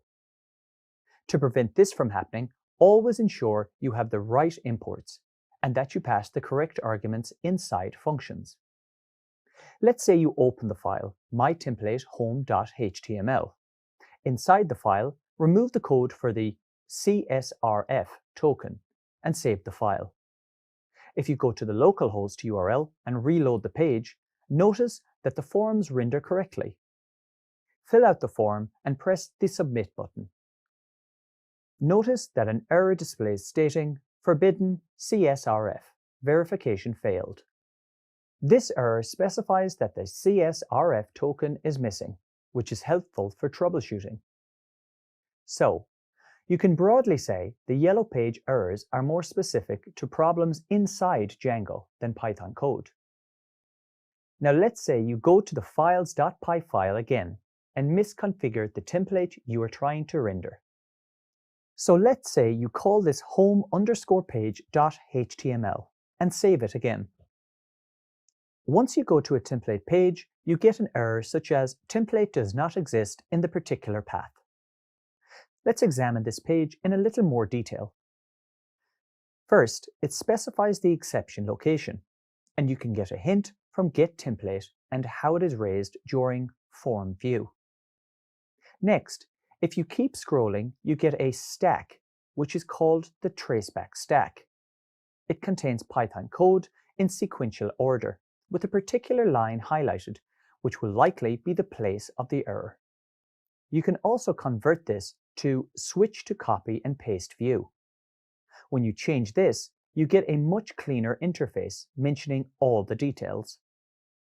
You can additionally click on Share this traceback on a public website, which, when clicked, will take you to dbase.com. This page displays convenient clipboard content that you can share on different forums. If you scroll down further, there's information about the dictionary containing all available HTTP header information called meta. On further scrolling, you can find details inside the settings, and all of these are potentially helpful. Regarding debugging, you can never apply a one-rule-for-all approach. With practice, the number of errors you encounter will slowly decrease, and a systematic and patient approach in dealing with these projects is the best way forward.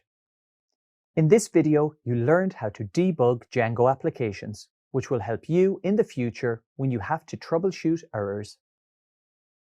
Testing is an important component in the software development lifecycle. While debugging is more driven towards removing the application's errors and bugs, testing considers metrics for quality, reliability, and performance. It effectively saves a lot of time for the developer.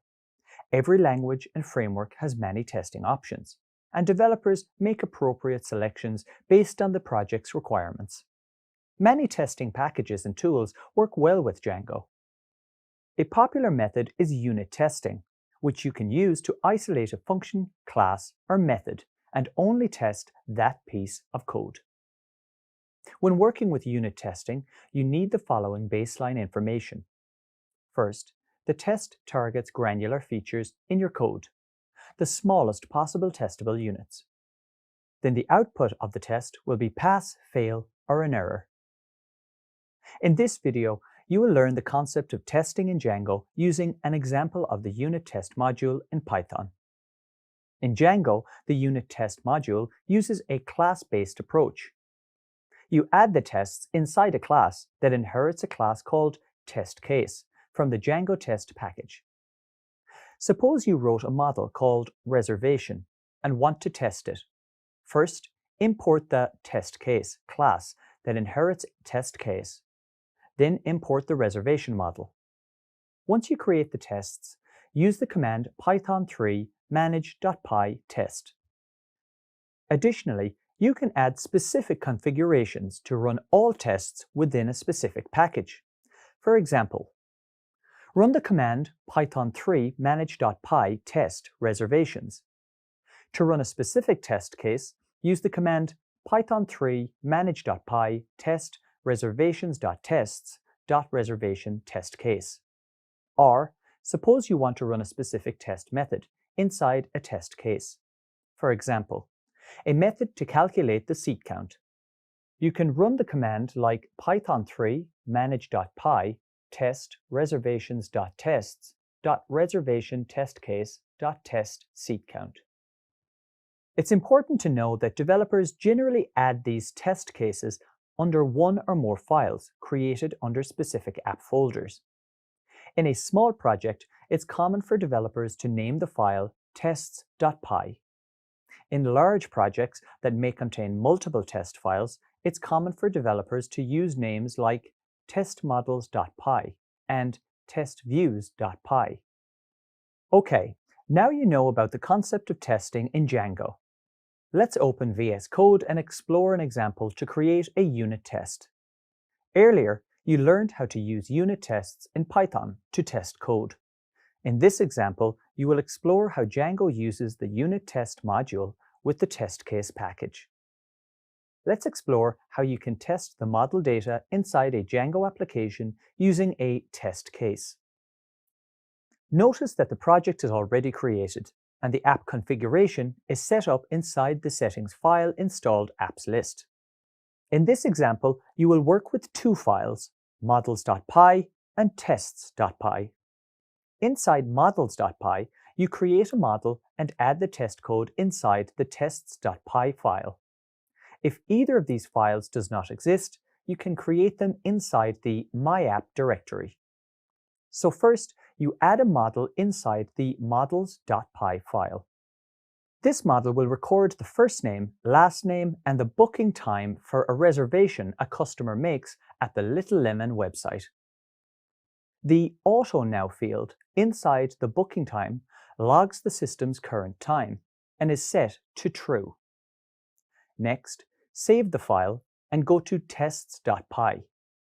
Notice that the test case module inside the Django.test package has already been imported. Additionally, you must import the required package called datetime. You also must import the model that you must use, which is the reservation model. The next step is to create a class called reservation model test and, inside it, pass the test case. Next, you add a setupTestData class method and pass a class object inside it. setupTestData is a method present inside the test case that you use to add data inside the model. So, in this example, data is entered for the first name and the last name. It is important to know that booking time automatically updates as the AutoNow parameter is set to true. Next, you create a function called asTestFields to check if the first name and the last name that are received are in a string format. You perform the check using the assert statements to check both the first name and last name are of the string data type. Similarly, you must create another function called asTest_timestamps. Inside this function, you insert another assert statement, such as assert instance, and this time compare the booking time to the imported date time. Okay, once this code is ready, you must run the migrations since you have a newly created model. The final part of this step is to remember to add the class method decorator, since this is a class method. Now save the file. With this code complete, you are now ready to run the tests by typing python3 manage.py test in the terminal. Press enter, and notice that the application ran and passed 2 tests. The running of the tests is represented by the 2 dots displayed in the terminal. Back in the model, let's change one of the fields from string to int to see if the test produces a different result. So save the file and run the test one more time. Notice that one of the tests has failed. Additionally, an assertion error is displayed, stating that the last name you have assigned is not an instance of an integer class. The assertion error is also indicated by the characters f dot, which means that one of the tests has failed and the other one has passed. If you are familiar with using unit tests in Python, notice that the implementation is similar to that which you will find in conventional Python code. This example demonstrated how to implement a basic test in Django. Django as a platform and framework is pretty huge. So it's important to remember that many testing configurations and options are available to be explored by the developer. In this video, you learned about the concept of testing in Django using an example of the unit test module in Python. Congratulations! You've reached the end of this module on templates. In this module, you've learned to create templates and use the template language to create markup and templates to generate HTML. You also explored troubleshooting through the processes of debugging and testing. It's now time to recap the key points. You began the module by exploring templates. Now that you've completed this first lesson, you can express what templates are in Django and how they benefit you when using logic to create HTML structures. You are introduced to the Django template language, or DTL for short, which consists of constructs such as variables, tags, filters, and comments. Then, you practiced how to create templates to render static HTML elements that displayed dynamic content. Following the first lesson, you learned about working with templates. More specifically, you explored working with template language and variable interpolation. You are now able to create dynamic templates in Django and map model objects to the template. Next, you explored template inheritance, where you split out content into individual components and reused these segments across HTML pages such as headers and footers. Using dry principles ensures that you don't duplicate work. You learned that template inheritance used 2 main tags. The first is the include tag, which renders a template. The second is the extends tag, which makes use of a string literal and a value of a variable. This just allows you to replace blocks or content from a parent template. Finally, you learned about debugging and testing. Here, you learned about debugging Django applications. Django has a distinct debugger that appears in the form of a yellow page error. Recall the debugger equals true flag. The Django debugger is enabled by default, and settings for it can be found and modified inside the settings.py file of your project. This default error page displays some technical information for the developer, and you do not want your end users to access this type of information. This can be prevented by changing the setting to debugger equals false. Mistakes can happen in many forms and at any stage of the development process.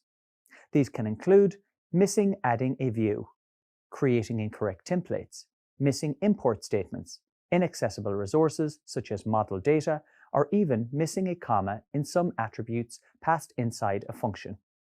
You also learned that debugging is more driven towards removing the application's errors and bugs, and testing considers metrics for quality, reliability, and performance. It effectively saves a lot of time for the developer. You know that every language and framework have many testing options that work well in Django. A popular method is unit testing, which you can use to isolate a function, class, or method and only test that piece of code. In Django, the unit test module uses a class-based approach, where you can add the tests inside a class that inherits a class called test case from the Django test package. You have reached the end of this module and are now familiar with templates. You can create templates and use templating to generate HTML. You can work with templates and integrate third-party libraries into your Django app. You can also use class-based views in Django and reuse them across a project. Well done. In this course, you learned about the principles of the Django framework. Let's take a few moments to recap the key topics that you learned about. In the opening lesson, you covered an introduction to the Django framework. During this introduction, you learned how developers use the DRY principles to organize code. You explored the use of the MVT framework to ensure reusability of code. Then you learned how to create an app inside an existing Django project using the correct structure. Next, you learned to use some of the basic commands with Django-admin and manage.py. And finally, differentiate between an app and the project structure. You then moved on to explore the view part of the MVT framework. In this topic, you learned how to create views and view logic that can process basic HTTP requests. Then, you learned about URL configuration and how to map URLs to views. You also examined the use of the request and response objects for common operations. After that, you learned how to use regular expressions to create different URL patterns. Then, you learned how to differentiate parameters and how they associate with HTTP methods such as get, put, post, and delete. Finally, you explored how to handle errors at the HTTP, view logic, and view levels. You then progressed to learn about the model part of the MVT framework. In this topic, you learned how to create models. Then you learned about the concept of migrations and how to apply them using a best practice approach. You also examined how to use the query set API to interact with the database. After that, you learned how to create a form and use the form API to bind data to objects. Then you learned how to use the Django-admin panel to add and control the permissions of users and groups. Finally, you explored how to set up a MySQL database for your Django app. Next, you moved on to explore the template part of the MVT framework. Here, you learned how to work with templates and use templating to generate HTML. You also learned how to create templates and use the Django template language to create markup. Finally, you expanded on this knowledge to create rich templates using template inheritance. Are you confident that you have mastered these skills from this course? If the answer is yes, you are now ready to put in practice what you learned. For the graded courses assessment, you are required to create the menu pages for the Little Lemon website. It's time to demonstrate your skills and showcase what you learned in the course.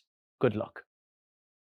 Congratulations on completing the graded assessment, one of your final steps to test your skills and understanding of the Django framework.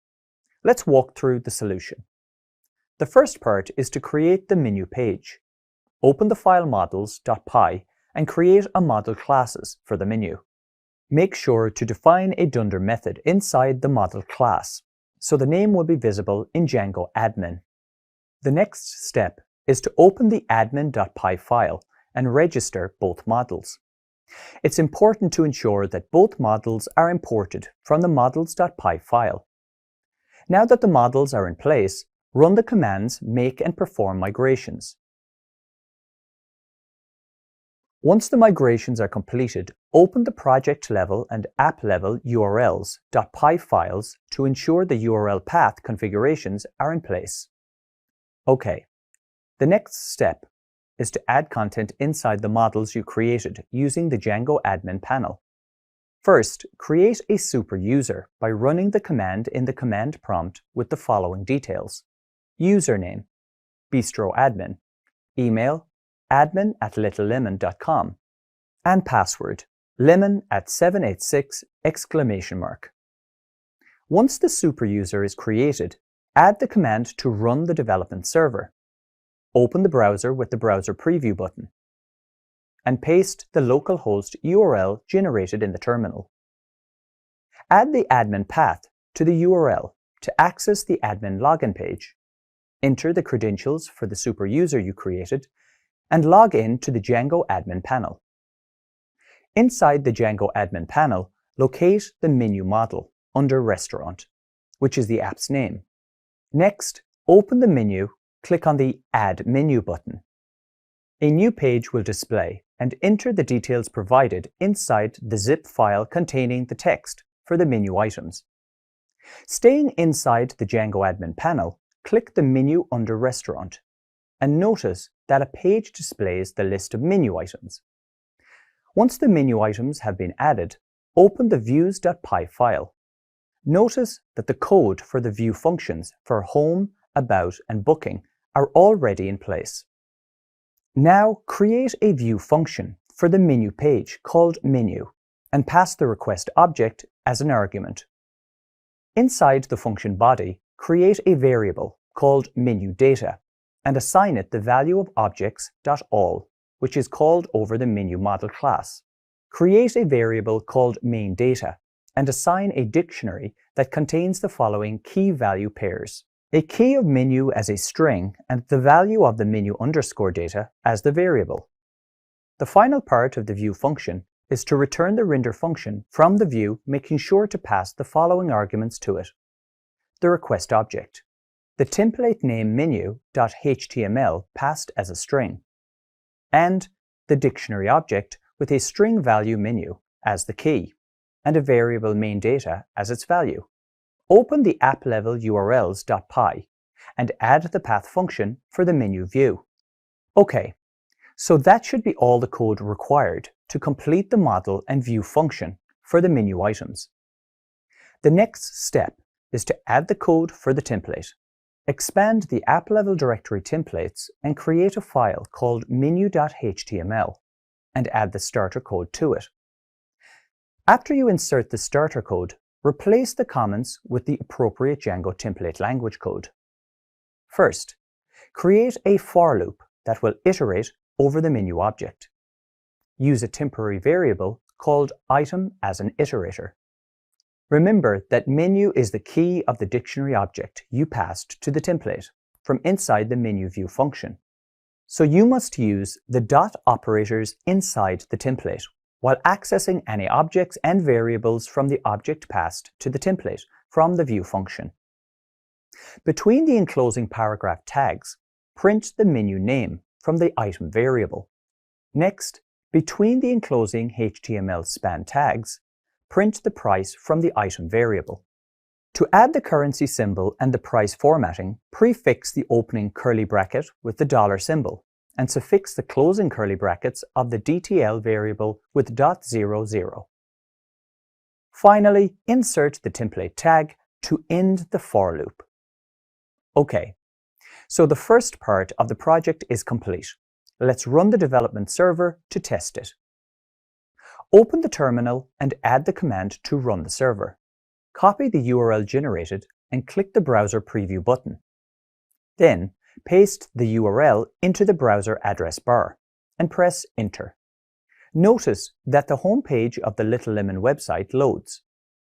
Now it's time to move to the second part of the project and create the menu item page. The first step is to open the models.py file and update the menu model with the description attribute. Next, in the terminal, run the commands to perform migrations to implement the changes to the models. Once this is complete, log in to Django-admin using the super user credentials created earlier and update the menu items with the description provided in the zip file. Inside the Django-admin panel, click the menu model from the Restaurant app to display the list of menu items. Select a specific item from the list to edit and update the description with the details provided in the zip file. Once all the descriptions are added, open the views.py file and create a view function called displayMenuItem. The function must contain two arguments, request and the primary key, set to the value of none. Inside the function body, add the code to define the view logic. Use the if condition to check if the primary key contains a value. If true, create a variable menu item and assign it the value of the primary key of the menu model using the objects.get method. For the else condition, assign an empty string to the variable menu item. Return the render function from the view and pass the following arguments: the request object, the template name menu.html, and a dictionary object with the string value menu item as the key, and a variable menu item as its value. Once this is complete, open the app-level urls.py file and add the path function inside the URL patterns list. Before you configure the new menu item page, open the file menu.html and update the code to add the link to the menu item page. Select the complete string inside the href attribute and replace it with the detailed code for the dynamic link for the menu item page. Remember, do not remove the enclosing quotes for the string of the HTML attribute. The next step is to create a file called menuitem.html inside the templates inside the app called restaurant. Once created, add the starter code. Replace the code matching the comment using the appropriate Django template language syntax. To begin, add the name attribute from the menu item object. Next, add the description attribute from the menu item object. Then, add the price attribute from the menu item object. Finally, add the code to display the image that is stored with the menu item name. While you are adding these steps, ensure the changes are inside the enclosing paragraph tags. Now it's time to save the menuitem.html file and make sure all the other file changes are saved. Next, add the command to run the server. Paste the localhost URL to the browser and add the file path of menu at the end. Press Enter, and the same page displayed earlier should load, but this time the menu item name displays as a hyperlink. Click on the link Greek salad, and the menu item page for Greek salad appears. Notice that this page only contains the information that is stored in the database row for Greek salad and displays the name, description, price, and image. Now it's time to move to the third part of the project and create the footer. First, open the file _footer.html and paste the code that was supplied to you. Then, replace the code inside the angled brackets of the image tag with the appropriate template code. Next, make sure to remove the angled brackets and save the file. The final step is to open the file base.html and locate the comment footer content. On the line underneath, add the include tag with the relative path of the footer.html file. Save the file and refresh the web page in the browser. Notice that the footer content now displays on the Little Lemon website. Now it's time to move to the final part of the project and test the form. On the Little Lemon website navigation, click Book.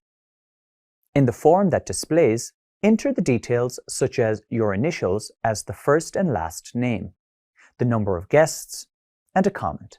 Press on the Submit button to send the form data. Next, back in VS Code, right-click on the database db.sql Lite3 and select Open Database.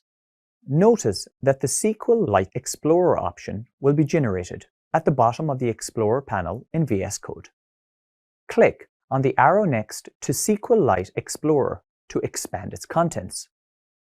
Scroll down to the table restaurant _booking and click on the Show Table icon.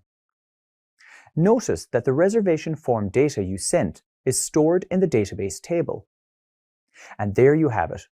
This concludes the video of the solution to the assessment. Congratulations! Welcome to Little Lemon Restaurant. You've reached the end of this Django course brought to you by Meta. You've worked hard to get here and developed a lot of new skills along the way. You're making great progress on your Django journey, and you should now understand the principles of web application development with the Django framework. You were able to demonstrate some of this learning, along with your practical Django skill set, in the course assignment by creating a prototype for the Little Lemon website. Following your completion of this course, you should now be able to design a Django web application using Python, HTML, and CSS, evaluate interactive design using design methodologies and best practice principles, and describe and implement the HTTP request response cycle by creating views, routes, and templates. You should also be able to describe and build a data model to create database tables and dynamic web forms. Explore the Django template language to create dynamic web pages that display data stored in a database.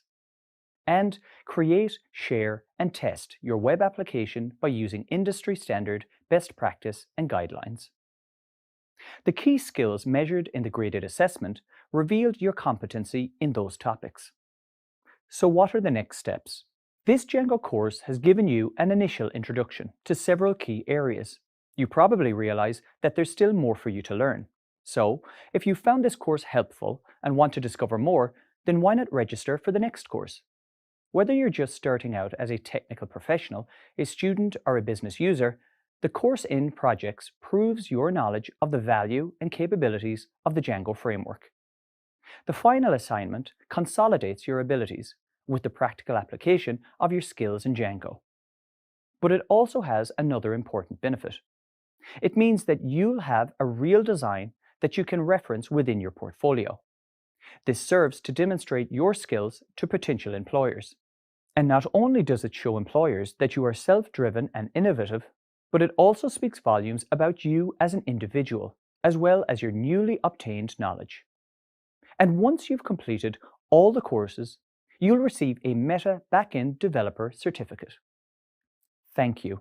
It's been a pleasure to embark on this journey of discovery with you. Best of luck in the future.